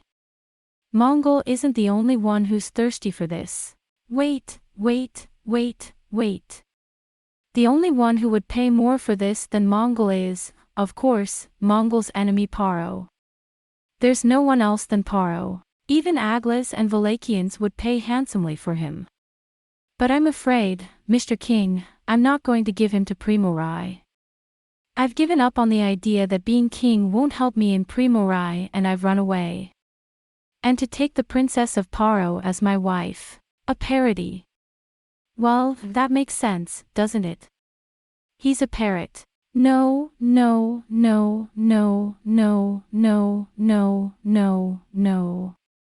I won't give you any of this. You've made a fool of me. You've made a fool of me. You've made a fool of my sister. The crystal. If you go into the crystal, there's bound to be a general somewhere who'll pay you a hell of a lot for it. Linda, you must be very surprised that I, who left you and went away alone, welcomed you at the crystal as a true hero of the Holy Knight of Paro, without your help. Istvan began to chuckle. He liked the mischievous idea very much. All right, we're not going to Taurus. It's the crystal. From here, the crystal is much closer than the Taurus, and if all goes well, we should be there in 10 days. All right, that's it. At last, he had regained his usual radiant, confident self. Hey, Milia. She smiles at Milia, who has returned with her luggage. You're in love with me, aren't you? Then I have a favor to ask. Oh my God, you're back to normal. Here, put these on. I'm sorry, but there's a bag of my skins under the bunk to the right of the innermost room in the ale's ladder. Run and fetch it for me, will you? Good. Miria shrugged her shoulders and said, Hey, Isto. I'm telling you, I'm not going to do everything for you because I'm crazy about you. Don't get me wrong, I'm just worried that you're headed straight for ruin. You look like you could easily attract the devil. Well, with the sulfur breath of the dole, what misfortune could possibly befall me? Ishtvan made a great show of it, but when Milia had gone, he quickly changed his clothes, put the old ones in a bag, and inspected the luggage she had made for the journey. She had provided him with everything from portable foodstuffs to leather sachets and bills for the roadblocks. Miria soon returned with a leather bag. Hey, you better get out of here. She sounded nervous. Ailsa's barge was packed with officials and I was asked a lot of questions about where I was going. But Ail's father told me, so I was let go. Oh, but you were right. It's a Spad and Mongol. I don't think it's the bulls. Oh, come on. That's the fight he's selling us. Hey, Isto. Miria looked at him with tearful eyes. Just tell me this. I don't think it's you. You're not one of Mongol's spies. Our enemy. You're an idiot. Ishtvan cringes. I was born and raised in Wallachia. I was even a sailor on the Orneus, which was just off the coast until last night. But we're in danger of being questioned about Burris. He's involved in a lot of smuggling. The smuggling trade, oh, yes. Miria nodded, relieved. It was not in the least a dreadful vice for a tavern girl in a seaside country. Well, we'd better get a move on. The officials are going door to all the brothels in the area to look for spies. Okay, let's go. Sooner or later, someone will find Ruggles' body and report it. It is almost time for the early risers to come out. If they find Rough Russ dead, and the spies dead, and without the secret book on their person, they will naturally suspect the disguised lodger of being his partner. There was not a moment to lose. Miria led Ishtvan to a house where a horse was for sale. He had enough money to buy it at the asking price, but he knew from long experience that this would be even more frowned upon. After bargaining a little, he bought a young, well-fed black horse at a reasonable price, which he immediately loaded and rode away. Thank you for your help, Milia. I'll never forget your kindness. Wait, Isto. At least let me drive you to the edge of town. Forget it. If the bulls see you, you might be in trouble. Now get back in the house. They'll declare war on us soon and declare martial law. Well, you know, Isto. Did I help you at all? Oh, thanks to you. Well, here, let me give you this. One day I'll come back and I'll hold you. I swear to you, Ishtvan did not mean any harm. He simply dipped his hand into the hiding place and offered Miria what he had touched, as he wished. Thank you. You're still so petulant and brazen, but I don't mind. I don't want to see you unhappy. I don't want to see any more men hurt because of me. Miria smiled softly. I'm just a nasty bar girl, but I've always wanted to be honest with myself and make a man happy who I thought was nice. The man who said he'd make me happy sank into the sea 2 years ago. I'm sorry. But it's been a long time since I've seen someone like you, a spoiled brat, with a face that says it's okay to take care of me, and a face that says it's okay to be conceited, and yet sometimes you look so helpless. I'm not asking you to like me. So please, remember me a little bit. Oh, he's gone. Miria smiled sadly and was about to put her shawl back on and walk away when she suddenly realized that she was not alone. Woman. I have a question for you about the man you're with. A group of guards, led by a captain on a horse, blocked her way. Oh, I didn't. Come on. He could be Mongol spies. Come on, come on. A merciless arm grabbed Milia's arm roughly and knocked her down. Miria struggles, stunned, and tries to speak in a desperate voice. Isto. Run, Isto. Chapter 4. The First Battle of Remus. Follow me. The shout of the captain of the guard rang out. I haven't gone far yet. After her. You take her to the camp and question her. Ha! No, let me go. Miria screamed and struggled in the soldier's firm arms. It's a mistake, it's a mistake. He's my good man. He's a smuggler, not a spy for Mongol. Whore. The captain looked down at Milia from his horse with a scornful look. I'll tell you if you'd like to cut me loose if you didn't know what was going on. A Mongol who lodged with that man was cut down on the beach. I have seen him hurrying away from there. I found out that he was a Mongol who had sneaked into the Valen's palace and was wounded by the sword of the Admiral Thor Daryu. But there was nothing in the man's corpse that a spy should have. That means that the mercenary who ran away, whether originally as a partner or out of greed, escaped with the spy's secret, and probably killed the spies to get it. Now you know, you can't miss all those who are pushing our country to the brink of war with Mongol. Tell me, woman, where did he say he was going? Where is he? What kind of man is he? A Mongol. No, no, sir. Miria was desperate. He's not a jerk, you know. He just got into a fight and couldn't be here. He's a good man. He can't be a jerk. Please, let me go. There was a chirping sound and something fell. What is this? Oh, give it back. He gave it to me as a sign of farewell. Give it back, sir. I've got something like this. The soldier held her with one hand, and handed to the captain what had fallen from her bosom. What, a necklace. Ah! The captain changed his color. This, he said, is the coat of arms of Mongol. The handle was pushed and the inside split open, revealing a golden scorpion. It's proof that the secret agent has not escaped. Yes.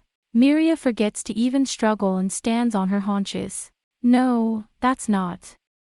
If you've given it to a woman, you're all set. He's the spy. After him. Don't let him get away. Isht. Milia started to cry. No, he's not a joker. He's not a— Wait, talk to me. Shut up, you little whore. The captain's sword flashed as Miria clung to the horse's body. A traitorous whore who has given herself over to an interloper. The captain spat, looking down coolly at Miria, who was cut down by a single sword from the shoulder and fell with a spray of blood. Disgusting. Hey, let's make an example. Don't dispose of the corpse of a whore who communicates with enemy spies in the face of war. Tie her to a post and feed her to the birds. And don't let the spies get away with it. Miria was still alive, breathing. The two men were dragged by their hair by the soldiers who had stayed behind to take care of them, and they let out a thin, muffled cry. Ishtai. Isht. I wish I could be here. She was thrown down with a sword to the chest and fell back, and then she expired. Her long hair spread out on the cobblestones in a pool of blood, as if she had been in the sea, the dreadful sirens slowly appearing on the surface of the water, as if she had been drifting, her eyes wide open and her lips small, unmoving on the slowly brightening streets of the city. Ishtvan never dreamt of such a thing. He parted company with Miria and rode his horse, without looking behind him, towards the outskirts of Varan, towards the Red Road. The town is now awake, and somewhere there is the sound of bells ringing for the morning of Dryden. The shouts of the sailing drafts and the loading and unloading of cargo are becoming more and more distant. Yes, someday this happened.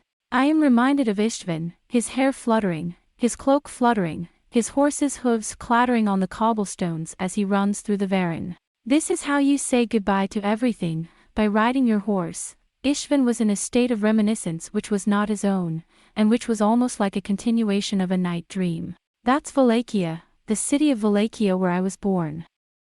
I was 16 years old when I ran across it. Before that he was a fatherless boy, the illegitimate son of a tavern girl in Chitia. For 2/3 of the year he roamed about the coast, or sailed as a sailor, or was a companion in mischief, and from an early age he was a rogue of the highest order. But it was because of a dispute with his brother Trevan that, at the age of 16, he left Wallachia, intending never to return. But even without that, Istvan thinks, he would have left Wallachia in the not-too-distant future. It does not matter how high you rise in Wallachia, which is only a principality of the Primorsky Krai. He was too big for Wallachia, too big for his fate, too big for his capacity, so says the conceited Istvan. It's early in the morning in Wallachia, at the foot of Mount Latona, across the road overlooking the Wallachian harbor. Throw yourself into the sea and swim straight to the Orneus. Hiding in the shelter of Cameron, the captain of the Orneus, he managed to escape the notice of Trevan and set sail for the far South Sea. 5 years have already passed since that morning in Wallachia, and he is, in his opinion, no longer the cocky, snobbish boy of 16 that he was then, but a full-fledged man, running through the dawn of Varan with a secret book in his heart that might lead him to the throne he has always dreamed of. He runs through the dawn of Varan. Thanks for everything, Milia. You've been a good woman. If I'm successful in becoming king, I might even send you to my palace. But that's only if Linda says she doesn't mind. I don't want to spoil Linda's fun. Besides, she's probably a very jealous girl, and I'm proud to wear my hair. I think I know a lot about women now. Istvan had no idea that Miria had turned into a cold mole and was lying in the street in a disgusting state. Anyway, until we get out of Valan, we'll keep going. Without losing our breath, and when we get out of Valan, we'll have breakfast. We hope to cross the Ugraja border by tomorrow at the earliest. After that, we'll head straight for the steppe. Alone, he is comfortable and knows all the loopholes and back roads in the area. He has no fear of passing through customs or borders. Also, in a little while I'll leave Primorsky territory. The smell of the sea, the drafts of the ships, good fish and the Primorsky Krai accent, the region where I was born, thinking that he should have eaten the yoznabe, the local specialty, in which various fish are chopped into pieces and cooked together. Istvan casually looked back and was astonished. Wait, traveler, wait, stop. I have something to ask you. A faint cry on the wind, the sound of rushing horses and men. Knowing that this is, without a doubt, what I want for myself. Oh no, it's the chaser. Did you sell it to her with your stern face? A suspicion crossed my mind. But that's not the point. If he were caught here and searched all over his body and the secret book were taken away, he would be tortured horribly and burned at the stake as a spy. It's a yarn. In a fit of rage he kicked the horse in the belly as hard as he could. The frightened horse ran like an arrow. He draped himself snugly around its neck. Wait! Stop! The voices on the wind grow louder. At least they don't seem to be chasing us with so many horses. Run, run! Dagon of the wind, on your feet rests the life of a future great king. Istvan grabbed the horse by the mane and reprimanded him. The horses run on with all their might. The wind is whistling beneath his feet, and a rumbling, almost tidal, murmur passes by his ears. The dry dawn, the blue of the harbor, the white of the hovering ships, grew smaller and fainter, and faded like a dream. From Istvan's mind all thought of poor Miria, all fear of what was to come, vanished. He rides on the winged wind, winding his dreams, flying through the air, drunk with the pleasure of galloping through the streets of Varan. That wind. The Orneus was supposed to have sailed to Wallachia on the same wind that took Istvan to the far Middle Passage. No, the Orneus should already have entered the territorial waters of Wallachia. I'm sorry. Knowing this, the gatekeeper of the palace of the Varan took one look at the visitor and rolled his eyes. Oh, I want to see Admiral Daru. It's urgent. Admiral Cameron. Before he could ask the gatekeeper, who rushed to order, Thor Daru himself came running to the gate. Cameron. What's the matter with the Orneus? The Ornius sailed last night as planned and should be off the coast of Lower Wallachia by now. Cameron is calm. I'm not joking. What ship sails with its captain ashore? What's the matter with you? The Ornius wouldn't want to be without me alone, old Dario. Invited into Thor Dario's office, Cameron sat on a chair, protecting his crippled left hand. There was something on my mind. I stayed behind by myself because I was so worried. What about the rest of the world? We're all on our way home as planned. Don't tell me you've changed your mind and want to talk to me about my daughter. I'd be delighted. I'll think about that, old Dario. But first, let's talk about me. Cameron made sure that there was no one standing around or looking for him, and then he told Thor Dario the story of his injury and the adventures of the night, which he had not yet told even Lotus Shrivan. What a risk. Lightly, Captain of the Ornius, Admiral of the Wallachian Navy, you're not a greenhorn, you should think of your age a little, Cameron. Cold water for an old man, I suppose. I knew you'd give me a scolding anyway. Cameron grinned. But thanks to the cold water, I have been able to bring the most valuable information to the old man. Indeed. Raccoon of Andinus. Dahlia roared. We didn't expect him to back down from the start anyway, but... Sure enough, he's been setting us up well, he said. In fact, we were in a pigeonhole meeting after the meeting. I'm not sure I like the outcome of that meeting. It's not easy to take, I think there's probably something behind it, but what is it that you want? My lord is also very worried about it. That's why he told me to stay here. Thor Dalio pondered. 4 people gathered on Andinus's ship, Ollie Travan, Yeo Alona, Andinus, and 1 other. Thrace or Iphiclesia, that's all I can think of. Yes, so I thought that at the time of the vote, it would be clear which of the 2 parties was in favor of Rhaegar because of his personal greed in Primori, but the result was unanimity. Dalio rapped on the table. Both Chancellor Wolf and His Majesty have read that it was probably Rhaegar who secretly gave the order to his countries to do so. But then, apart from Rhaegar and Rentier, it is not at all clear which, and how many, voted in favor of the cover-up and which voted in favor of the real thing. It is true that there were 3 nations gathered in the ship, but there is no evidence that Andinus did not work on other nations at any other time that I have seen. So now there are only 2 countries that we can be absolutely sure are on our side, Agulus and Wallachia. No.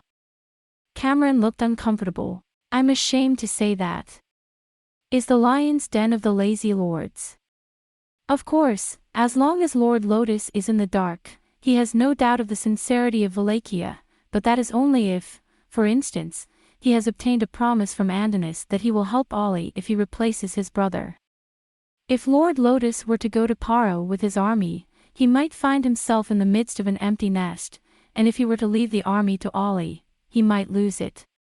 And if Lord Lotus could not move for fear of that, well, I wish I could, for that would be the effect that Andinus Raccoon was aiming for. I see, that's it.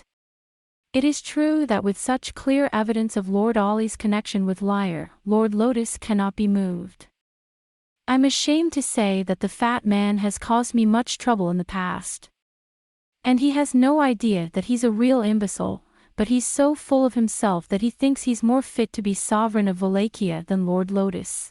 Well, if you think about it, it could have been a tragedy that the Lord Ollie was the true monarch of Wallachia. Is that a consolation? I wouldn't be an admiral of Wallachia in the first place if that were the case. I'd run away and become a pirate roaming the coast. I'd hate that, Cameron. If you become a pirate, I don't want to be the one to take you down. They laughed at each other in an amusing way. Be that as it may, it would be a matter of grave concern to Aglaia if Wallachia were not free to move about in such matters. At any rate, it would be like sending out an army without knowing for certain whether Thrace or Iphicles, or both, are under the control of Rhaegar, and having a knife at your back. It's like having a knife in your back. And besides, I am also concerned that the autonomous navies of Lent and Rhaegar have made it clear that they will not cooperate on this occasion. If the navies of the four countries set sail and the empty home port is targeted by the combined forces of Lent and Rhaegar, well, I don't think that even Rhaegar would go so far as to upset the order in Primorsky Krai. I can't say the same for you. Are you forgetting the Parohi of Mongol? But, of course, to limit the number of troops to half for fear of this would simply be the folly of reducing the Primorsky Krai's naval strength to half, and this is something I have discussed with His Majesty and the Prime Minister on many occasions. It's very clear that we can't go on like this, it's very clear, old Daryl. Cameron's face became serious. So, the question is, after all, where is the connection with Rheingold, and the other is what Rheingold wants to do with the situation. So I'm going to find out. What are you going to do, Cameron? I have sent secret agents into the courts of every country, and I have sent my best agents into the personal lives of Rhaegar and Andonis. I don't know if it's safe now. I'm sure Andonis will be very uptight after all this. I am, old man. Cameron chuckled. I think I have found one of the weaknesses of that raccoon. Oh, women. A drink. It's not as simple as that. The truth is. Cameron told Dario about his encounter with Andonis at the palace of the Varin. Is that your weakness? Yes, sir. He's so conceited about his own skill and ability. I know exactly what you're up to, but I'm letting you swim because I'm better than you, and I won't let you miss the chance to enjoy that kind of self-gratification. Therefore, you should poke him in the right place, and set a trap that is so obvious and intricate that he will think that only you know the truth. To be more specific, old Dario, I wish I could take care of Andonis, because I wish I could take care of him. I thought that's what you'd do. I disagree, Cameron. Can't I at least ask him to listen to me? I had an affair with Andonis in the palace of the Varin. So I made him believe that I was dissatisfied with Lord Lotus and wanted to get rid of him, and I took advantage of the fat lord's brother to get him to work for Andonis. Of course, I am sure that the raccoon was trying to trick me. But it is so obvious that he will suspect that there may be more to it than that. He's not like Ollie the Fat, he's got a good head on his shoulders. That's our problem, Dario. Let him twist and turn, think this way and that. He'll be convinced that it's a trap, but he'll think it's just one more thing, just in case, and so he'll think that he's smart enough to be prepared for anything, and he'll let me swim and see what kind of a fool I'll be. I'm sure he will. I'd give my one eye to see him do this. But while he thinks he's having fun with me, I've got enough on my plate to hold on to. I disagree, Cameron, Dario said vehemently. It may well work, but the danger is too great. You are the only one who can lead the Valachian navy into the war if Lord Lotus is unable to move his country to save Prince Ollie. We can't risk losing him by making him play the part of a secret agent. I'm not going to step on your toes. I'm not going to step on your toes. In his mouth, Cameron muttered. But not out loud. But if we stand idly by and do nothing, if we fight at all. Of course, we're thinking about that. Dario, in a tone of authority. But that does not mean that you have to go into Andonis's pocket. In any case, no matter what Andonis does, no matter what he plans, it is Mongol who is behind the scenes. Andonis, of course, is driven by his own interests, but I am sure that he makes his plans at the request of Mongol. And, yes, there is something I should tell you, too. What do you mean? I've already told you about the thief who fearlessly entered the inner court of the Varin Palace and escaped even though I had wounded him with a throwing knife. After that, I had my special guard searching for the whereabouts of the thief, probably a Mongol, and I have just found out. I see. Cameron nodded. The interloper, then surely I don't have to go to the trouble of getting into Rhaegar. But, unfortunately, as Dario pronounced, when they found him, he was already dumb. He had become a corpse. Killed. Yes, he was killed in a riot. But from the nightstick he wore, we learned that he had taken lodgings under the name of Ruggles at the doorstep of the Ales on Arisa Street. The captain took it upon himself to visit the inn, hoping to find something that might give him a clue, but nothing was found. So you've been cut off? No. The Mongolese has been mentioned. But I know from the innkeeper's words that he and his roommate, a Wallachian, they say, have disappeared since the night of Luglas's death. So I found out who the man's friend was, and I searched for her. Hold on. Cameron must have become. Did they tell you that I was a Wallachian? But there is no one in Wallachia who would be a spies for Mongol and sell out the country. It could be a spoof too, Cameron. Dario is soothing. But let me tell you something in the end. I sent for the Wallachian who was in the same room with me. He had bought a horse and was apparently about to take off. I caught him there and cut the woman to death, but the man managed to escape. They are sloppy, but I have sent orders to set up nets at the border and along the road, so they will be caught somewhere. And what kind of a man was this one who called himself a Wallachian? Cameron said sternly. What are you anyway, a fake Wallachian, a young one or an old one? He was still young. He was barely a child, and according to the innkeeper he seemed to be a mercenary or a marksman or something like that. He was a worldly man for his age, and was said to have made small talk.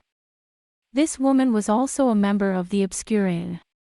When she was killed, he called out her name, so her name is also known. Isht, that's what the woman called him. Maybe it stands for something. Ishtar, Ishtor or Ishtvin. Dario broke off and looked at Cameron with a puzzled expression. Cameron. What's the matter with you?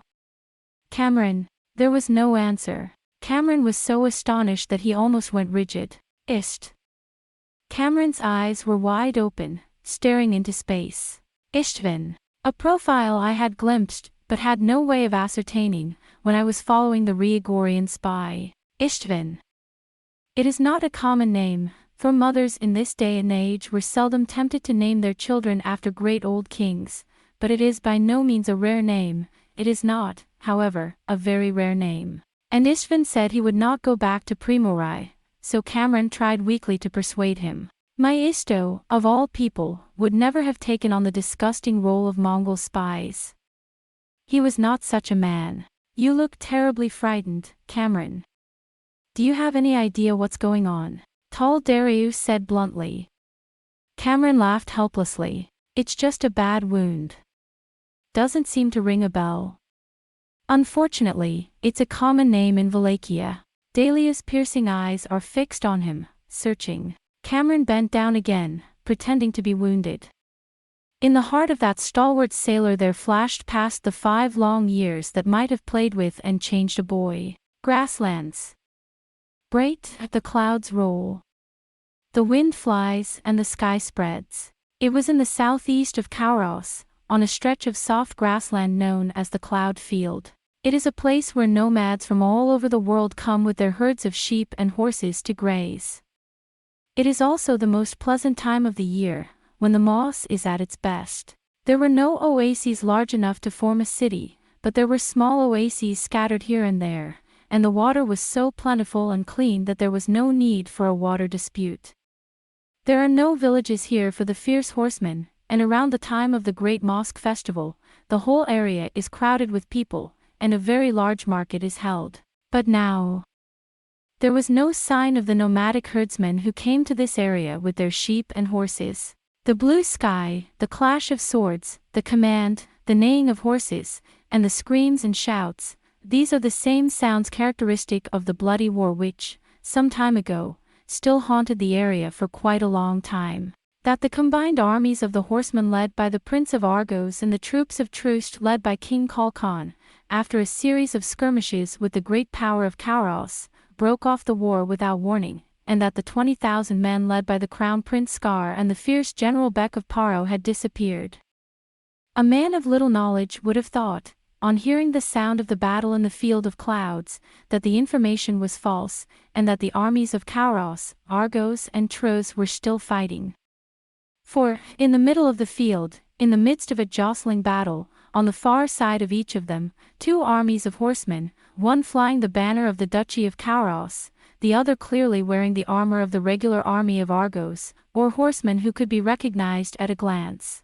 Unbeknownst to Kalos, however, the banner displayed by the other Argos army was not always familiar to the people of the steppe. Purple, The symbol of the two-faced god, gilt and silver threaded on a shiny dark purple ground. It was not familiar on the steppes, but it was recognizable in the Midlands, the two-faced flag of the glorious Paro. It was none other than the banner of the Holy King of Paro. Looking down from a great height, the situation of the war seems to be one of steady advance and retreat, today following yesterday, tomorrow following today, as if there is no change at all, pushing and being pushed, fighting each other for the invisible line in the middle, sluggishly going on. Still, I think it's fair to say that we're pushing it a little bit. A consoling look came from Ram, the captain of the princess's troop, who was attached to her to protect Linda, princess of Paro. Do you think so? How many days have we been camped here already? I didn't think warfare could be so lazy. Only at the front, like angry bovines, they but horns it's like. A game of baka. That's the nature of warfare, your highness. Ram said amusingly. Ram liked his role as the guardian of King Paro's sister, who had beautiful, supple, moonlight hair, but who could be a bit of a lively jerk when she wanted to be. Well, compared with the wars of the middle field, which you know, the wars of the steppe may be a little more leisurely, but that is unavoidable, considering that they take place on this steppe, where there are no borders, no shelter, not even a village. But when you are attacked by Mahal or Langard, it will be different. But in a war on such a great plain, there is no line that must be kept. Therefore, if you are pushed hard and find yourself at a disadvantage, you are free to pull back as far as you like, or turn around and attack from behind. Even if you want to make a surprise attack, there are no trees or rocks to hide behind in this wide open area. It's a big place. It is. Linda does not know that it is exactly the same frustration that Lord Beck, Count their sides, and the others once felt. However, unlike Lord Beck, she did not take part in the battle herself, but remained in her tent behind the lines, protected by the princess's troops, which made Linda feel even more frustrated and uncomfortable. Of course, I don't know anything about the war, but... Linda shook her head in disapproval. She was becoming more and more beautiful as a daughter. Her rich hair no longer hangs in bunches as it did when she was a child. Every morning, Suni brushes it and ties it up. Because of the war, both she and Suni wear light armor made especially for them, and over this they draw long cloaks, but as they sit in their fur-lined tents, they sometimes lose sight of the fact that they are on the battlefield. And, in fact, how different it was from all the wars which Linda and her friends had gone through in Nosferus. Every morning Suni decorated his tent with flowers which he had brought with him, and every meal was prepared by the most sumptuous cooks of the royal court of Argos. It was not until they saw the wounded who were sometimes brought into the camp that they realized that they were now in the midst of a war. The war I knew. The smoldering black smoke, the screams of the palace ladies, the cut-down civil servants. Linda rushed to shake off the nightmare of the Battle of the Black Dragon, when she was roused and ran through the underground passages without knowing why. This is Remus' first campaign, you know, Linda said thoughtfully as she accepted the cup of Kalam water offered by Suni, her faithful companion, who was standing beside her. I was expecting her to show more bravery than she did. For a first campaign, you've done very well, Your Majesty. That's what Yen Fan said. But where is the first battle? Linda is not happy. All Remus does is sit in a chair in the middle of the room, making foolish decisions, sending people this way and that, pulling them back that way. I haven't seen him riding a horse or wielding a sword since Kauros came to meet us here in the Field of Clouds. At first, when I saw the Kaurian hordes solemnly appearing from across the meadow, my heart really throbbed, but that was the only time I felt like I was in an army. The rest of the time I wondered whether we were winning or losing. Hearing Linda's words, Ram finally managed to stifle a giggle. Such is the nature of war, Your Highness. It may seem that there has been no progress at all, but since the beginning of the war, the two armies have lost nearly 500 men each, and more than twice as many wounded. Besides, in the course of such repeated quarrels, once we have made an accurate assessment of each other's strength and commanding power, we will immediately turn to a full-scale clash.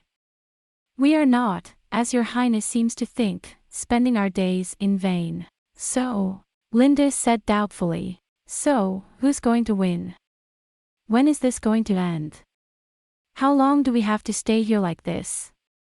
Come on, that too. Rom thought it would be more comforting for her to know a little about the morning than to be kept in the dark.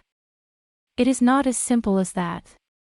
This war in the field of clouds is an expedition for us, His Majesty's army, but for the opposing army, the Kaurian army, it is a war of departure. We are limited to this force. We have only this force, but the army of Kauros can be easily replenished with men and provisions from the country, and can be replaced if it becomes tired. This means that even if we have the same number of men, Kauros has the advantage. If Kauros wanted to, he could send out a huge army with the whole country to beat us, but he is not doing so now. It's obvious. What do you mean? Well, then, it is evident that the desire of the Korites is only to hinder our advance, not to destroy us, so that when we push, they draw back, and when we draw back, they press on, and so on and on. And when we push, they will pull back, and when we pull back, they will push us as far as they can, and so on. Well. Linda's eyes widened and she started to say something, but then. Your Majesty is here to see you, Princess. Hearing the voice of the servant, he rushed out of the tent. Oh, what's the matter? Are you done for the day? Oh. Remus stood at the entrance to Linda's tent in a very bad mood. Sister, I need a little help. Well, that's an unusual thing to say, Your Majesty. Linda, in her usual way. What is it that you want with my sister, who never sees you again? Come on, you're driving me crazy. Remus waved the hem of his cloak in the air. I'd like you to make a prediction and tell me a fortune. What's the date? Date? For what? Is it the date of your wedding to Princess Illumina? Sis, I'm getting frustrated. If you don't keep that in mind, I'll get really angry. What a pretentious bastard. I can't help it, Linda said, not willing to suddenly change my attitude so easily when my twin brother suddenly rejoined His Majesty the King of Paro, but it wasn't as loud as it had sounded before. But it was not as loud as it had been before, for she had begun to get used to Remus being king. It's the date of the invasion. The day of the general attack on Kauros. I want you to ask the lure and choose the day when the best chance of victory is in our favor, yes, as soon as possible, in the last 5 days at the most. You're in a hurry. All right. Later, Suni, get me what I need. I'll read it tonight, between sunset and moonrise.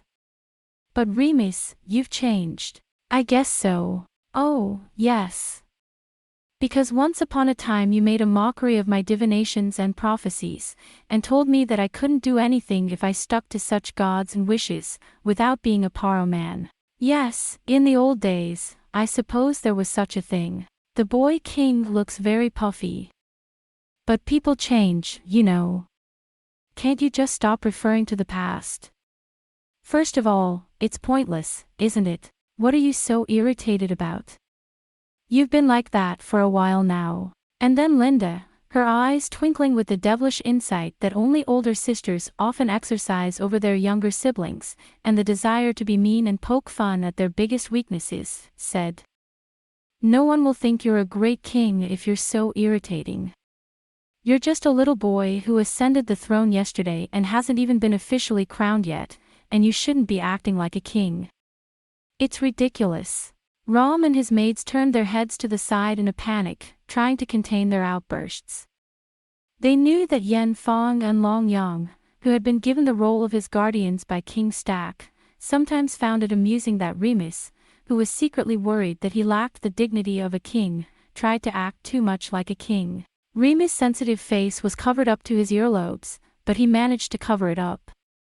I want to know the result by the end of the night. We're in a hurry. After saying this, he hurriedly gathered up the rest of his dignity and left the hall. Your Highness. Indeed, when he saw Remus enter the king's tent, Rom could not help but smile. I'm sorry, but you mustn't make fun of him like that. You are easily irritated because the war is not going well. Oh, isn't it the imperial education that keeps you unfazed at all times? Linda said with amusement, knowing that she was more than capable of maintaining the dignity of a prophetess and a saintly queen. She's my sister, so I tease her like this and correct her when she's wrong. Besides, I don't think the soldiers will follow you if you're just irritating them like Remus is now. First, the general must calm down and show that he trusts his men. Isn't that right? This is a great surprise. You were right. You see, Suni, Linda said she was proud of the fact that she had the advantage of being the older sister in leading the troops. Besides, at first I was very glad, as a sister, that she seemed to be getting on so well. I had always been told that she was my shadow and that I wished the sexes were reversed, but now she was suddenly in front of me. I felt lonely, but then, well, there was something strange about her after she joined Argos. He was supposed to have a strong temperament, but he just became like a yapping puppy, and even though he announced that he was the new king who was going to take back the kingdom, he was always worried about whether he looked like a king or whether he had any dignity, and he forgot about taking back Paro. It seems. So, at the very least, I think I should be the one to lead him in the right direction. No matter who you are. Amalia, the eldest of the women, said softly, I'm sorry. It takes time for a man to become accustomed to the responsibilities of the office of king, and Remus is only 15 years old. Don't worry. With time, he'll naturally take on the airs and graces of a great king. That's what I want Remus to understand, somehow. Linda said and took Suni into her arms and patted her gently on the head. We are one flesh, we are two pearls, we have shared every hardship. No one understands her feelings better than I do. But this is Remus, the king of Paro. I can't take his place. Yes. Amalia, Captain Ram, everyone. Amalia's right. I'm worried about her. I'm so worried about him. Linda didn't know. And, perhaps, even if I had been told that, I would not have understood it. Linda was originally a girl destined to be different from the others by virtue of her powers as a seer. Her temper was fierce and she was proud by nature. Even though her heart had been softened by love and her womanly behavior, she was still Linda. The most difficult thing for her to understand was that her twin brother did not have the same innate strength, pride and fiery temperament as she did. Remus' dignity was not yet acquired. He knew that it was something. He himself knew it best. Iro. Remus entered the king's tent, his brow furrowed in irritation as ever. Here. As if he had been waiting for the mage to reveal his sinister black form. Slow.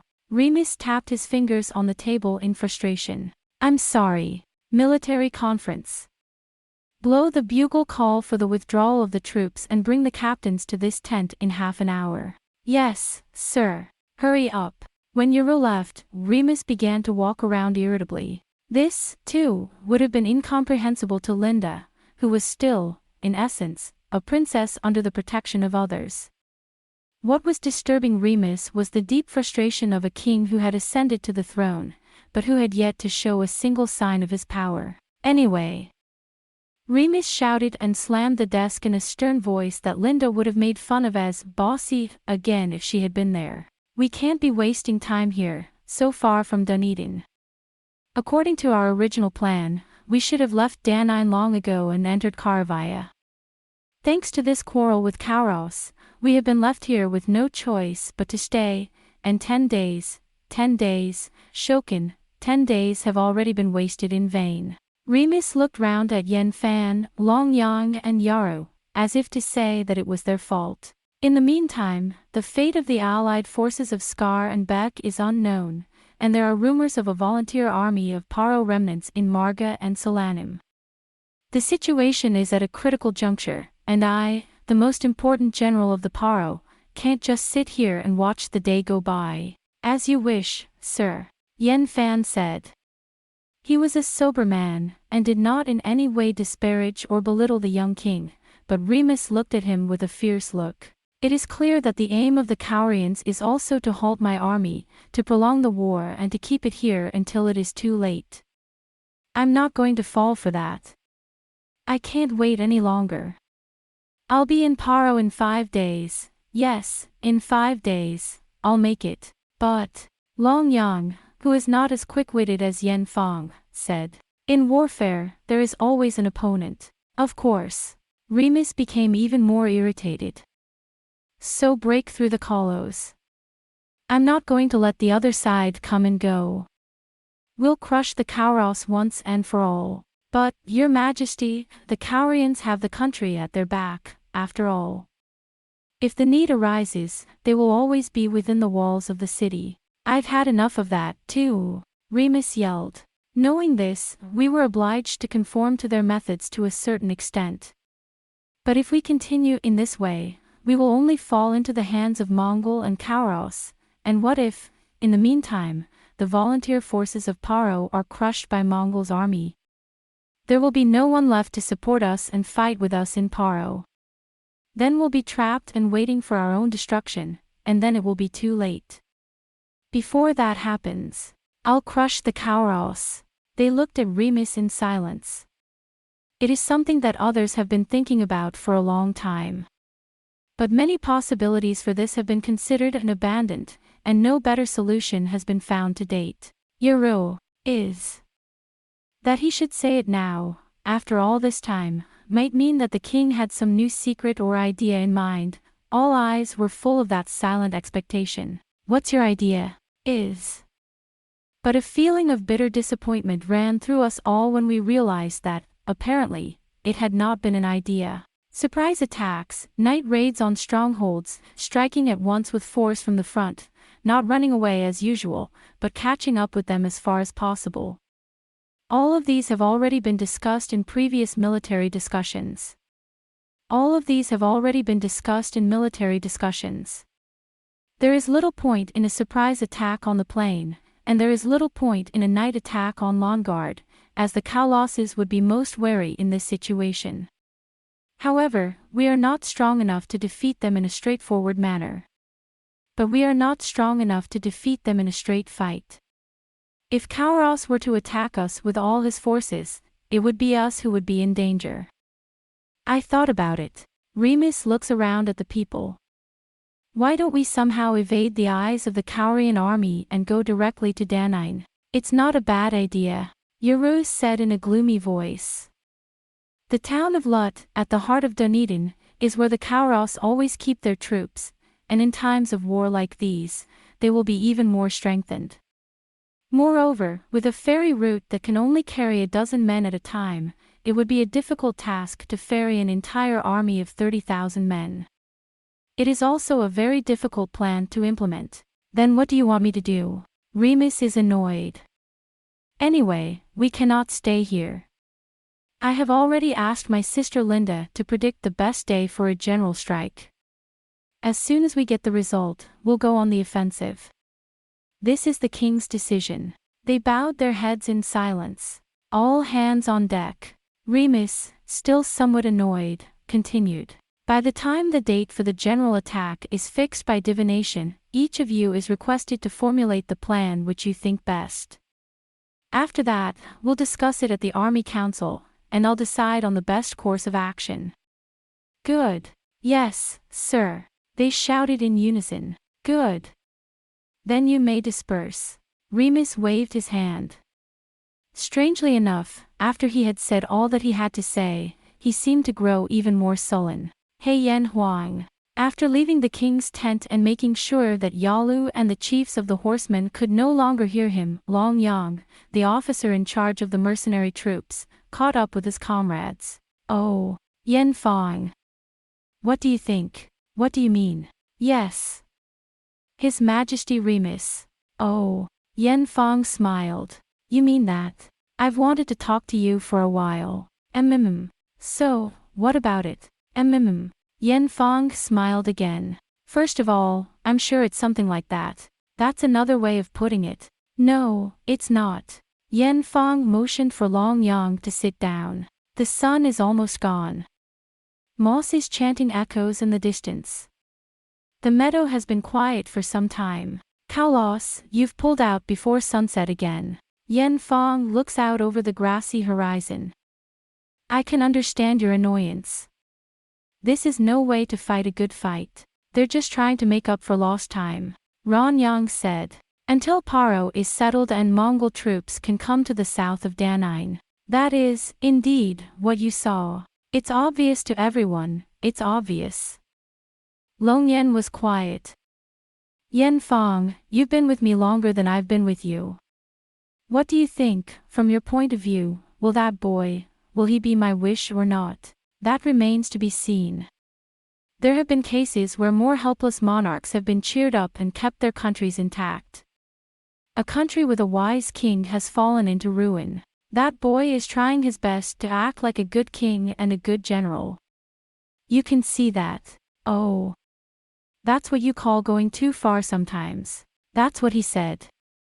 I can't help it. He's 15 years old, just before the coming-of-age ceremony. Normally he'd be surrounded by a bunch of teachers and guards. But he's been given a heavy responsibility to take back his country, and he's on the battlefield with an army of other nations. And it is his first battle. His shoulders must be hunched and his attitude must be strained. I think I'm doing pretty well, though. It is true that 15 is only 4 years younger than the 19th year of Princess Amneris, who was known as the fair young lady of Mongol. Ron Yang nodded. I understand that, but we are the army of King Argos. Wouldn't you rather have some other boy, a boy of 15 or so, acting all kingly and arrogant, Longyen? But that's a bit ungentlemanly. I know that, too. But you're a king, even if you're a child, and you'll soon be leading an army, your own army. That's why I'm wondering if I can leave him like this, though, of course, I see that he's doing well, if not too well. There's no need to think about it. It's true we've entrusted Lord Remus to His Majesty Stack, but he's a loner. We won't be taking on Lord Remus' handler, and the boy won't accept it. He's quite high-minded. That's natural. He's the proud king of Paro, of his holy house, of his highest order. No, not for me or you. His Majesty, Remus, seems a bit concerned about us. But the horsemen, if you don't treat them like you treat them, their loyalty is as fickle as the wind. If they don't like you, they'll go away at once. That's what we're here for, to make it work. Hey! Ron Yang looked at his friend with a slight frown. You seem strangely enlightened. You seem to be ridiculously attached to the boy. Is it because you think he's just unfamiliar to you at the moment, but that he'll come into his own soon? Or is there some other reason? How could there be any other reason? Yen Fong said cheerfully. Think about it. Take thousands of 15-year-old boys and suddenly tell them you're the king and give them an army of 35,000. How many of them would act even a little like that? The boy was born into a royal family, but the queen said he was always a quiet, shy boy compared to his lively sister. But for him to lead an army of other nations, even to regain a lost country, is not as easy as we think, Long Yang. The only one who can help you is the unfamiliar Yuru, and the rest are none of his own vassals, but he's getting by. He's a brave boy, though he's a bit confused between shouting and blustering and acting like a king. I don't hate the boy. There's something about him that foreshadows the end of the world. For his sake, I'd like to win this first battle and let him go to his own country with dignity. In his own country, surrounded by his own vassals, with his own army at his side, a boy like him will soon grow into a man. With a rickety army, every death is a blow to the heart and an insult to the emperor. You're doing very well for a boy who started out in such a difficult place. Well, you could say that. Ron Yang was somewhat displeased and thought about something, but then suddenly smiled. On a different note, I like your sister, Princess Linda. She's bright, naturally dignified, gentle, and very charming. We didn't have a chance to talk to her in Argos, but unlike her brother, she smiles at us. Rom, the captain of the royal guard, said he would stay with us. I've never seen such a woman, so feminine, so pretty, so full of life like a boy. And she's beautiful, well, she's beautiful like Iris.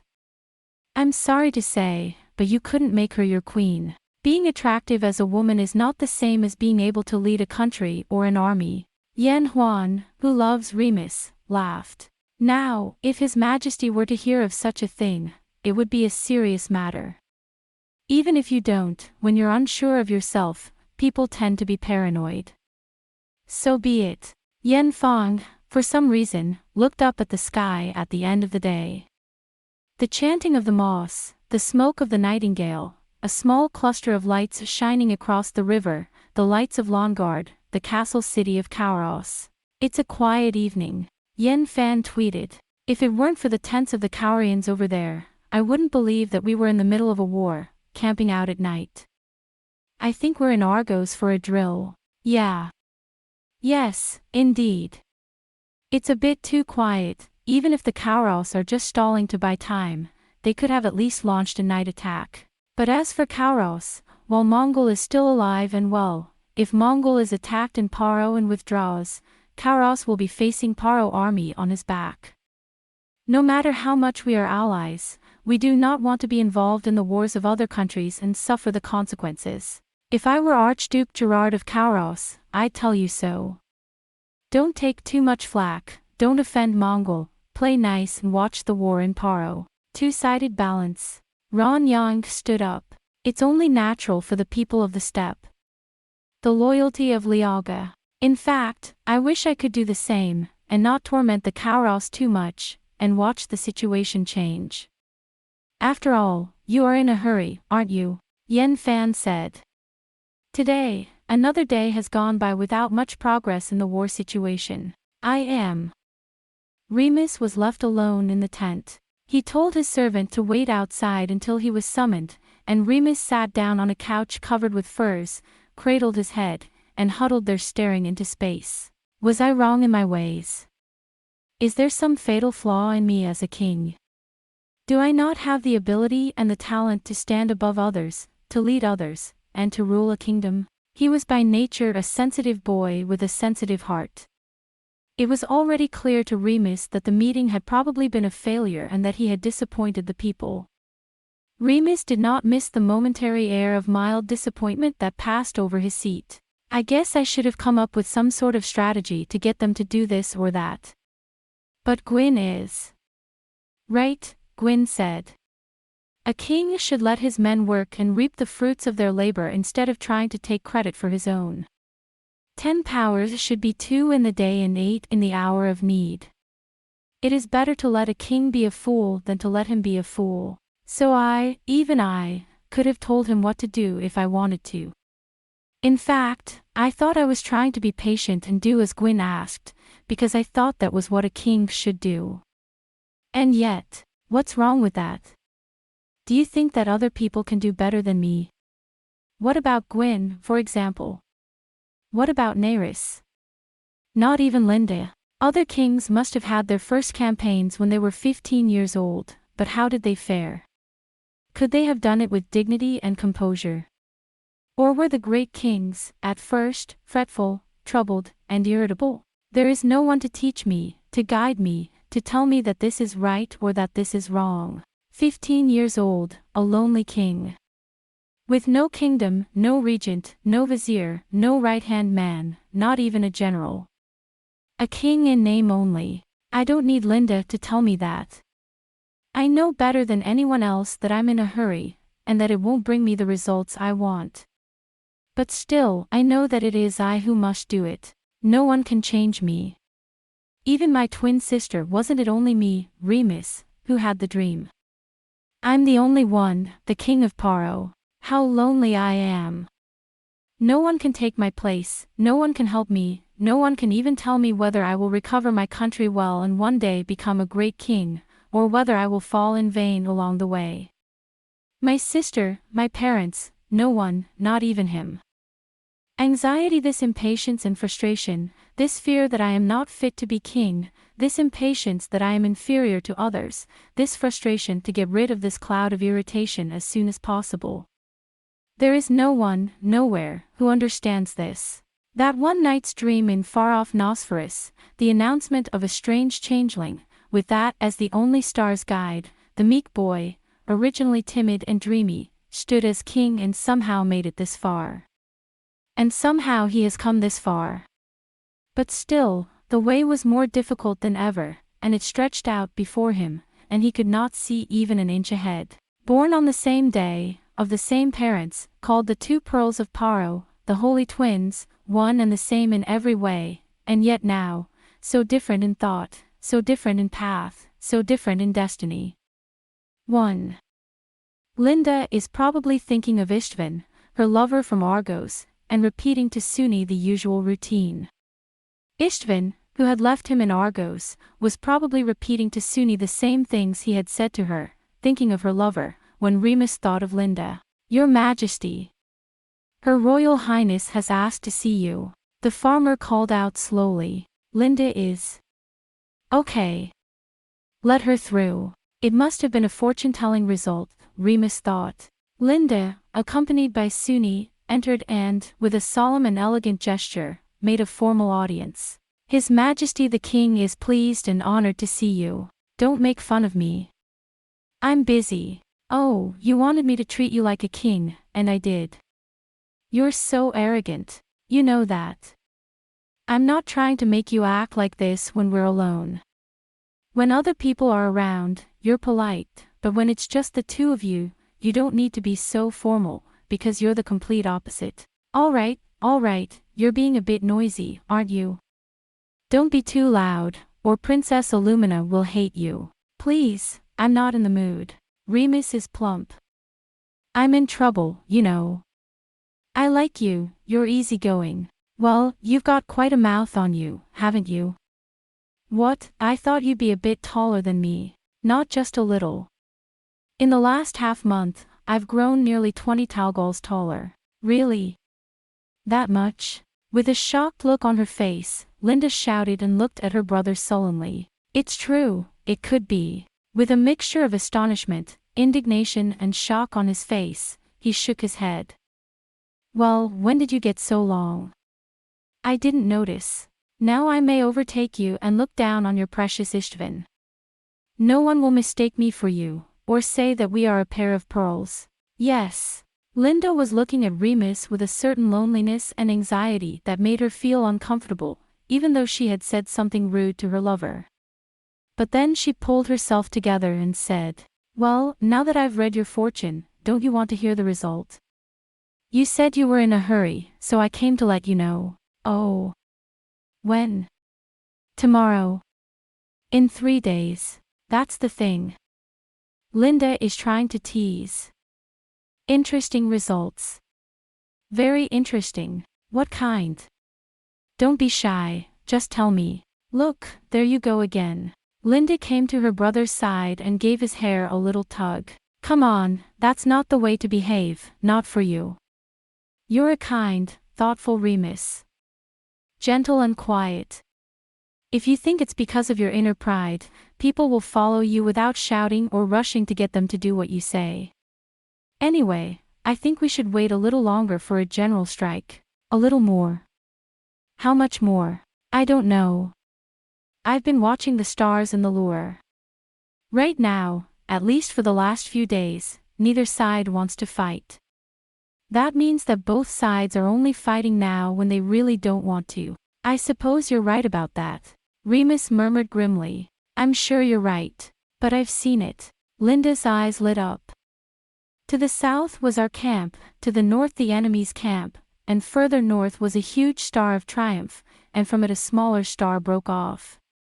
As I looked on, the star went into the enemy's camp to see if it would be a victory for Kauros, and it passed through Kauros and went straight into my camp, where it swelled up with a great turning point. Soon, Remus, the war will change. And it will be brought by a messenger from the north. I can't tell you exactly how or when, but a messenger from the north will change everything. But in the meantime, we mustn't move too fast. If we move and change our formation, there will be no room for the meteor from the north. We must stay where we are, and wait, though it may be hard. If only we could bring word from the north, the war would be certain to change. And in our favor. Linda looked at Remus' face, believing that he was full of joy. But, contrary to his expectations, Remus received the news with a very difficult and displeased look on his face, and his brow furrowed in astonishment. "Are you saying you don't want to wait?" Linda said conclusively. "I know what you mean, but I'm not saying it's going to be a long time. I'm saying 5 days, 10 days, and if we wait that long, victory will be ours." "Isn't that amount of patience a test for a king?" "I know what you mean. That's not what I'm saying." Remus is frustrated. "I just..." "What? You don't understand, sister." The expression on Remus's face, which had begun to soften as he talked to Linda, had returned to its original expression of sorrow and anxiety. "Oh, my God, is that a thing you say? How rude." Remus did not respond. "Messenger from the north. North of Kauros. Danning. Caravia. Paro, it's the same wherever you are. A messenger brings victory, a change in the war situation in Paro. Or the failure of Mongol. But in any case, then. That's not good enough. It is not enough that I should sit back and wait for the victory to come to me. I am the king of Paro. I am the king of Paro, and even if my country is at stake, the victory that is mine and just must be mine. I will seize and win with my own hands. Without that victory, even if I regain my country and crush Mongol, it will mean nothing to me, not only to Paro, but to me. My dream is still expanding, and Paro's recovery is just the beginning." "I see. Maybe it was a mistake to let Linda read the fortune. Once you let her read your fortune, you're stuck. They'll always ask me why I went out and destroyed myself when I knew I should have, or why I didn't follow my fortune. Linda can't understand my impatience, because I'm a king. It would have been useless to stop him. Instead, it would have been better to ask him nothing and order an all-out attack at will." A mind in turmoil, that would have been Remus himself today. "I'm at..." Remus closed his eyes. "No one will show me the way. Guin, my father, my beautiful cousin, my sister, the monster of my dreams, too." Remus felt as if he wanted to pray, but he had lost the words to do so, and he was completely deaf to Linda's concerned voice. Fortunately, Linda's fortune-telling came true sooner than Remus' troubles became more serious. "Your Majesty. Your Majesty." In the midst of the same old bickering, it was Yen Fan who rode up to the tent of Remus, who was riding, excited and in command. It was 3 days after Linda's prediction. "What's wrong?" "Oh, Your Majesty, oh, your sister's here too." "Good news, Your Majesty. I've just received a messenger from Paro and one from Argos. From the Pololololo." Both Remus and Yerode jumped out of their chairs. "Messenger of the North, Remus." Linda shouts. "Oh, Messenger of the North. Shut up. Bring the messenger here." "Ha! I have a message for you from His Majesty King Stack of Argos." The fearless young horseman knelt before the young King Paro. "An official messenger from the Union of the 6 Nations of the Primorsky territory has just arrived in Argos." At the same time, it was decided that the united fleet of Egria, Wallachia, Thrace and Iphiclesia, with Borgo Vailnan, King of Egria, as its commander-in-chief, should leave their respective home ports in half a month and sail to Ras, the sea base of Mongol. They have decided to leave their respective home ports after half a month and sail to the sea base of Paro at Mongol. "Your Majesty." Without thinking, Yen Huan stained his face with red. "Congratulations. Aglaya is..." Linda was also very excited. "Well, then, Lady Illumina has convinced your father for a future husband. You've got a good bride, Remus. The Mongol navy is no match for the Primorsky territory navy." Remus held his chest, which was heaving with anxiety, and pretended to be calm. "So, where's Paro's messenger?" Out of the corner of his eye came a mage, dressed in the same black robes as Euro. "I am Lorca." The mage made a bow to the king. "Long time no see. I am glad to see you are safe and sound. You can say hello later. And then I'll tell you what." Lorca bowed his head. "First, a report from Crystal. Lord Aldo Neris of Crystal, who was falsely claimed to have been assassinated by the assassins of Mongol on the occasion of his wedding in the Purple Moon, has now been officially named General of the Paro Recovery Volunteers. I am pleased to inform you that you are now officially named General of the Volunteer Army for the Restoration of Paro and have successfully regained possession of the crystal. Quickly, Remus' face changed. Without even realizing it. Nerys. That's amazing. Yes, he is. He's still alive. Linda turned her cheeks and shouted. I didn't believe it once. No matter how many times I read, there was never a hint of death or even injury in Nerys' star, and she always had a crown of lure over her. Well, did Nerys bring back the crystal? The Crystal Palace now belongs to Paro again. Hey, Remus, listen to me. The North Star. Oh, that was the revelation of the North Star. Please wait. Lorca won her over. It is true that the Lord took advantage of the misinformation to lift the veil of secrecy and regain the Crystal Palace. However, most of the main part of Mongol's army of the Paro occupation, under the command of Chieftain Tyran, escaped from the Paro retaking army and escaped from the crystal, but they gathered at Juno and regained their momentum, and immediately rushed to retake the crystal. With a small force of only 5,000 men, the volunteer army under the Duke of Crystal holed up in the two castles of Landsbert and Nerva to fight against Mongol's army. At the same time as Lord Crystal's army was being raised, Lords Rena, Durkan, Darvars and Linus, who had also been secretly raising troops in Marga and Salam, raised the banner of Paro's army and started to march towards the crystal to join Lord Crystal's army. However, the Mongols are still trying to surround the crystal and prevent us from joining them. According to our secret reconnaissance, an urgent message has already been sent to Taurus, and it is likely that reinforcements from the Mongols' homeland will soon arrive in Juno. Oh! Linda suddenly staggered, as if dizzy, and clasped her cheeks with her hands. Oh, I can hear you. Oh! Rumbling on.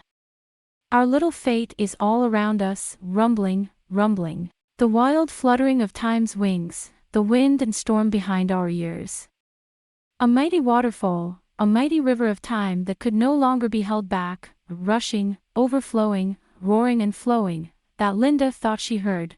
What Linda thought she heard was the roar of the storm and the muddy water. Therefore, Lorca was unaware of Linda's dizziness. At the request of the crystal, Lord Nerys, I offer my hearty congratulations on the accession to the throne of His Majesty the new King Remus. The return of the rightful and only king is the greatest hope and the most encouraging joy for all the people of Paro who are fighting for the restoration of Paro. Our troops are fighting with all their might to drive out the invaders before the return of the king of Paro and to welcome him to the crystal, so that he may be seen by the people of Paro as soon as possible. Nerys. Linda closed her eyes. She did not know why. As she listened to her cousin's words, her heart grew hot and tears came to her eyes. I'm back. At last, after a long and arduous journey, I came to a place where I could see Paro. Paro called to me. I see in the darkness the hand of Nerys, my beautiful Nerys, reaching out to me. It is a ray of light calling me home, the glow of the first lure in the long night. Nearly, I reach Paro. With her eyes closed and tears streaming down her cheeks, Linda listened to the sound of Nerys' voice coming from far away. Linda. My little sister, you're back at last, I've been waiting for you. I've been waiting for you for a long time. Oh, Nerys, I didn't believe it. I didn't believe it for a second. That you'd die, that you'd sell your country, that you'd become the husband of that tormentor Amneris. I didn't think it could ever happen. Oh, Nerys, I'm back. Wait, Lorca. Linda's swooning thoughts were interrupted by Remus's voice, which was as piercing as ever. The messenger's intentions are well understood. But we are now at a stalemate, and there is no great difference between our armies, and neither side has the means to break the balance easily. Therefore, Your Majesty, Lorca said quietly, I'd like to ask you to pay for it. Pay people off. Remus' cheeks tightened. But everyone, please refrain. Me too. I also ask you, sister. Even Linda was left behind in the empty tents. Now, that's what I'm talking about, Remus said bluntly, already beginning to have a dim premonition of what was to come. Say, Lorca. Now, listen, Lord Nerys is well aware of your distress. So here it is. A roll of letters appeared in Lorca's hand. K's. Snatching it up, Remus began to read it. As soon as he saw the first line, Remus's face turned pale. When he had finished reading the long letter, he read it again and again. Then Remus held the letter up to the fire. The paper, burning with the fire of the lamp, quickly shrinks to black. Your Majesty. Lorca let out an exclamation of horror that killed him. It's... I know exactly what Nerys meant. It's all in my head. There's nothing to worry about, Remus said sternly. Lorca looked at Remus with narrowed eyes. When Remus saw the light of doubt in her eyes, he was even more annoyed. I understand what Nerys is saying. I'll take the advice of my wise cousin. So, but there is a difference between that and following the words of Nerys. Nerys is far away in Paro and knows nothing of the people of the steppe. As for this war and how it will turn out, I am the one who knows best. Don't you think so, Lorca? Of course, as you wish, Your Majesty. Yes, there is such a way. But, yes. The danger of failure is also very great. It is an army of borrowed goods that I am drawing. It is not my own army which has given its sword to me and me alone. So, taking all this into consideration, it is up to me, Remus Aldros, King of Paro, to decide what to do. I have no objection to that. Not at all. Good. Lorca, you're going back to Paro. Then there's something I want you to tell Nerys. No, sir, he said, but when I left Paro, I asked Lord Nerys to stay on the steppe and help Aurra for the time being. If you have any message for me, I will send it to Paro by distant message, and I hope you will forgive me if I have to stay with you for a while. A moment later, in a flash, Remus nearly yelled something. But then a strange thought occurred to him, a very strange thought indeed. Maybe he's trying to tell me to see if I'm good enough to be the new king. If that's the case, then yelling at Lorca that he's going to listen to Nerys rather than me might be like revealing my lack of confidence in myself as a king. Very well, Remus said gravely. Forgive me. But this is a meadow. Remember that things are very different in Paro. Thank you for your forgiveness. I'm very sorry. I will keep it in mind. Good. Remus nodded. But his mind was in turmoil. Well, what a simple thing to do. I hadn't even noticed. Oh, so that's how it works. Why didn't I think of it earlier? Now, according to Nerys' words, instead of the authority of a king, I'm just a puppet, a pawn in the throne room, following Nerys' orders. Isn't it? But that strategy will probably work. Lorca will see me coming. What should I do? There was no one to consult. He was the only one who could decide. We'll think it over tonight. Calm down, it's the only way. Remus kept his face expressionless against Lorca's eyes and continued to worry about this and that. Your Highness. As soon as they stepped outside, Yen Fong and Long Yang followed Linda from left to right, expressing the joy they had been dreading in front of Remus. Congratulations.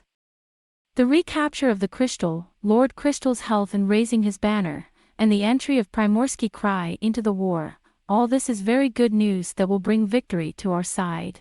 Thank you. Yes, I've been thinking about the joys of the Northern Messenger. Linda is smiling like a flower. But I didn't expect it to last so long. What an auspicious day it is. A good day is also a good day, a very good day. Ron Yang said, gazing at Linda in fascination. Yes, we must ask His Majesty to give us a feast tonight. Or will you say that we are the only ones who are lagging behind and that we cannot celebrate until we have defeated the Kaurians? But I'd like to give each of my men a drink or two. And Yen Fong. I'm sure that would be a great morale booster. Yes. Yen Fan, you're right. I'll tell His Majesty so. Besides. Linda looked up at the two captains with an impish gaze, not yet realizing how much it would upset the men. I know you think it is absurd to fight for a king of another country and under such a young king, but I ask you to do me a favor. Please help me to support Remus. He may not be a worldly man, but in his own way, he is taking on the burden of being king of a country at such a young age. I don't need to tell you that, for we are now the soldiers of Remus, by order of His Majesty Stack. That's very nice of you to say. With such good tidings coming from all quarters, we, the main body of the army, cannot afford to lose heart. We must break the Kaoros as soon as possible and open the way to Paro. Yes, I suppose the navies of the four countries are already busy in Primorsky territory, ready to sail. Under this sky, and the sky of the Primorsky territory, the three of us looked at the softly hazy sky, with a gaze that reminded us of the bustle of the port, which smelled of the sea, and of the city of crystal, where the rebels were singing their triumphant song. Navy of four countries: Agraia, Wallachia, Ifrakia. Wallachia, Linda's thoughts are particularly poignant. Istvan's homeland, Wallachia, is now standing up for our Paro. Istvan, my mercenary, my king. Where are you now? What are you doing? Do you still love me? Have you lost your heart to another woman? I believe you. I'm waiting for you. I'm waiting for you. Clouds are drifting. Will it go to Primorsky territory or to Paro? I don't know who you are. The girl, who is also known as the seer, is not allowed to foresee things that concern her. Hence she did not know. Far meadows. And he saw in the west, far away from the fires of Kaoros and Paro, that a traveler was crossing the steppe. Beneath the white clouds, black hair fluttering, black eyes twinkling with ambition, cloaks fluttering, horses galloping ahead, a young, skinny wolf. Istvan of Wallachia, carrying the secret book he had stolen from Mongol, rode north to Paro. Istvan the Wallachian, carrying the secret book which he had taken from Mongol, was heading north to Paro. Little did the young lovers know that they were now so close to each other, under the same sky, in the same meadow wind, that not even the clouds would speak. And the road that led to the separation of the two was nothing less than the crossroads of Yarn, where they could no longer meet.